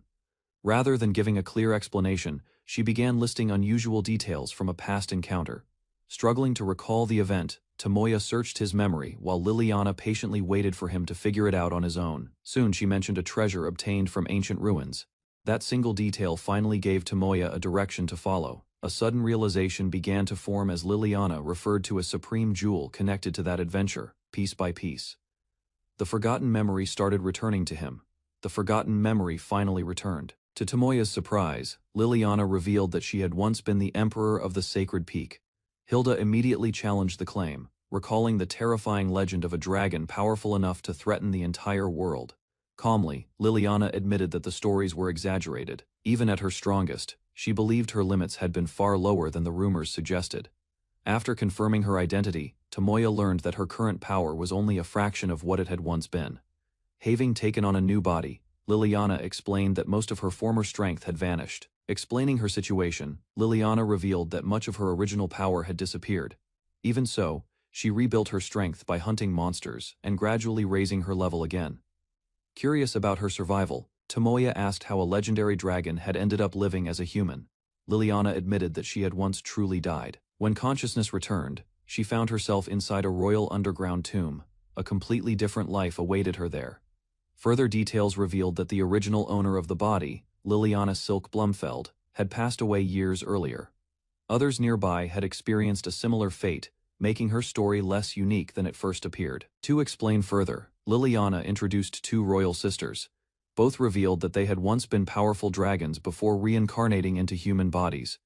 With sincere gratitude, the sisters thanked Tomoya for helping rescue them from a terrible fate and restore their freedom. Answering his questions, they explained that their human memories had merged with their dragon memories. The fusion strengthened both their magic and physical abilities.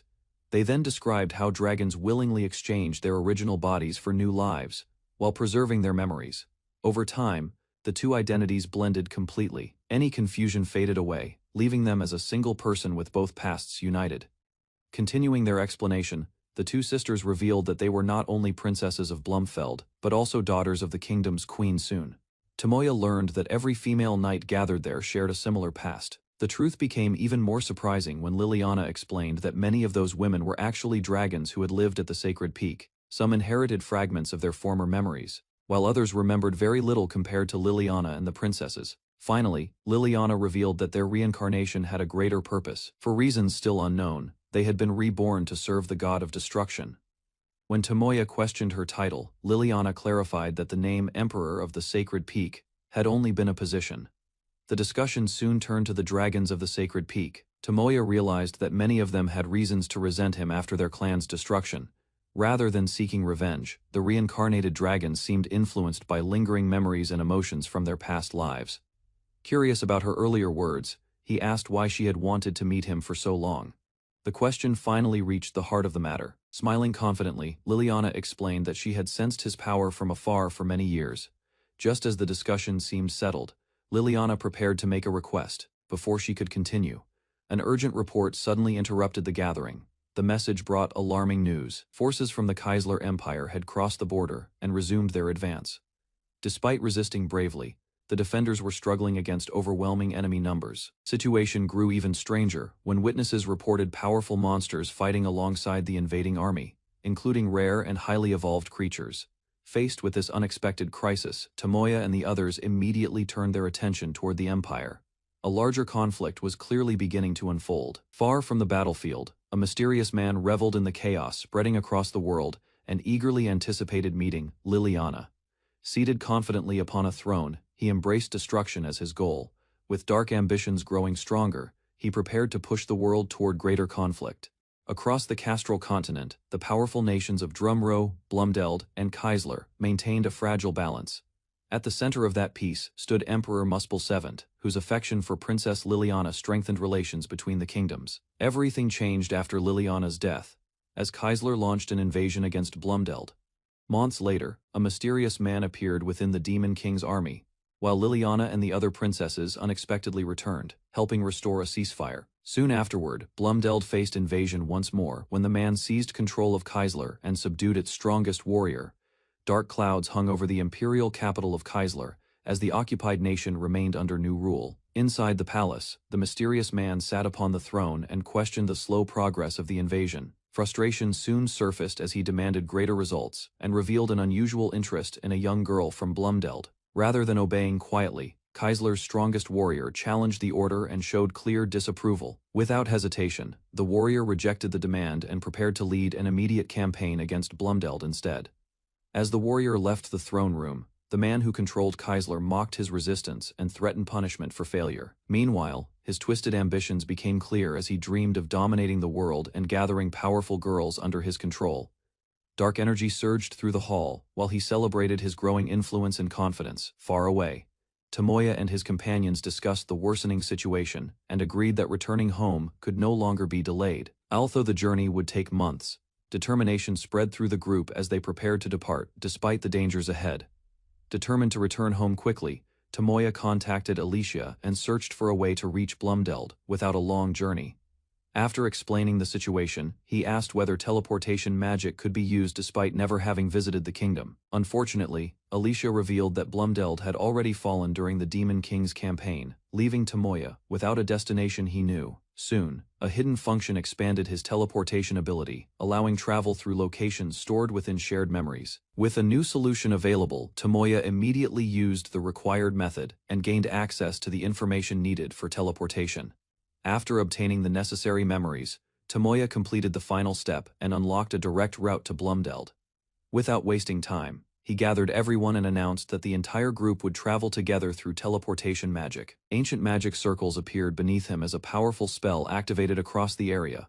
Moments later, a massive portal formed, connecting their location to a distant destination. Beyond the gateway, the group discovered the royal palace garden of Blumdeld and confirmed that they had arrived successfully. After arriving in Blumdeld, the group moved through the portal, while one princess quickly took charge of the situation. Observing the surroundings, Tomoya realized the enemy forces had grown stronger than expected and began assigning tasks. Several companions volunteered to assist the front line, while others prepared to support the kingdom's defense efforts. Meanwhile, Isis accepted responsibility for analyzing the battlefield and developing strategies for the commanders. Recognizing that a major conflict was approaching, Tomoya decided to gather additional allies and bring everyone together before the battle began. Before leaving to gather reinforcements, Tomoya listened as a companion offered support and asked to accompany him. Considering the scale of the coming war, she proposed assembling the Fenrir forces to strengthen their side. Accepting the idea, Tomoya prepared a teleportation gate and arranged for a journey to the Fenrir territory. After assigning responsibilities and entrusting the others with their tasks, he encouraged everyone to continue their preparations. Even so, an uneasy feeling lingered in his mind as he looked across the sky and sensed that something was about to go wrong. The peaceful Blumdeld Magic Kingdom stood protected behind its massive walls as its people carried on with daily life. Meanwhile, alarming reports arrived at the royal castle. Enemy Kaiser forces had advanced, bringing many powerful Grand Kaiser variants into the battlefield. Concern spread among the officers. A mixed enemy formation had appeared, and their forces were too widely deployed to identify every threat. Faced with growing uncertainty, the commander worried that the kingdom lacked the strength needed to respond effectively. Suddenly, reinforcements entered the room. Their arrival interrupted the tension, and attention quickly shifted toward reporting the latest battle situation. New intelligence revealed that 30,000 enemy troops had crossed the border and were advancing directly toward the royal capital. Further reports confirmed the presence of countless monsters within the army. Their unusual coordination suggested someone had gained control over them. After assessing the threat, the young leader accepted command of the defense force and began planning the kingdom's response. Although lacking military experience, she recognized the urgency of the crisis and sought help from a trusted subordinate. Without hesitation, the loyal warrior stepped forward and pledged to drive back the invading forces for her master's sake.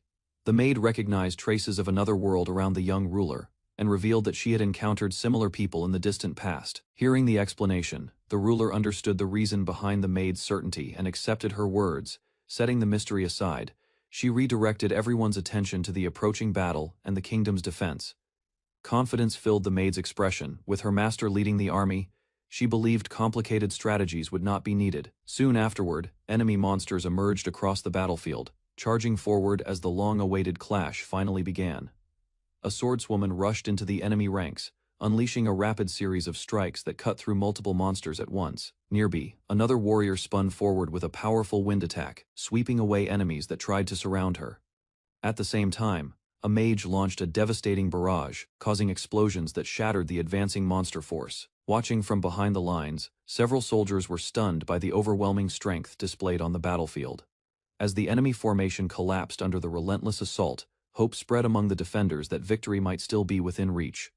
3 hours after the battle, reports confirmed that the Kaiser army had withdrawn from the area.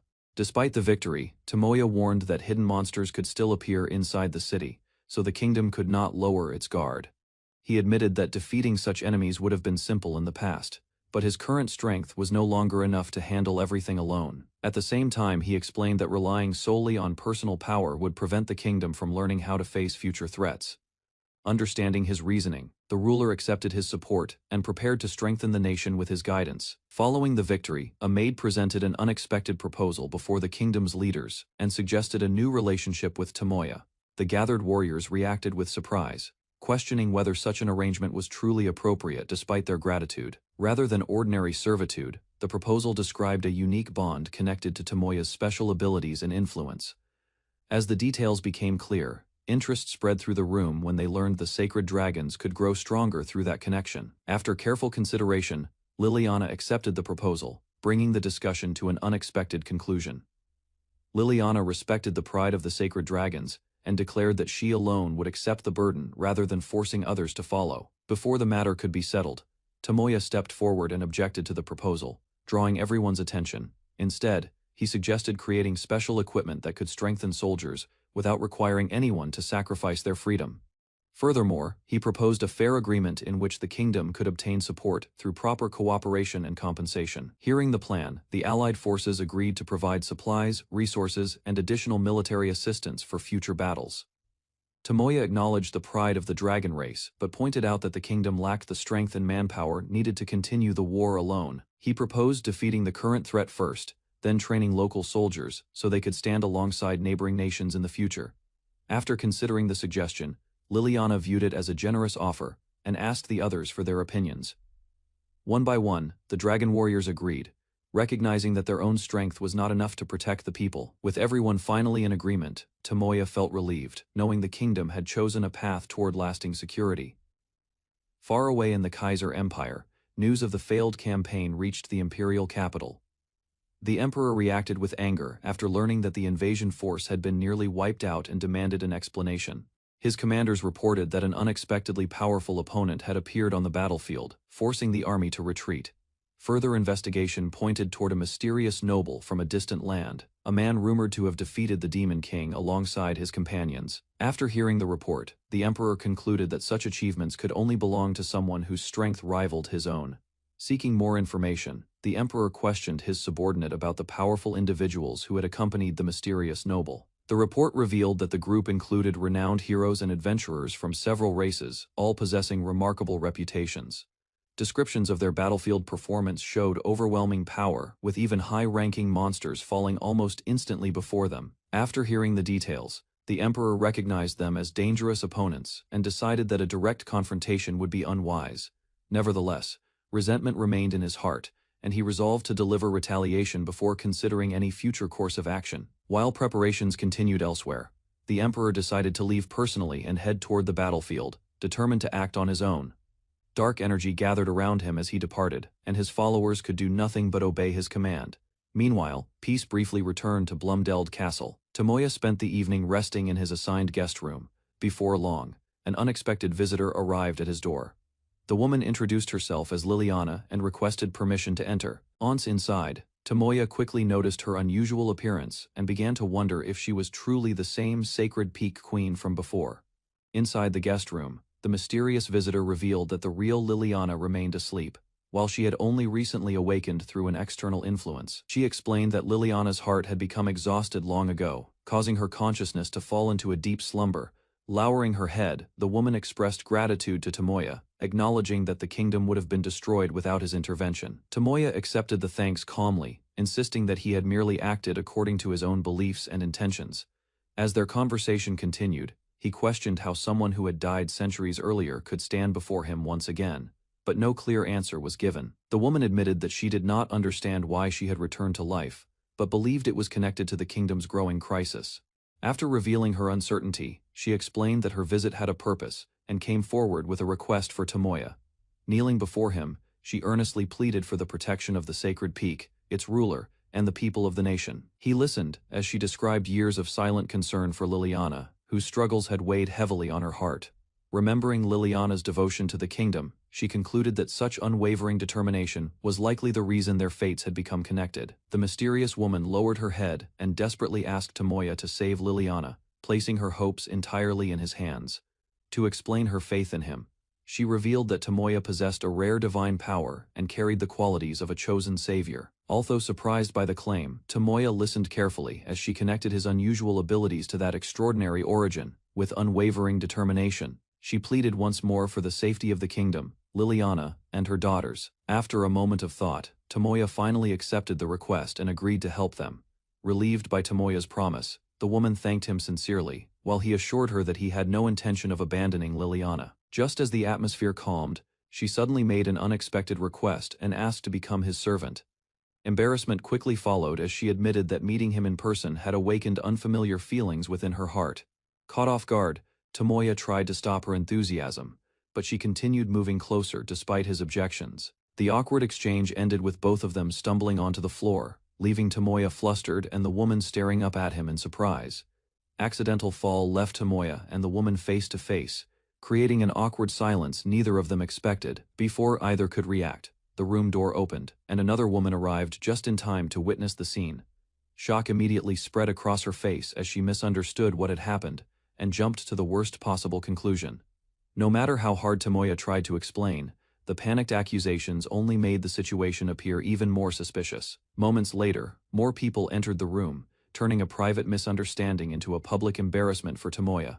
Before Tomoya could escape the situation, the newcomers found him in a position that looked far worse than reality. Both women immediately assumed the worst. Their disappointed reactions left Tomoya struggling to defend himself against the misunderstanding. By the time the truth was finally understood, an entire hour had passed, leaving Tomoya exhausted from clearing his name. A massive army filled the frozen plain, spreading across the battlefield in countless formations. From a distant ridge, Tomoya and his companions observed the overwhelming force while monsters gathered among the enemy ranks. After assessing the situation, they estimated nearly 50,000 enemies, including monsters and human soldiers, making a direct clash impossible. Meanwhile, the warriors prepared for battle with powerful weapons, armor, and magical equipment provided by Tomoya. To strengthen their strategy, the Fenrir unit assembled as cavalry, ready to charge across the battlefield when the attack began. Tomoya listened as the warriors expressed their gratitude for the support and strength he had given them, despite their past misunderstandings. Recognizing how his help had freed them from a terrible curse, the knights reflected on their former hostility and offered a sincere apology. Even after overcoming their suffering, the women remained determined to protect their homeland and sought Tomoya's aid for the coming battle. In response, he agreed to assist while outlining a strategy to strike directly at the enemy commander and weaken their forces. Inspired by the plan, the army raised their fists and renewed their resolve, preparing to march into battle with confidence. As the army began its advance, Tomoya moved out with his companions to support the operation from the front. Ahead of them, fierce fighting erupted as the warriors engaged powerful beasts, like enemies in close combat. At the same time, the Fenrir cavalry launched a charge, driving deep into the enemy formation and disrupting their ranks. From a nearby vantage point, Tomoya noticed the army pushing directly through the center, despite the enemy commander leading the force. Rather than remain spectators, he decided to join the battle personally, while allied troops secured the center and attacked from both flanks. Following Tomoya's orders, his allies avoided unnecessary casualties, while identifying soldiers who had been forced into the battle. Without hesitation, the Fenrir leader rushed into the enemy ranks and cut through multiple opponents in a swift assault. Soon afterward, Tomoya joined the attack, overwhelming hostile monsters that attempted to block their advance. Using his ability to observe the entire battlefield, he tracked enemy movements with ease, until a sudden explosion drew his attention.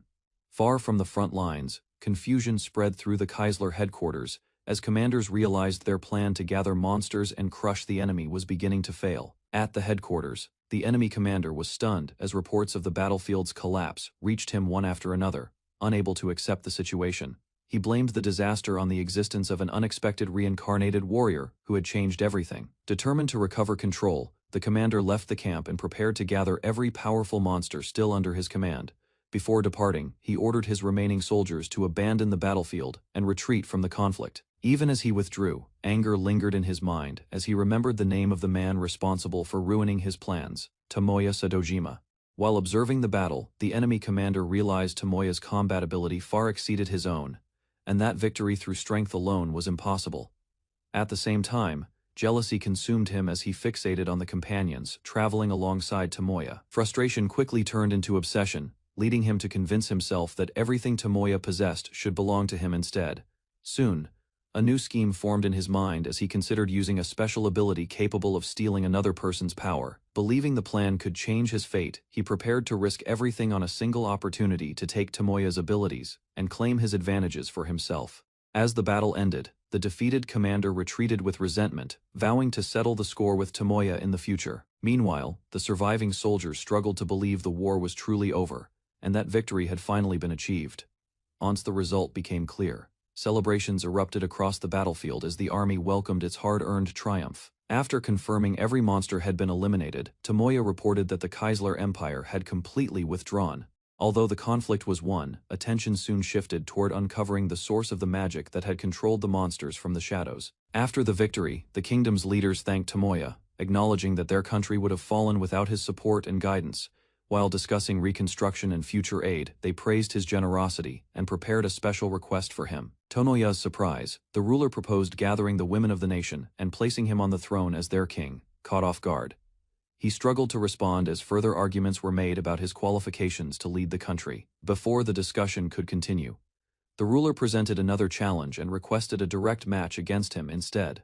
Although surprised by the request, Tomoya agreed to the match after hearing the ruler's sincere desire to prove herself and stand beside him. Even so, he pointed out that the large difference in strength would make a fair contest impossible.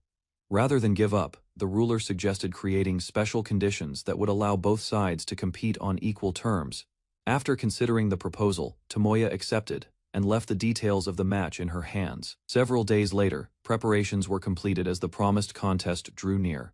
A few days before the promised match, Tomoya noticed unusual behavior among his companions and suspected they were hiding something from him. His doubts were confirmed when a large group suddenly gathered and blocked his path with determined expressions. Rather than hostility, their goal was to challenge him, believing they had never truly measured their strength against his one. By one, the women explained their reasons, hoping to test the limits of their abilities, despite their respect for him. Soon, the gathering turned into a friendly competition as everyone eagerly prepared to face their master firsthand. When the match finally began, Tomoya discovered that all of his companions intended to challenge him together instead of one at a time. Before he could properly react, the group launched a coordinated attack and surrounded him from every direction. Confident in his usual defenses, Tomoya prepared to withstand the assault while magic and attacks closed in around him. Suddenly, he learned that special rules had reduced his defensive abilities to 0 as part of the handicap. Caught completely off guard, Tomoya hurried to evade the attacks while wondering why such a critical detail had been revealed so late. As the battle continued, Tomoya was reminded that his overwhelming strength had often made him careless in dangerous situations. Meanwhile, his opponents advanced confidently, working together under Isis's plan to keep constant pressure on him. Watching their coordination, Tomoya realized the match was becoming far more difficult than he had expected. Relentless attacks forced him to keep moving, leaving little opportunity to recover or launch a counterattack. Over time, exhaustion accumulated while the imposed handicaps disabled more of his abilities, turning the contest into a grueling test of endurance. Despite the relentless pressure, Tomoya noticed that his opponents continued recovering and returning to the fight without slowing down. As fatigue mounted, he began questioning why Isis had deliberately designed conditions that placed him at such a severe disadvantage. Suddenly the battlefield shook as a massive surge of energy gathered at a single point and transformed the atmosphere. At the center of the phenomenon, Isis revealed that all the power generated throughout the battle had been collected for a greater purpose. Moments later, the stored energy awakened the Sacred Peak's Emperor, and an enormous dragon emerged before the stunned spectators. As the gathered energy poured into her body, Isis stood calmly at the center of the storm while her power continued to rise. Watching from nearby, Tomoya was shocked as the blessing of the Creator God activated and accelerated her evolution. Moments later, Isis completed her transformation, reaching a level of strength far beyond that of an ordinary ruler. The ground shattered beneath her feet as waves of energy erupted outward, reshaping the battlefield around her. Facing the transformed Emperor, Tomoya sensed a presence even more overwhelming than anything he had experienced from her before. Standing in her transformed state, Isis realized she had forgotten the weight and danger that came with overwhelming power.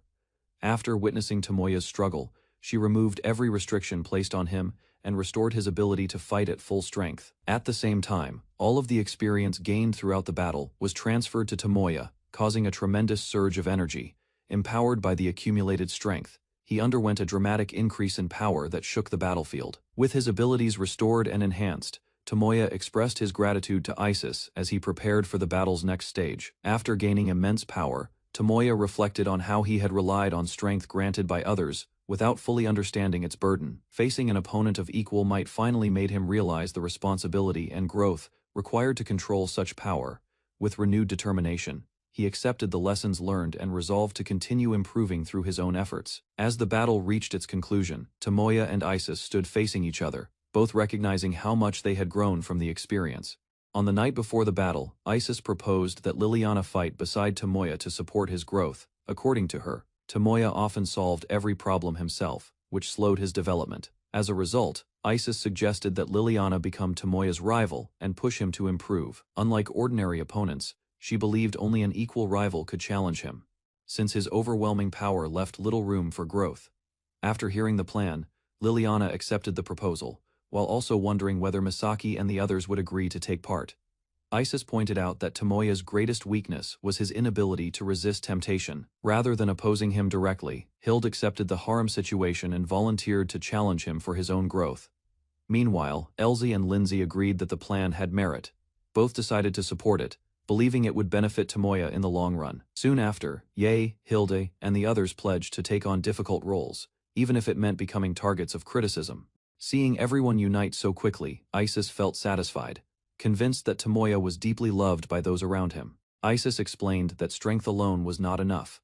For partners who would spend their lives together, genuine feelings were equally important. After hearing her reasoning, the group agreed to unite their efforts for Tomoya's sake and move forward with one purpose. Soon afterward, they discussed helping Tomoya awaken more of his true potential through cooperation and rivalry. Before long, the plan was put into action as Liliana launched a powerful attack, shaking the battlefield with tremendous force. In response, Tomoya rushed forward without hesitation, meeting her charge head on as their clash erupted with godlike intensity. Liliana exchanged blows with Tomoya and was amazed by the overwhelming power he now possessed. As the battle continued, she realized they had both reached a level far beyond ordinary beings, making the fight feel destined. Amid the clash, Liliana reflected on how Tomoya had saved her from despair and changed her life. Because of that gratitude, she chose to face him with all her strength, driven by her own determination rather than obligation. Once the exchange ended, the intensity faded. Standing across from Tomoya, Liliana asked to be called Lilia, marking a new step in their relationship. After accepting the nickname, Tomoya listened as Lilia presented a proposal that caught him off guard. Without hesitation, she declared that victory would allow her to form a bond with him and become his husband's partner in life. Rather than being surprised by the promise itself, Tomoya questioned how her condition differed from what she had already offered. In response, Lilia explained that success would make him hers alone, separating him from his current wives and changing their relationship entirely. Determined to achieve that outcome, she resumed the battle, while Tomoya charged forward, confident he would not be defeated. Lilia unleashed a fierce barrage of attacks, forcing powerful shock waves across the battlefield as she pressed Tomoya without pause. Despite the overwhelming assault, Tomoya endured every strike and remained focused on the fight. While exchanging blows, he explained that the battle was not about victory alone, carrying the pride of those who trusted him. He resolved to answer Lilia with everything he had. Hearing his determination, Lilia welcomed the challenge and urged him to prove the strength of that resolve. Moments later, she launched another powerful attack, but Tomoya seized an opening and caught her by surprise. Seizing the opening, Lilia landed a direct strike on Tomoya's chest, and believed the battle had finally been decided. Instead of collapsing, Tomoya calmly surrendered the match, explaining that he preferred not to injure her, despite being able to recover from the damage. Surprised by his response, Lilia could only stare as he praised her kindness and composure even in the middle of battle. A moment later, Tomoya revealed that he had arrived in time to complete what he intended to do. Without warning, an immense divine power erupted from his body, and the destruction god descended, transforming the battlefield with overwhelming force. After awakening the destruction god's power, Tomoya's injuries rapidly healed, restoring him to full strength in an instant. At the same time, additional blessings enhanced his abilities, causing his battle power to rise far beyond its previous limits. Before Lilia could fully react, Tomoya seized her arm and disrupted her attack, forcing her onto the defensive. Moments later, he overwhelmed her with superior speed and strength, launching her through the air and taking complete control of the battle. Tomoya unleashed a decisive strike, determined to bring the fierce clash to its conclusion. Refusing to hold back, Tomoya unleashed a devastating divine technique that engulfed the battlefield in overwhelming power. Seeing Lilia caught in the attack, he immediately realized the strike could prove fatal if it continued unchecked. At the last moment, Lilia activated her ultimate skill and restored her life force, refusing to accept defeat. Driven by pride and determination, she rose into the sky and declared herself the ruler of all dragons, gathering immense energy around her. With her power surging once more, Lilia summoned a sacred blade and launched a final assault, forcing Tomoya to face her strongest challenge yet. Gathering the last of their strength, Tomoya and Lilia unleashed their strongest techniques and collided in a brilliant explosion of power. Neither side backed down as the clash pushed both fighters to their limits, forcing them into a direct struggle at close range. Once the attack subsided, Lilia admitted that her final strike had been delivered with everything she had, while Tomoya shared the same feeling. With little time remaining, she proposed one last match to settle everything between them. Although exhausted, Tomoya accepted immediately, ready to see the battle through to its conclusion regardless of the outcome. Facing Lilia one last time, Tomoya declared that he loved all of his wives equally and had no intention of letting any of them go. With his feelings made clear, he vowed to defeat her and remain true to the promises he had already made. Rather than backing down, Lilia praised his determination and insisted that she would still make him hers. Amused by his confidence, the Dragon Queen admitted that such a strong-willed man suited her tastes perfectly. Even so, Tomoya pressed forward, determined to become a man worthy of everyone who had placed their trust and affection in him. Advancing through the shattered battlefield, Tomoya openly admitted that he wanted Lilia because of the person she was, leaving no room for doubt about his feelings. Behind her, the retainers placed their faith in Lilia as she prepared to face the final battle. With unwavering resolve, Lilia accepted their support and devoted everything to the coming fight. Before advancing, she declared that the victor would earn the right to stand beside their master, strengthening her followers' determination. Meanwhile, Tomoya anticipated her strongest technique and calmly prepared a response. Activating a newly acquired skill, he gathered his power and decided to confront the attack directly with everything he possessed. Drawing upon every source of strength, Tomoya merged divine power, fighting spirit, and magic into a single force. Energy surged through his body as he stabilized the overwhelming power and prepared for the clash ahead. From a distance, two girls watched anxiously, hoping he would return victorious and remain by their side. Elsewhere, more companions offered their faith, each trusting that he could overcome the battle before him. Their encouragement strengthened his resolve, carrying the hopes of everyone who believed in him. Tomoya stepped forward. As the battle reached its climax, Tomoya's companions cheered him on, placing their hopes on his safe return and future happiness. Across the battlefield, Lilia sensed an immense power gathering within him and realized his determination had grown even stronger. Without further hesitation, both sides accepted the final confrontation and unleashed their ultimate strength. A devastating attack erupted from Lilia, tearing through the air with overwhelming force. As Tomoya stood his ground, rather than retreat, he drew courage from the promises awaiting him and resolved to protect everyone who believed in his victory. As the clash intensified, Tomoya awakened a new divine skill. The blessing responded to his determination and transformed his gathered power into a devastating attack. Without hesitation, he unleashed Extinction Burst, pouring every ounce of strength into a single strike. A massive beam surged across the battlefield, colliding with overwhelming force and shaking the surrounding area. Both fighters struggled to endure the impact.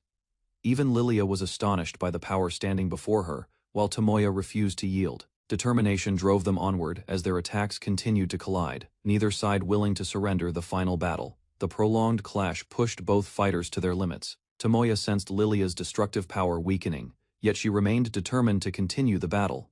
At that moment, the hopes and prayers of his companions flowed into his heart, strengthening his resolve to see the fight through. Drawing upon that support, he gathered an even greater amount of energy and forced his power beyond its previous limits. A brilliant explosion erupted across the battlefield, swallowing the surrounding landscape in blinding light. When the shockwave finally spread outward, a massive crater remained, marking the terrifying scale of their final exchange. As the light faded, Tomoya caught the exhausted Lilia before she could fall, ensuring her safety after the fierce battle. While carrying her across the ruined battlefield, he reflected on how close he had come to losing someone important. Laughter replaced the tension of combat as he confirmed that Lilia's power had been completely drained by the final exchange. Suddenly, a dark force erupted from his chest. An ominous presence emerged from the lingering energy, catching him completely off guard. Before he could react, a mysterious figure appeared behind him, revealing that the true threat had been waiting for this moment all along. Elsewhere, a mysterious figure emerged from the lingering darkness and set his sights on claiming the spirit link for himself. Meanwhile, peace briefly returned, as Tomoya spent time with one of his devoted companions, enjoying a rare moment away from battle. Although embarrassed by her strong feelings, she expressed her affection through sincere actions and remained close to his side. Rather than rejecting her emotions, Tomoya reassured her and accepted the bond they had built together. Encouraged by his kindness, she gathered her courage and stepped forward, ready to deepen their relationship. Despite her lingering nervousness, filled with joy, Maria felt her bond with Tomoya grow stronger and treasured the happiness they shared together. Overwhelmed by emotion, she openly expressed her devotion, no longer hiding the depth of her feelings. As time passed, Maria reaffirmed her wish to remain by his side, believing their connection would endure into the future. Tomoya responded with warmth and reassurance, strengthening the trust that had developed between them. Watching from nearby, another companion smiled at their happiness, pleased to see the pair enjoying a peaceful moment after so many hardships. A young girl quietly watched her reflection and thought about someone important, while a companion noticed her growing anticipation. Later, encouragement eased her worries. Holding on to that hope, she gathered her resolve and prepared herself for the meeting ahead. While everyone focused on Tomoya and Lilia's battle, their attention remained fixed on the fight, leaving the surroundings unnoticed. Meanwhile, Isis watched closely, but a brief lapse in vigilance allowed an unseen force to strike Tomoya's spirit link. Suddenly, dark energy pierced his chest, and an enemy appeared behind him as the attack took effect. Realization spread among the observers when Isis identified that someone had stolen the spirit link. Soon after, an unsettling presence entered the area, causing discomfort among the girls as they sensed the intruder's approach. A painful disturbance spread through the bond connected to Tomoya, prompting the girls to steady themselves and resist the intrusion. Before anyone could react, the attacker revealed himself and claimed control over Tomoya's contracted companions. With confidence, the stranger introduced himself as Kisamachi Taneo, another Japanese person who had arrived in this world. After boasting about his success, he prepared to leave, believing Tomoya would recover too late to stop his plans. Then, a shocking truth emerged as Taneo recognized Tomoya's abilities, realizing that he too was a reincarnated user blessed with cheat powers. As Taneo prepared to leave, he noticed several of Tomoya's companions approaching the battlefield. A cruel smile crossed his face as he decided to let the enslaved girls finish off the wounded Tomoya. Despite his injuries, Tomoya struggled forward and watched helplessly, while the controlled companions gathered around the enemy. Without hesitation, Taneo approached one of the enslaved girls and attempted to claim her as his possession. Greed quickly overcame his caution as he imagined a future surrounded by devoted followers. The moment Taneo reached for the cat-eared girl, a powerful strike sent him crashing backward across the ground. Shock spread across his face as the girls gathered before him and openly rejected his authority. Confusion quickly turned into panic when they identified him as the thief responsible for stealing the spirit link and harming Tomoya. Standing calmly, one of the companions explained that Tanio had misunderstood the nature of their connection from the beginning. Soon after, Isis revealed the truth. Spirit link bound hearts and souls together, but it could never seize control of another person's will, leaving Tanio speechless. The girls firmly rejected Tanio's belief, explaining that their feelings for Tomoya came from genuine affection, rather than the spirit link itself. Several companions then challenged his claim, pointing out that none of them showed any attachment toward him despite possessing the same connection. Before Taneo could respond, Tomoya appeared behind him, fully recovered, and ready to continue the fight.